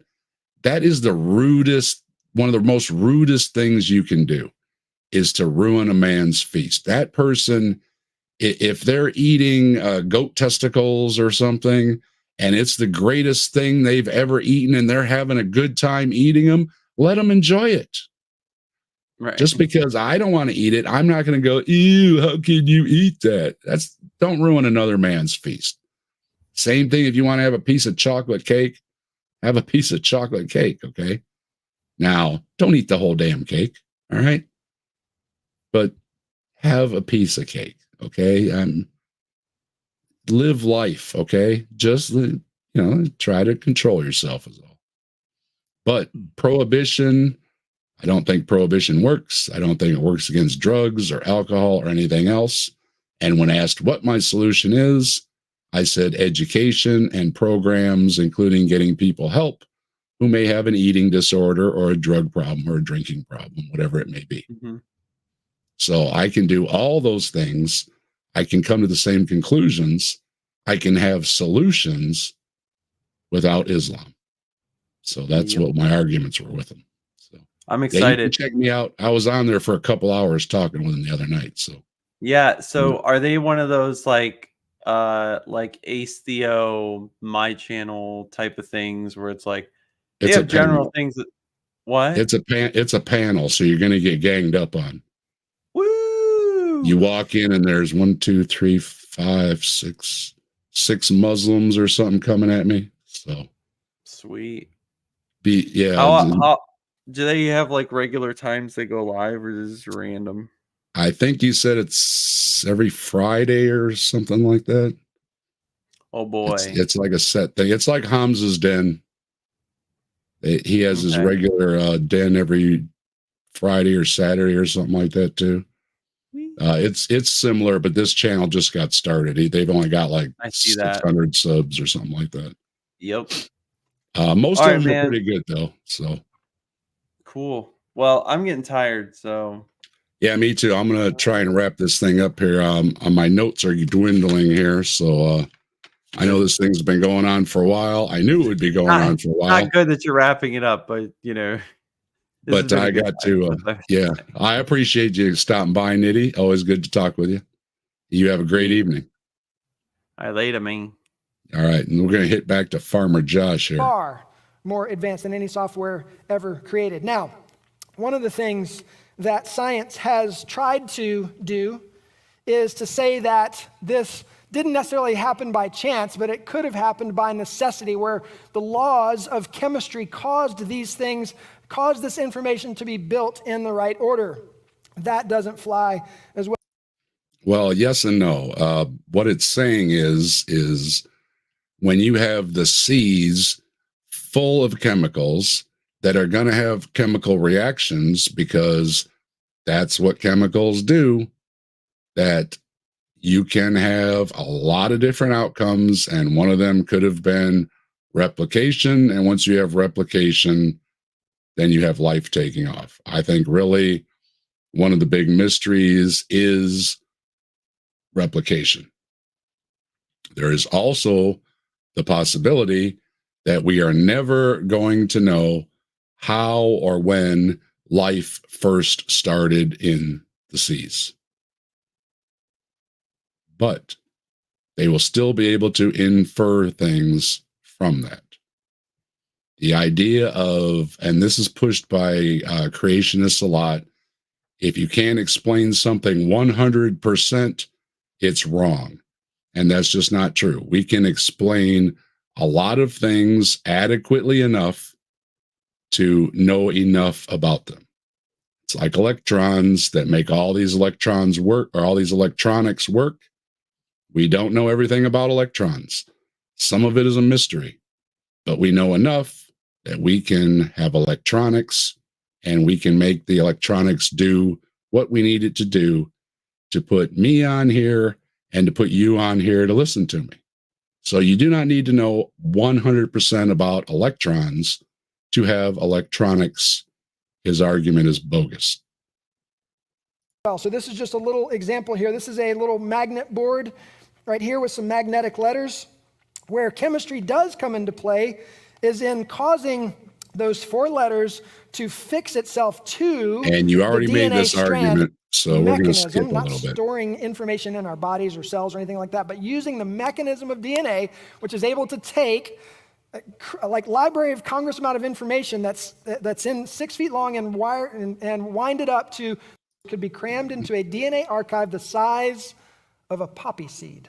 He's repeating Facebook a bunch of stuff here. owns and operates 18 data center campuses globally comprising 40 million square feet. This entire mosaic space, including the undeveloped space back there, is 25,000 square feet, right? So 40 million square feet over 18 different data centers is massive.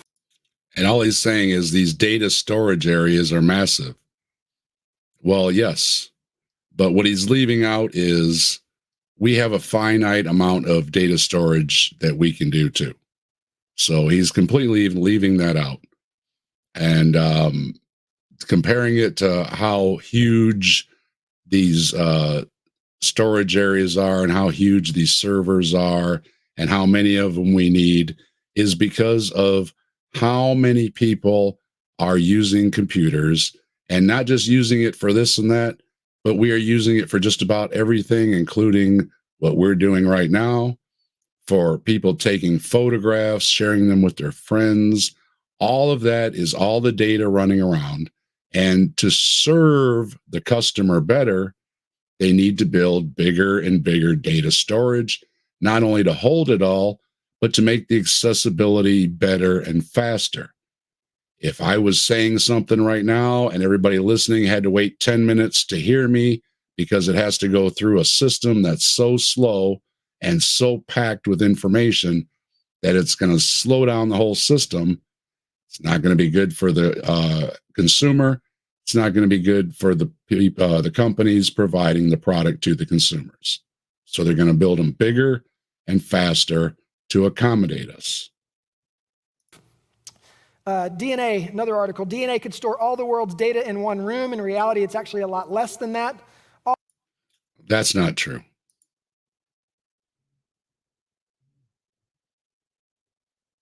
All of it. Facebook, TikTok, Instagram, China, Russia, America, all of it in the size of a human being. No, that's no. Data, they can get better and better data compression, but comparing it that we could put all that information onto a strand of DNA is just not right. That's just not how the DNA operates. The DNA operates with ACTG. It's not going to have any clue what to do with pictures of our cats. Okay, it's just not. All of it.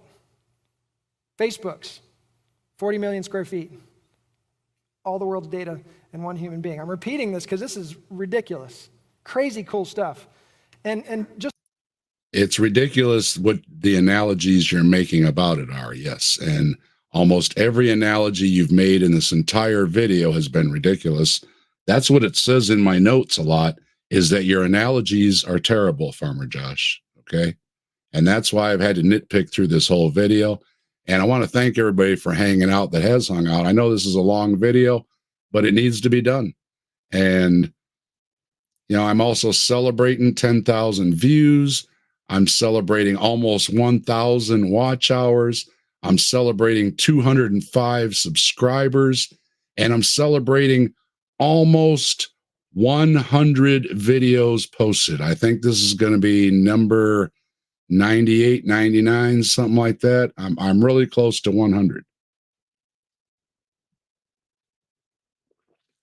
Most of my videos are short. I try to keep my interviews short. I try to keep the Grassman Chronicles short within a reasonable time. I try to shoot for about an hour, hour and a half. I've been going about 4 hours. Yeah, I might have to break this up later. But I'm on a roll, and I'm going to finish up because we're almost through it all. So here we go. just to spin on that for a minute, humans haven't created anything that comes anywhere close to the efficiency of the molecular machines that are in nature. I'm a part of what's called an engineering research group that was started by the Discovery Institute in Seattle. He's part of a group that works with the Discovery Institute.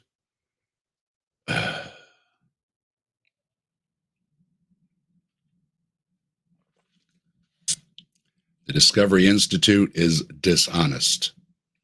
As I said earlier, if you want to know everything there is to know about everybody that works at the Discovery Institute, check out Professor Dave. I think he has gone through each and every employee at the Discovery Institute. And he does so laying it out there, what their education is, what their experience is, what their expertise is, what they say, and what the consensus of everyone else and their peers say. Check it out. Make your own decisions on the Discovery Institute and its employees. And they're getting biologists and engineers to sit at the table together and talk about things, because one of the things that atheists and scientists have proposed is that they're looking at the design in nature and saying, oh yeah, see, that's a problem. If there really was an intelligent designer, he wouldn't have designed the bones in our feet to be this way, or wouldn't have designed the jugular vein to go this particular way. And so engineers now are coming to the table and saying, oh no, that's actually brilliant. Bring an engineer in to explain the laryngeal nerve on how brilliant it is. Buzz. And yeah, I see 60 years old. I'm going to be 58, so I'm right behind you.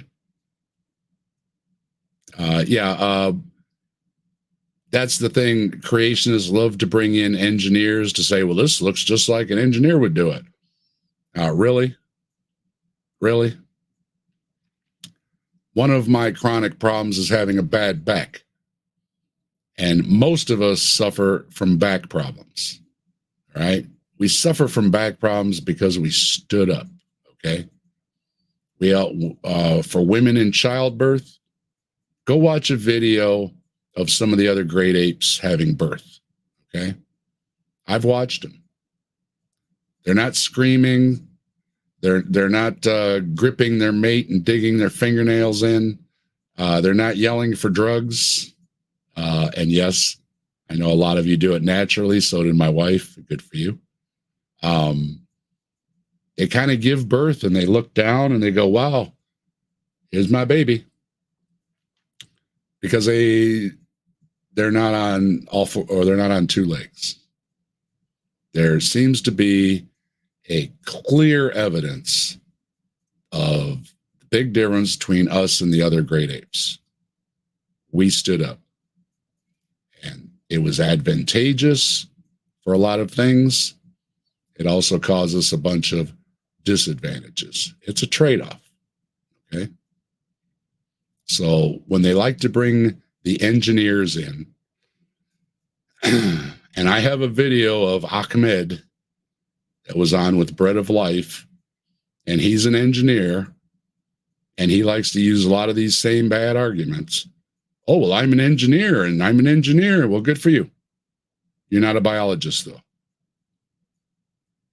And that right there is the problem. They're not in the field. There's a reason almost all biologists accept evolution. There's also a reason why people who are not biologists may not understand it, like engineers, because they didn't learn it. My specialty was as a technician. I'm good at fixing things. A lot of people aren't. Now, if you aren't good at fixing something, you're probably going to mess it up. So you're probably going to think, you know what? I should probably just take it to Dave. Okay? There's nothing wrong with that. Most of the world operates that way. You go to a specialist. Okay? If you want your hair cut, you go to a hairstylist. You don't come to me. I'm a mechanic. I'm a technician. I'm an electronics technician. I'm an FST. I work good in the field. I don't cut hair, okay? It's okay to go to a hairstylist. And expecting everybody to know everything about everything is ridiculous. Nobody in the world operates that way. But this is what creationists want to use as an argument. It's a terrible argument. Whereas biologists don't look at things through the lens of an engineer. And so these guys are sitting at the table talking together to sharpen each other around those things. And engineers are looking at biology and saying, wow, that is extraordinary and brilliant. And so we very much look to nature to come up with ideas for inventions. Harvard Medical, next. Save it in DNA. This is a quote from that article. This is from Harvard's Weiss Institute. What makes DNA so appealing for data storage is, number one, it's high density. You can store a lot of data in tiny amounts of mass. Number two, stability. Dried DNA stored in a cooled environment can last thousands of years. The oldest DNA sequenced is 700,000 years old. Number three. 700,000 years old, you say? On a 6,000-year-old Earth in a 6,000-year-old universe. Wow, mind blown, Farmer Josh.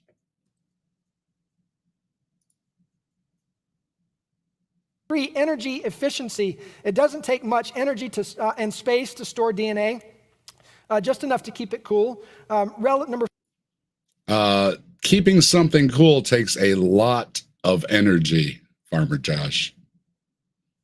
HVAC is one of the leading costs for businesses. Okay? It costs a lot of money because it requires a lot of energy to keep you warm or cool.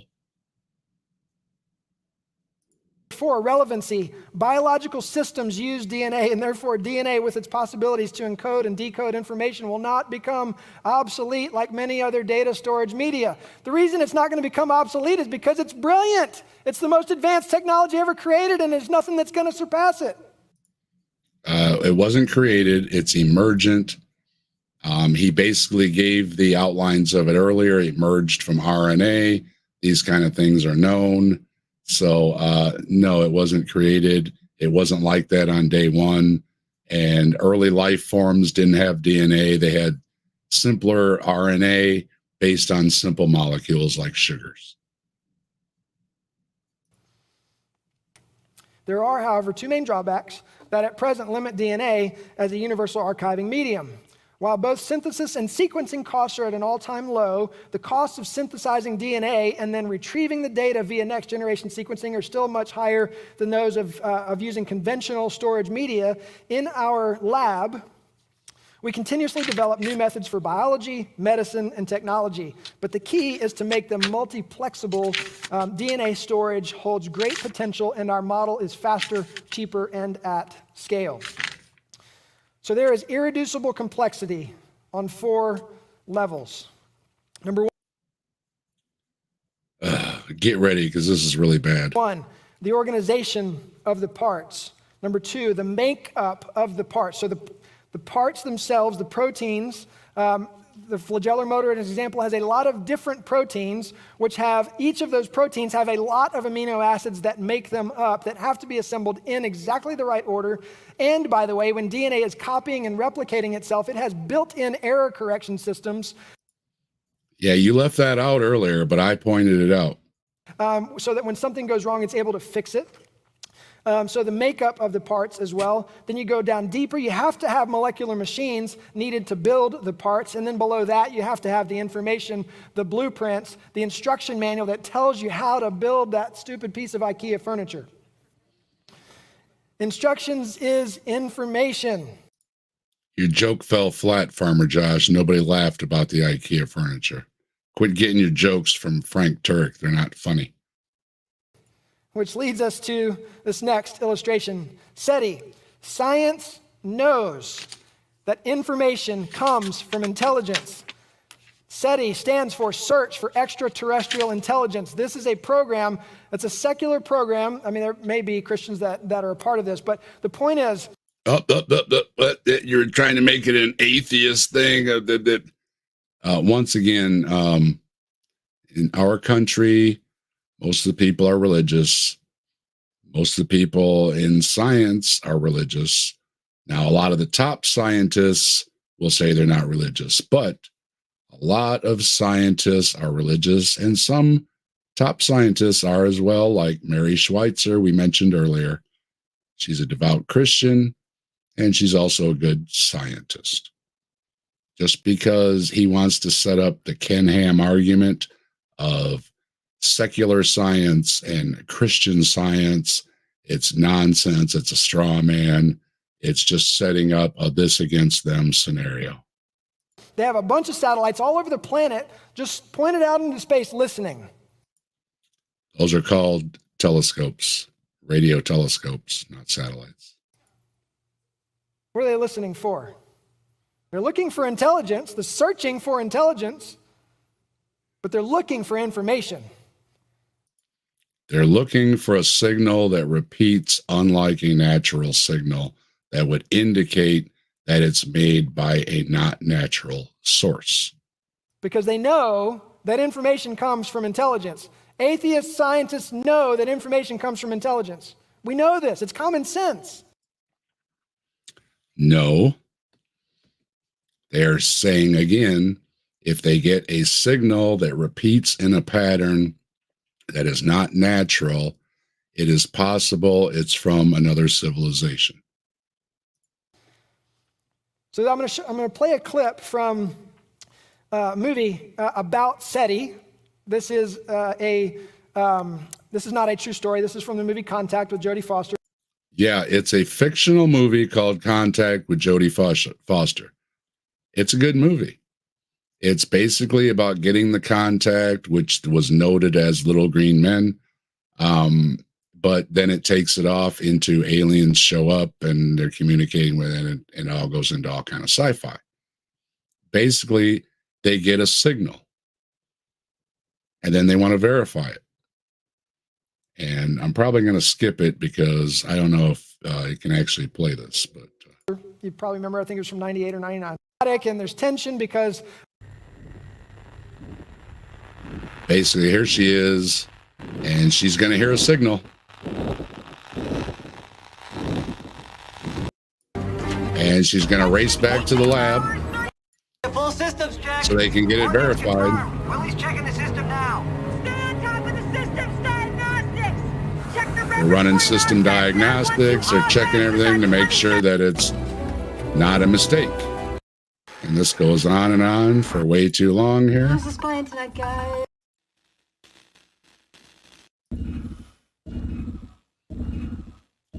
And they confirmed a signal. Seven. And it's in 2, 3, 5, 7. Those are all prime numbers. prime numbers. Natural phenomenon. no way. Oh, look at me strutting across the stage. I'm Farmer Josh. All I need is his thumbs and his Biv overalls, and he'd say, "Hey, did you see that? That's a fictional movie." Who cares, Farmer Josh? It's a fictional movie. It's not real. This is like when Bodie Hodge references Jurassic Park. Are you really getting your science from science fiction movies? That explains a lot, okay? Stop doing that, Farmer Josh. Hey, that's a natural phenomenon. Science knows that information comes from intelligence. Why does that matter? Well, first of all, this hasn't actually been done. It was in a fictional movie. Because DNA and these complex molecular machines is positive evidence for an intelligent designer. Why does that matter? Because If it's positive evidence for ID, then why isn't ID taught in any schools other than like one or two creationist colleges and in homeschool curriculum? Seriously. This is the question I ask people that are fans of the Hovens and the Hams and the Banana Mans and all the other creationists out there. Do you really think this person with no training at all, mind you, Hovind, Ham, Comfort, all these ones that lead these organizations, they're not scientists. Some of the ones that work at Discovery Institute are scientists, but they've never really been an accomplished scientist. And there's an old joke that says, what do you call the person who graduates last in his medical class? Doctor. Doesn't mean they're the best. Doesn't mean that's the person you should go to. And I'm not dissing anybody that graduated from medical school. That's not the point. The point is, just because you are a scientist doesn't mean you are a good scientist or tops in your fields, or that you ever done anything worth anybody else citing. One of the things that atheist scientists accuse us of regularly is what's called the God. And again, with atheist scientists, it's like, no, there's the scientific consensus, and there are those that dissent that are on the outliers. And often these outliers are people like Behe, who, I'm sorry, are failed scientists. Okay. And again, I'm not trying to knock anybody. I hope for more scientists. If you're a young person out there and you're thinking about becoming a scientist, you have an interest in science, go for it. Doesn't mean you're going to be the best scientist ever. You may be. We won't know until you try. We won't know until you put out experiments, inventions, papers, and they get peer reviewed. And if everybody else agrees that you're a good scientist by your peers, then you are. If you get cited by other scientists, you're a good scientist. Nobody cites these people that Farmer Josh is quoting. Nobody, except Farmer Josh. God of the gaps argument, which says we don't understand something, throw in this fairy tale God to explain it. We don't need to understand. That seems antithetical to science. But what we've been discovering and will continue to discover is that good science actually trusts that the world and the universe is ordered so that we can actually go and study it and understand it. And we're going to see that the history of science actually started out of Christians looking to go and discover how God had revealed himself in nature. There have been a lot of Christian scientists. There have also been there have also been scientists that were non-Christians in many countries around the globe. And again, we stand on the shoulders of giants. We don't just stand on the discoveries Christian scientists may have made. Every scientist, regardless of their faith or none at all, that have done good science, that have added to the body of knowledge that other scientists rely on today and cite, are all part of the greater whole. Sure. So we know that information comes from intelligence and that messages come from minds. We know the information thing it's a gray area. It's how you're going to define the information. How Farmer Josh is defining it is not the way most scientists define it. And messages come from minds. Well, that's a language. And Farmer Josh, languages evolved. I hate to break it to you. And that's actually a good analogy to evolution, unlike some of the bad analogies you've used. Okay. Look into how evolutions evolved, adapted other things, changed over times, spread across populations, diverged among populations, and it looks very similar to how evolution occurs. Analogously. that information comes from intelligence and messages come from minds. This is forensic science. Remember what we've been saying. Science doesn't say anything, scientists do. Wrong. Scientists say things and it adds to the body of knowledge that we call science. We do not cite each individual scientist for the last hundreds of modern science to thousands to more primitive science. of everybody that's ever done anything, any experiment or everything. That's just not how it's done. All these things make an accumulation. We stand on the shoulders of giants. I can't say it enough. Lots of people have contributed. Men, women, different religions, different cultures have all contributed. Some of these people never met each other.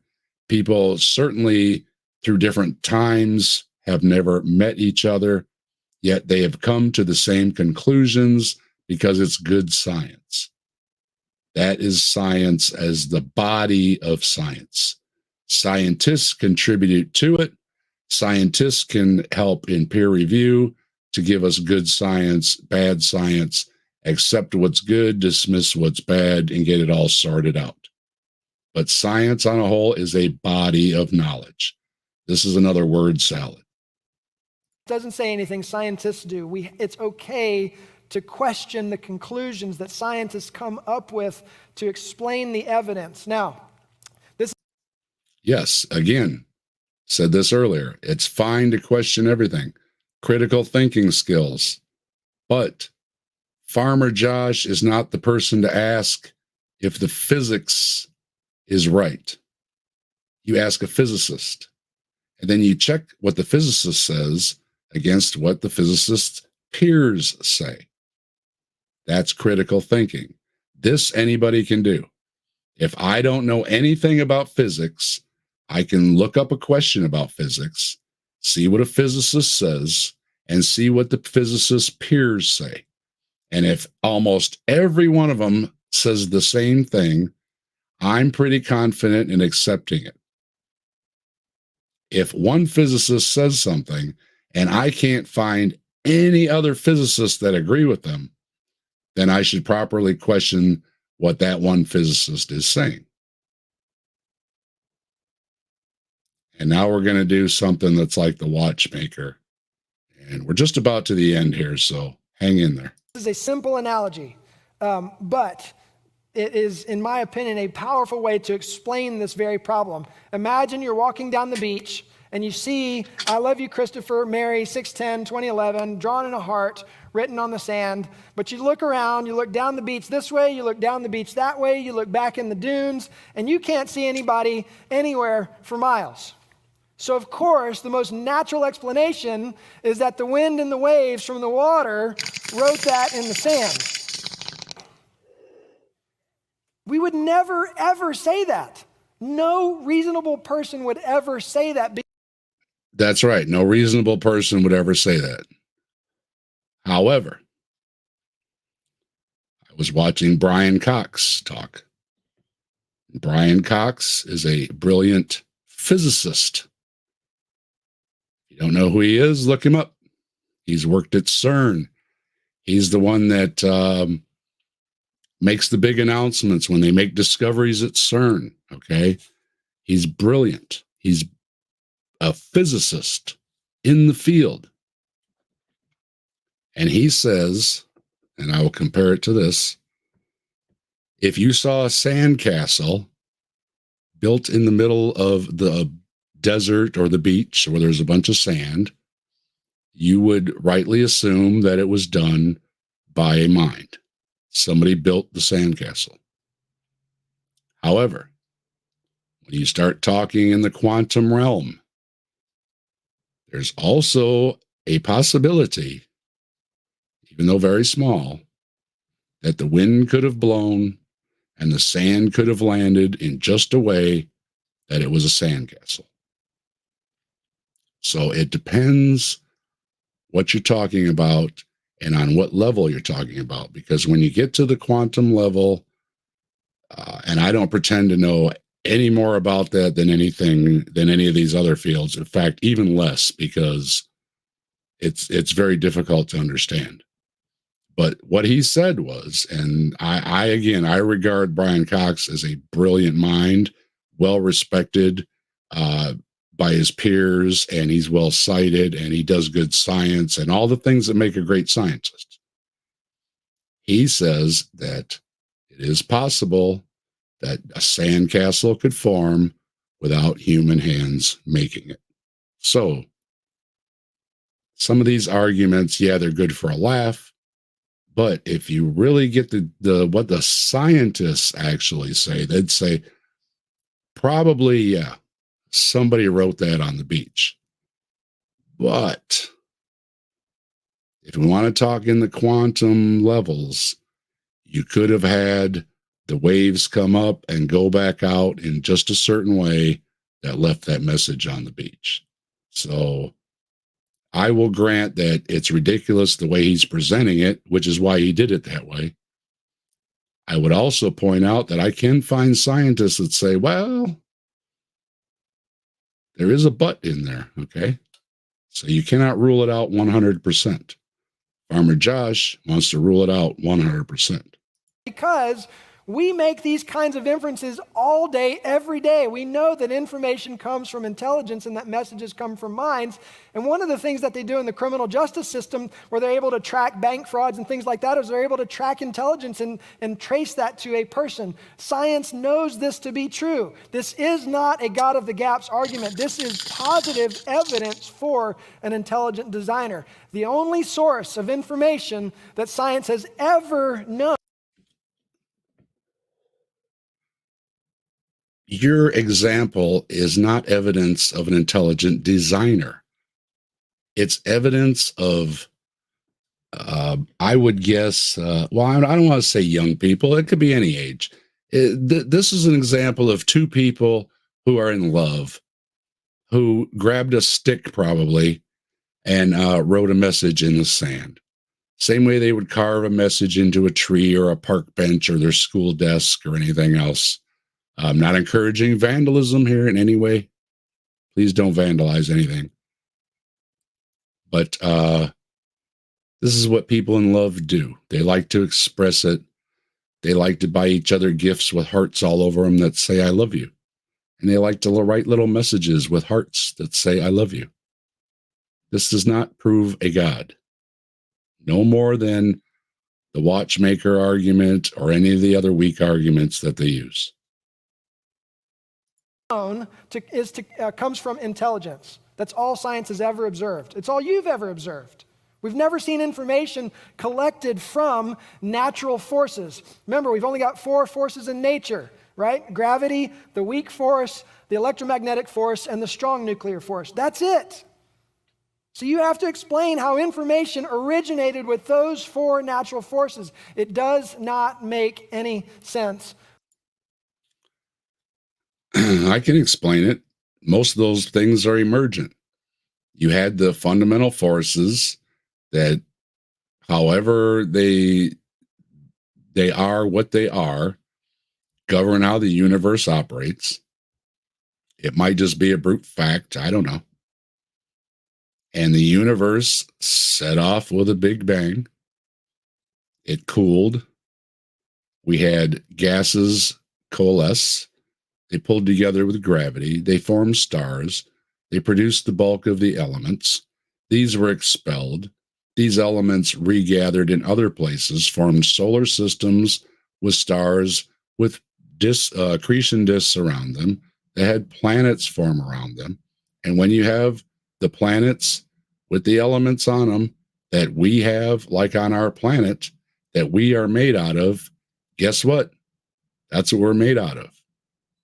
Now, what I want them to answer is, how are you going to be made out of something that isn't what the elements are on the planet? Obviously, we are made from what elements are on this planet. That's emergence. We use what is available to us because that's what is available to us.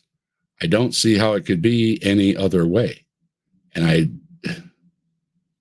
these arguments are just terrible. And that's why this video has been so long, because when I was watching, again, I'll show you the notes. Every time I started watching it, it's just like this. I had to stop and start making a bunch of notes because every couple sentences is just wrong. It's just wrong.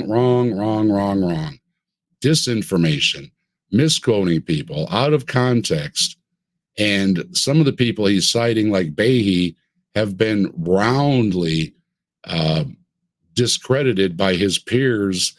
And when he says that all of his peers say things about him and that he can't get funding for his nonsense, he should check himself, because there's a good reason why nobody cites Behe, why Behe can't get funding for his intelligent design research. Because what exactly does that entail? Reading the Bible? Yeah, I'm sorry, Mike Behe. I don't see a university giving you a bunch of money to read the Bible, okay? And tough luck, buddy.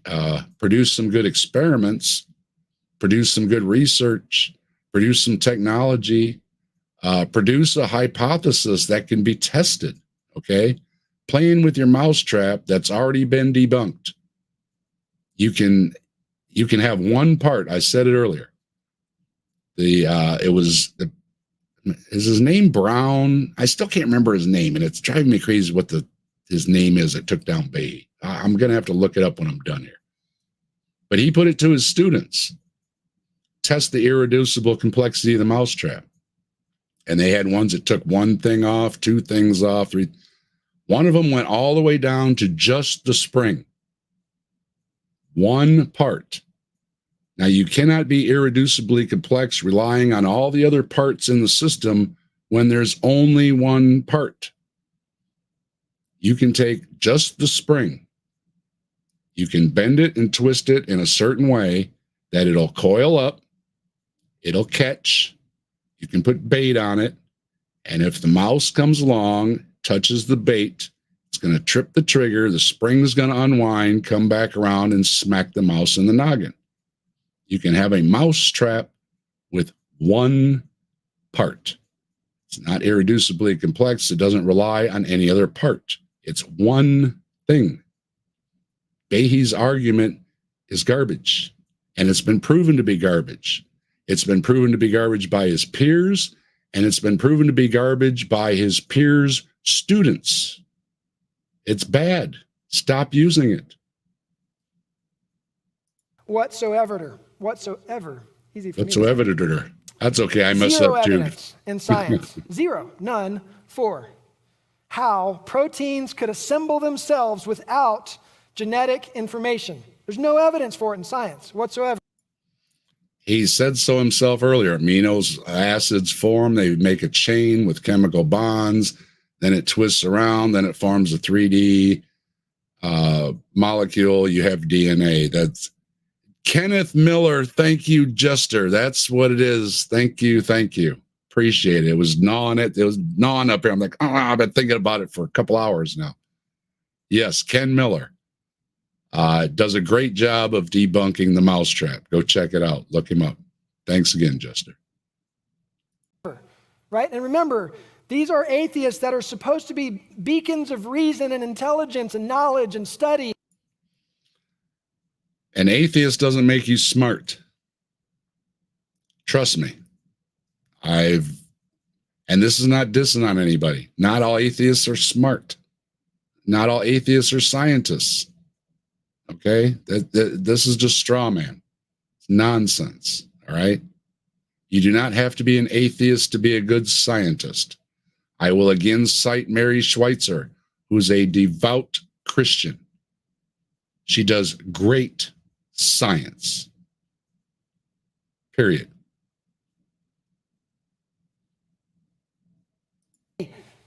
And information. No evidence for it whatsoever.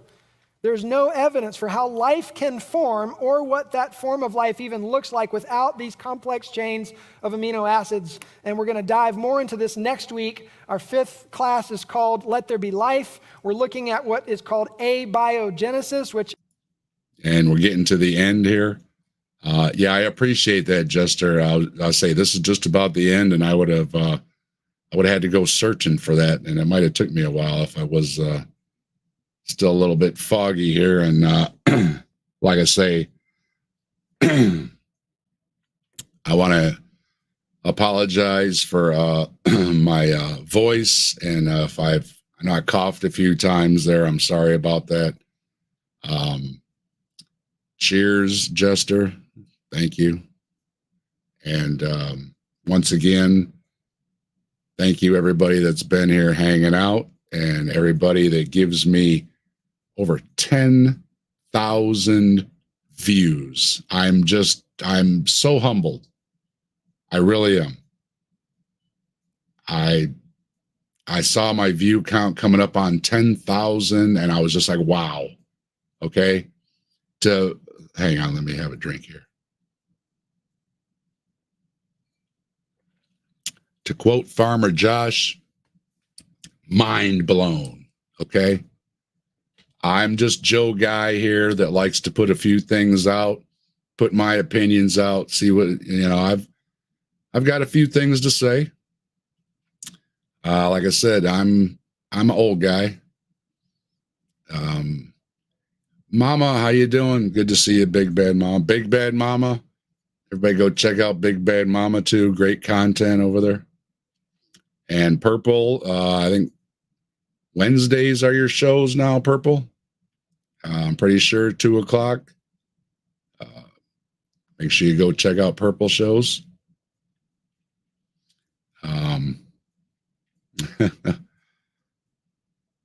I'm old enough to not know better.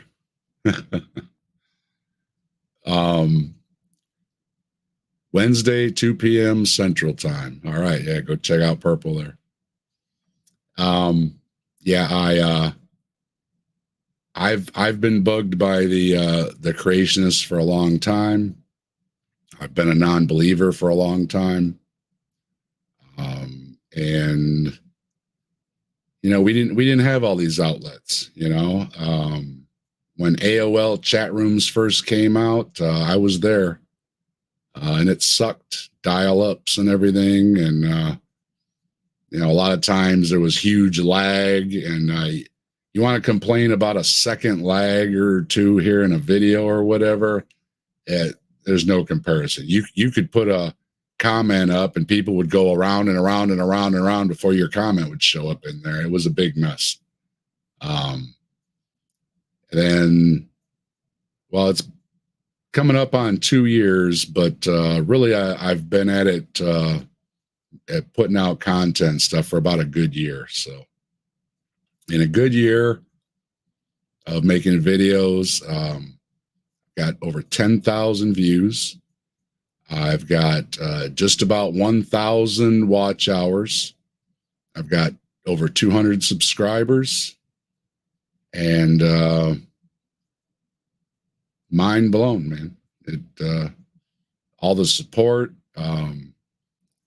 If you didn't see the beginning of the video, make sure you check out the beginning where I showed fan art and a bunch of stuff from people that are always there helping and supporting. And I mentioned a bunch of people's names that are in the community that have helped me a lot.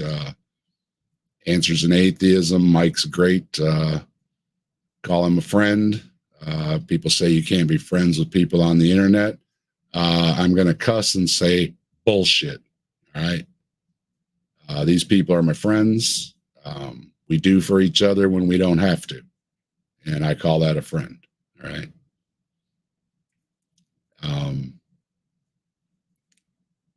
I came across creationism on a part-time Christian cable channel way back in the day, and they were playing a Ken Ham video, and I was naive, okay? I didn't think people actually took any of this stuff seriously. And when I found out they did, and along came Facebook, and there was Ken Ham, I had to make a comment. And my comments were nice. I was not, didn't use any foul language or anything. I think my comment was, there's as many creation myths as there are religions or something like that. And bam, I was blocked right then and there, and I never get to make another comment. So this is a good outlet for a lot of us that are just like, we finally get the chance to comment back, and then they just ban you and delete your comment anyways. So it's like, all right, well, I can make a video. And as long as I follow copyright and fair use and everything, I can make my comments, and there ain't jack they can do about it. So when I came across this video, I didn't have any intents of making a video on it. All I wanted to do was leave a comment. And this, like a lot of, I don't want to say the religious, there's non-religious too, but a lot of the religious content seems to have the comment section turned off. And there's been a couple times now where I made a video only because the comment section was turned off. So I don't know if they're helping themselves or not by turning off the comment sections, but it does inspire some of us to make videos when we can't leave a comment, when all I really wanted to do was just leave a comment. Okay, so you asked for it, Farmer Josh, so you're getting it. All right. And yeah, there is a couple more videos in his series. There's 6 of them. This is video number 4. I did do video number 1. Check it out. It's on my channel. I skipped 2 and 3 because in my opinion, he didn't have anything to add from the first video. It was just fine-tuning. And I didn't see anything to do with the second, third video.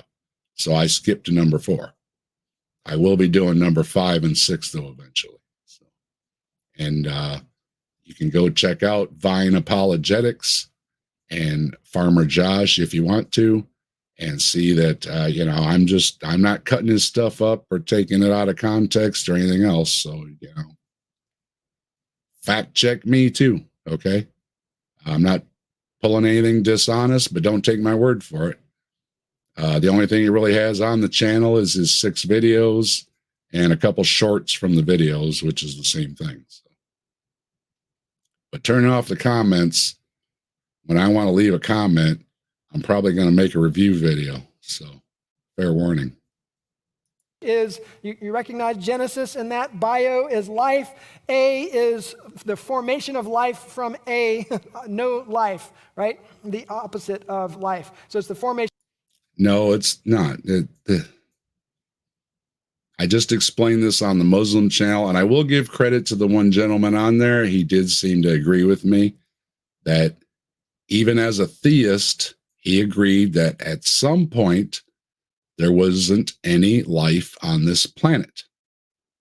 And then there was a point when there was life on this planet. Now, we may never know exactly when, where, and how that happened. Maybe God did it. Maybe Bigfoot did it. Maybe a gummy bear did it.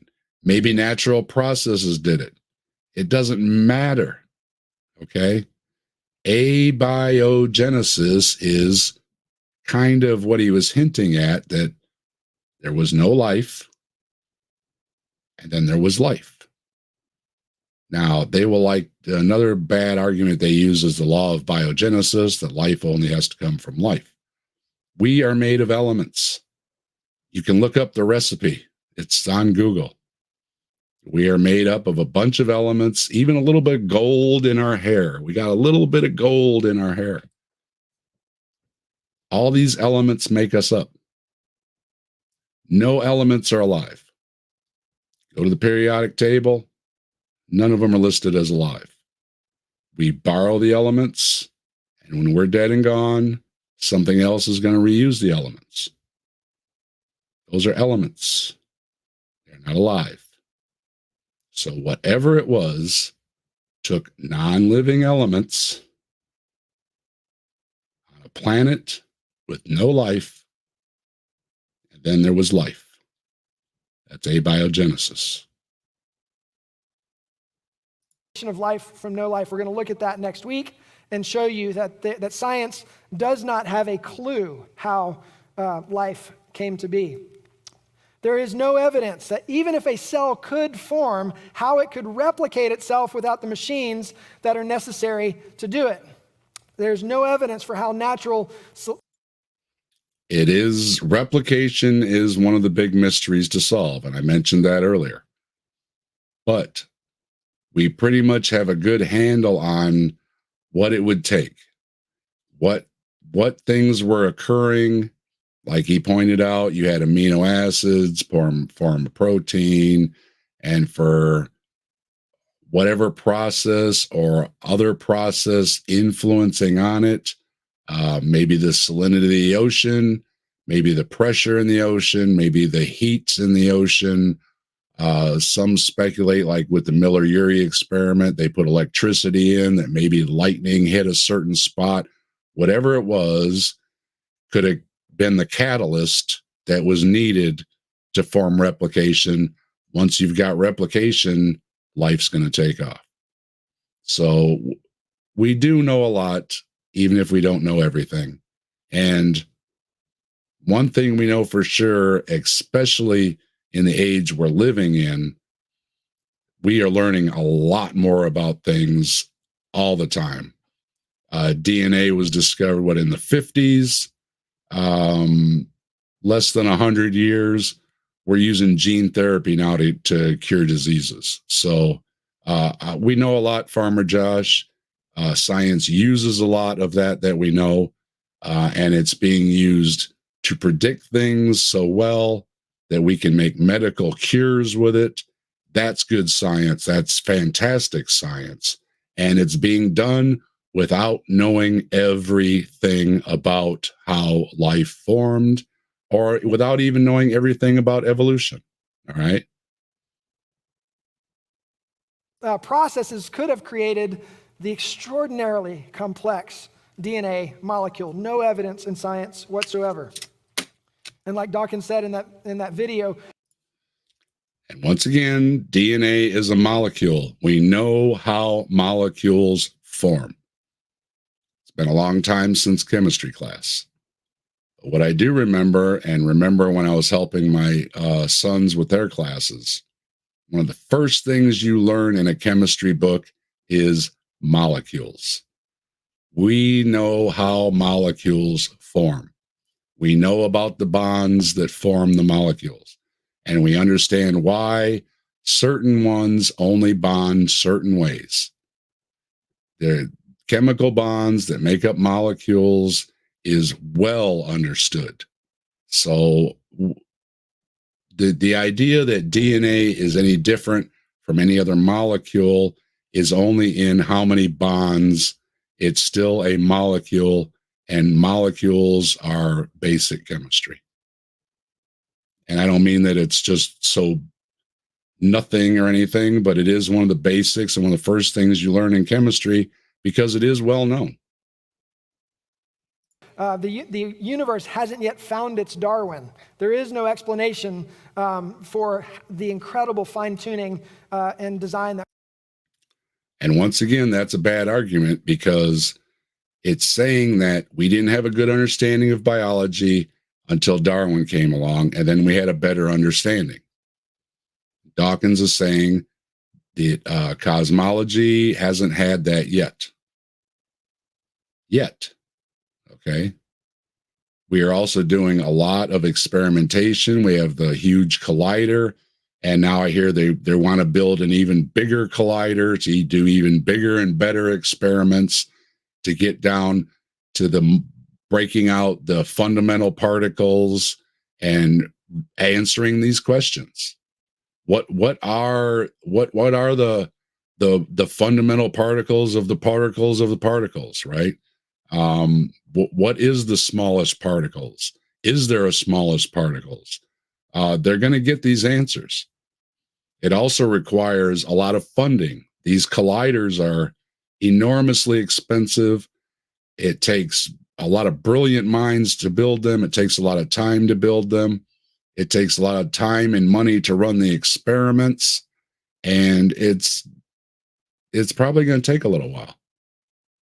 Now, I think creationists have a real patience problem. You got to answer this right now.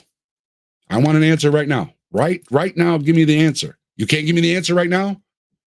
Well, then all the scientists should just go home and give up. Well, that's not how scientists are. Scientists, they're scientists that spend their whole lives in pursuit of something and never get there. But hopefully they did enough things and maybe it was the wrong way. All right. That's fine. Because other scientists then can say, well, hey, this scientist already tried this and this and this and this and this and this and this and this and this and this, and these didn't work. So let's try something else. And then they get an answer. That's a good thing. Science and scientists are going to make a lot of mistakes. They're going to do a lot of experiments to prove, I guess I was wrong. But then we know what doesn't work, okay? And this applies to many other things, like with cures. You want a cure for a disease? Well, you want a cure that works, right? You want other scientists to check it and make sure it works, right? You don't want to take a medicine that doesn't work, right? And when you take a medicine that's supposed to do whatever it's supposed to do, you want that medicine to do that, right? Okay, well, some things take a little while. We have a lot of diseases we don't have cures for. If it's up to Farmer Josh here, everybody should just go home and quit trying to find a cure because they haven't found a cure yet. That's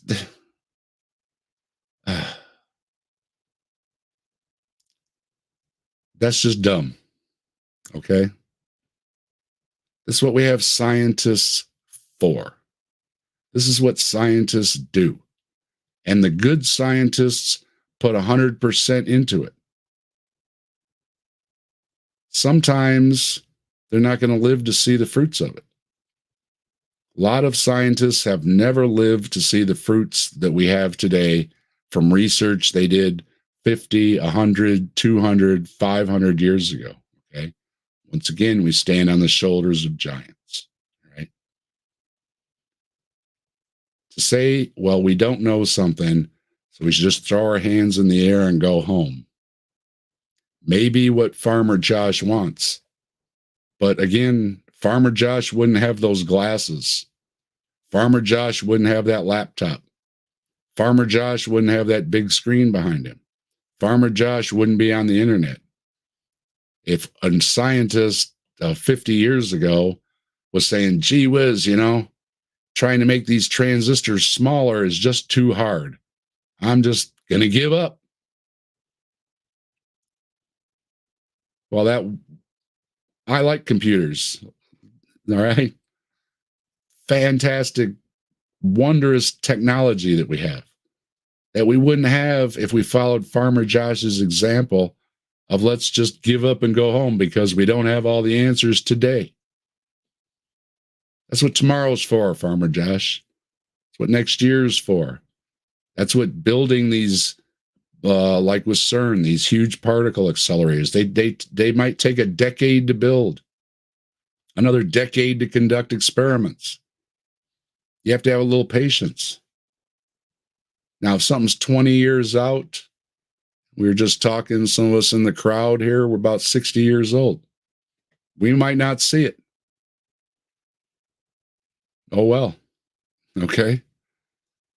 We're not immortal. I'm not going to live to see these things come to fruition. But my kids might, my grandkids might, other future generations might, etc. And they're going to reap the benefits of it. If nothing else, the expansion of the knowledge and the better understanding of the universe that Farmer Josh is going to stand there right now and say, well, we don't have it. So the scientists are all liars, bunch of dummies. They're in on a conspiracy, all this stuff. And of course, Farmer Josh ain't going to be around either for somebody to tell him we told you so either. So he doesn't care. All he cares about is getting a few yucks out of the audience. Same as the other creationists. They're not doing anything to help science. They're not. They can say a scientist is wrong, but unless they can demonstrate it in a lab, I don't care. Okay? It doesn't, excuse me. Doesn't matter if you say they're wrong. What matters is if you can go in the lab and demonstrate they're wrong, and your work is peer reviewed, and your work can be repeated, and then you are cited, and other scientists use your work in their work. That's what matters. Okay. Farmer Josh, you're a farmer. All right. Now, I don't know if you're a good farmer or a bad farmer, but you're a farmer. You're not a physicist. You're not a biologist. And critiquing them, laughing about them, making jokes about them, just to get yucks from a church audience, I find repulsive. I find it harmful. I find it disingenuous. And I think that Jesus, the person, would be equally revolted that you're basically telling them, cancer researchers, for example, that they should just go home and give up and quit trying to heal people with cancer.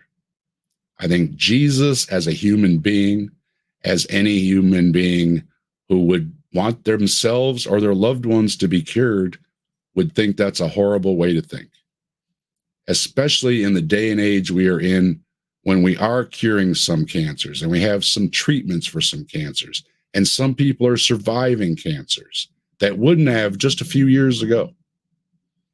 It's horrible the way you say things about these people, and you should feel horrible about yourself.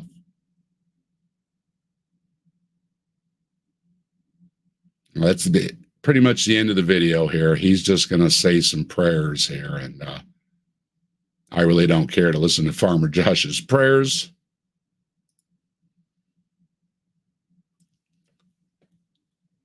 But I wanted to address Farmer Josh, and I am going to take on his next couple of videos, have them saved, and like other content creators out there, you know how it goes. You've got a bunch of projects going on, and sometimes they're not always in the right order, or something else comes up you got to address first, and Farmer Josh gets, bumped to the side.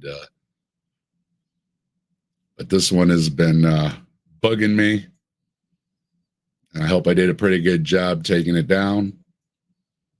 If I said anything wrong, if I got anything wrong, correct me in the comments. All right, I don't want to be wrong. And if I said something wrong, I think I corrected the buckshot statement earlier that should have been bird shot. And if I said anything else wrong, if I got anything else wrong, if I got my dates wrong, my numbers wrong, or anything else, let me know in the comments, and I will put a correction in there. All right. I don't want to be wrong. I'm not claiming to be a scientist. I'm not a scientist. What bugs me is I love science. I always have since I was a little kid. And every time a new discovery comes out, I'm just fascinated. I really am. People say, oh, well, science changes. And it's like, that's great. I love it. When I was growing up, I was told dinosaurs had skin like elephants. That was the best guess. Now they're saying they had all kinds of different skins. Some had scales, some had feathers, all these different things. Wow. I didn't get mad at the scientists. Oh, they told me when I was a kid something else. Well, tough, all right? They didn't know any better. They were going on the best information they had. Well, guess what?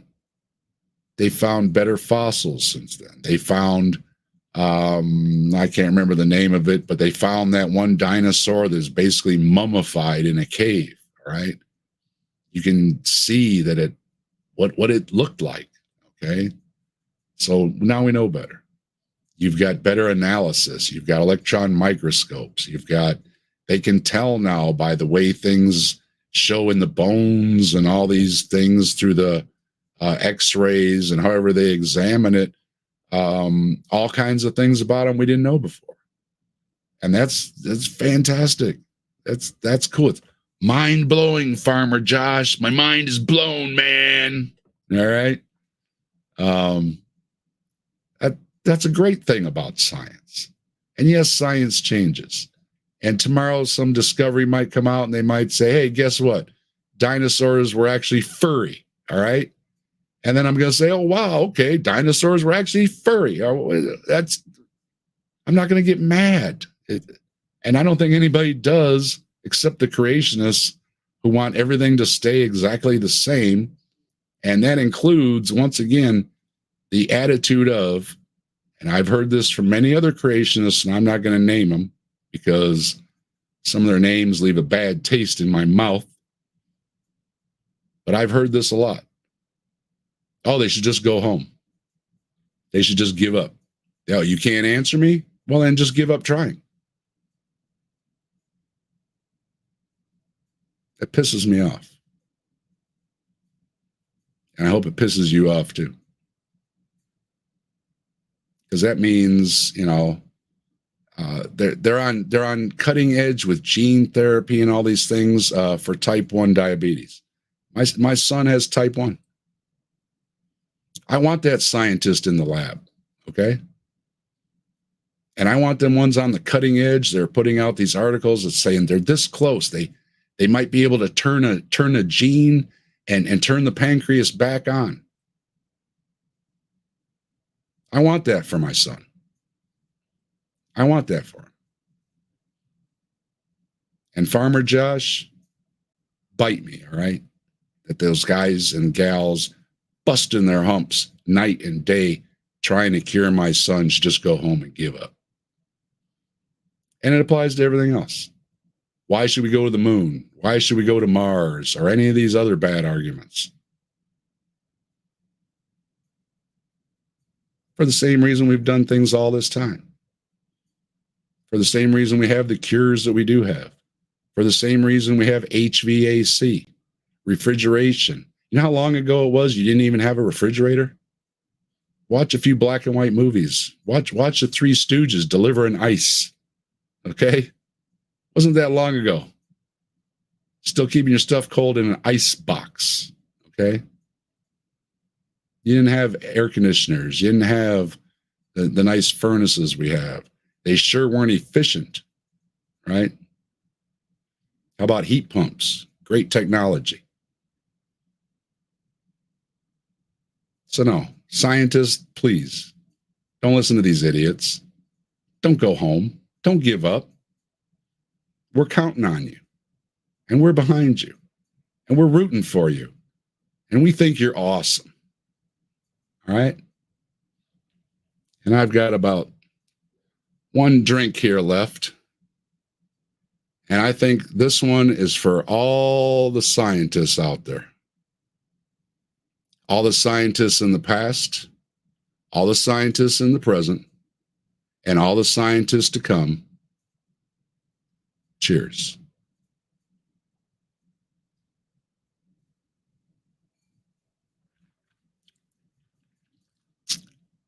And once again, that may be the most alcohol you'll see me drink for a good long time. I hope you enjoyed it. I do have a little buzz. I am feeling kind of warm and toasty. It's a good feeling. The last month, I couldn't get warm. I had layers of clothes on. I had my robe on. I had a blanket thrown over me. I was miserable. So it's nice to be warm again. And once again, I want to thank everybody that tunes in and watches my stuff. I appreciate you, each and every one of you. I want to thank everybody for all the support. I want to thank everybody for all the kind comments.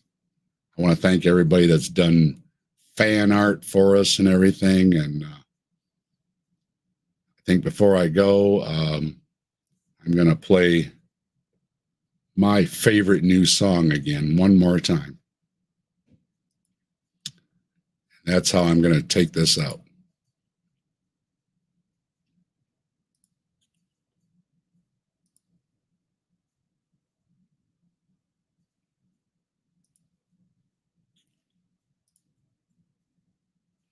So let me just say one more time to everybody in the chat. Purple, good to see you. Hope you're feeling well. Yeah, no, I'm not a drinking game type person. Dave's a lightweight. So no, that's not going to happen.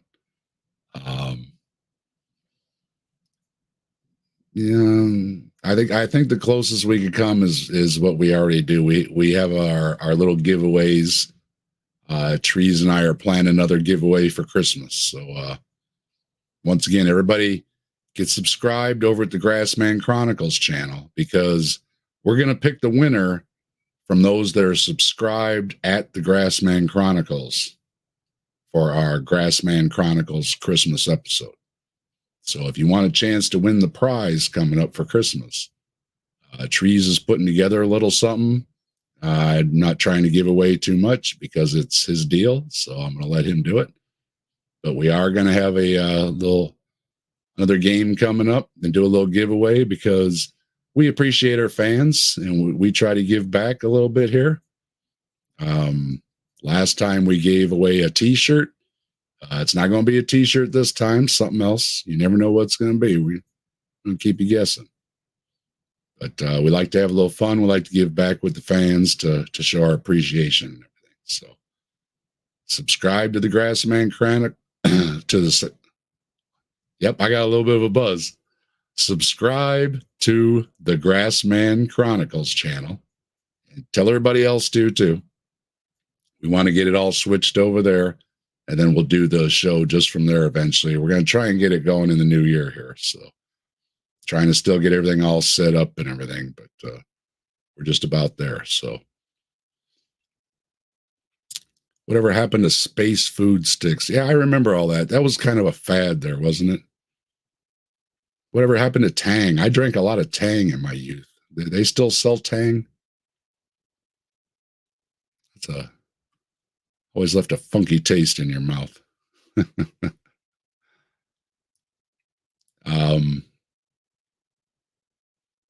Yeah, Mike, I wanted to get it all done, so I got her done. And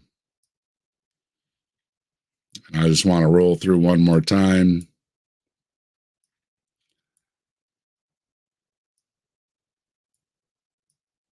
There's a lot of comments. Appreciate y'all. That's just awesome.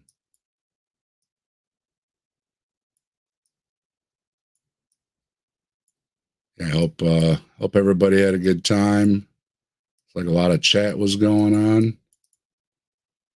I want to thank Nitty and Bree for stopping by. I want to thank, wow, so many people. It's cool. We had Azhole, we had Mike, we had Purple, we had AR, we had Sumami, and we had Al, and Randy, KCA Randy. Always a pleasure.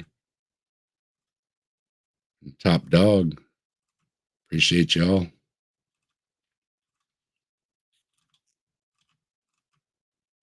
And we had and Maya stopped by. Always good to see Maya. Good show last night, Maya. And Robin. Robin taught me all about tarot cards. Check that video out. You want to know about tarot cards? Rob and I covered it. It was on a Kentucky Atheist stream, but I reposted it on my channel too. So either way, give it a watch if you want to know about tarot cards. And that was a good time. And Sydney, and of course Crystal, Pragmatic Crystal, awesome. Appreciate you posting links and everything. And a lot of us appreciate Pragmatic Crystal, always in the chats, helping everybody out. And then Bree was on. Thanks for stopping by, Bree. Make sure everybody checks out Bree's channel over HiveSci.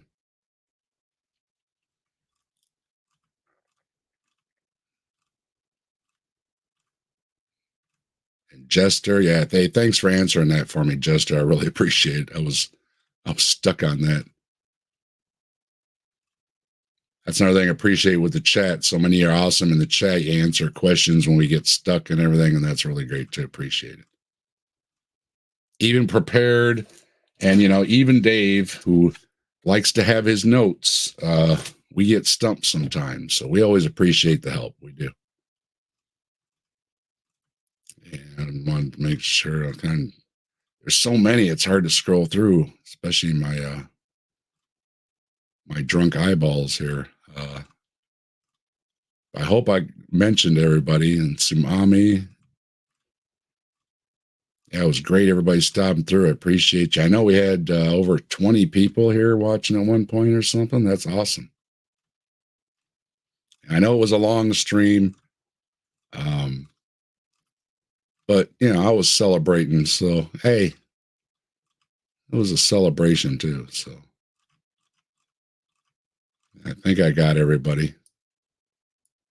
If not, you're appreciated too. And I'm sorry if I didn't mention your name.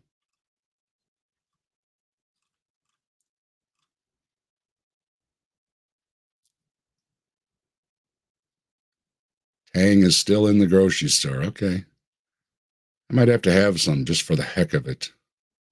A little blast from the past. And yeah, we've got Grassman Chronicles Wednesday, 6:30 Eastern. Trees and I are doing I Had Bigfoot's Baby and some related articles. Should be a good time. A little bit of humor in there. But it is about Bigfoots. So we are getting back to some all Bigfoot coverage here because we kind of skipped it a little bit with Halloween and stuff in there. So, but we are going to get back to lots of Bigfoot stories, Grassman stories, Yeti stories, skunk ape stories, because we love the Bigfoots. All hail Bigfoot. And I appreciate Asho spreading around the all hail Bigfoots too. That's really cool. So I think that's about it. And yeah, this was a long stream. But it was a celebration, Hey, whoop, whoop. 10,000 views. And can't wait till it's 20,000 and we can do this again. All right. So y'all have a good one. And I'm going to close things out here with my new favorite song. Goodbye, everybody.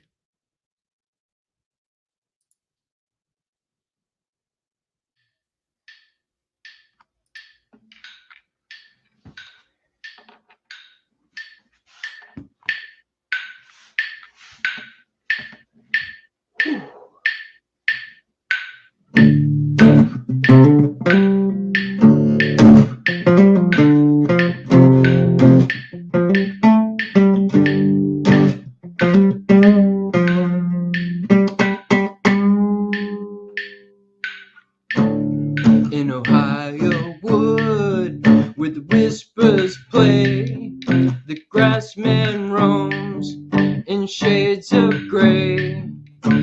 Bigfoot joins a legend's dance, forest secrets, their only trance. In Ohio wood, in Ohio woods.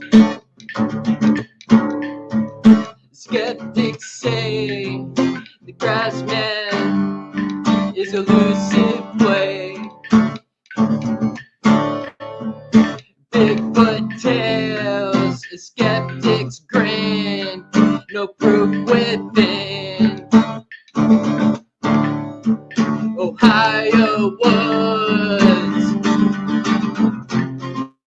Ohio woods. Skeptic's chest, a skeptic's quest. Bigfoot jokes we weave with glee. Hide and seek, champion we decree. In Ohio woods, in Ohio woods, where the whispers play. In Ohio woods, where the shadows play. Ohio woods.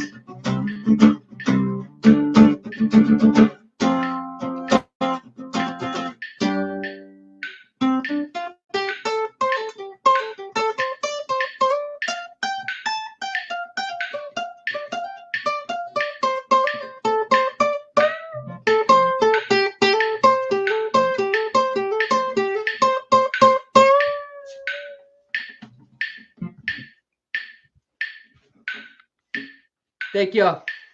Y'all have a good night. Wish y'all well-being. Thanks, Dave.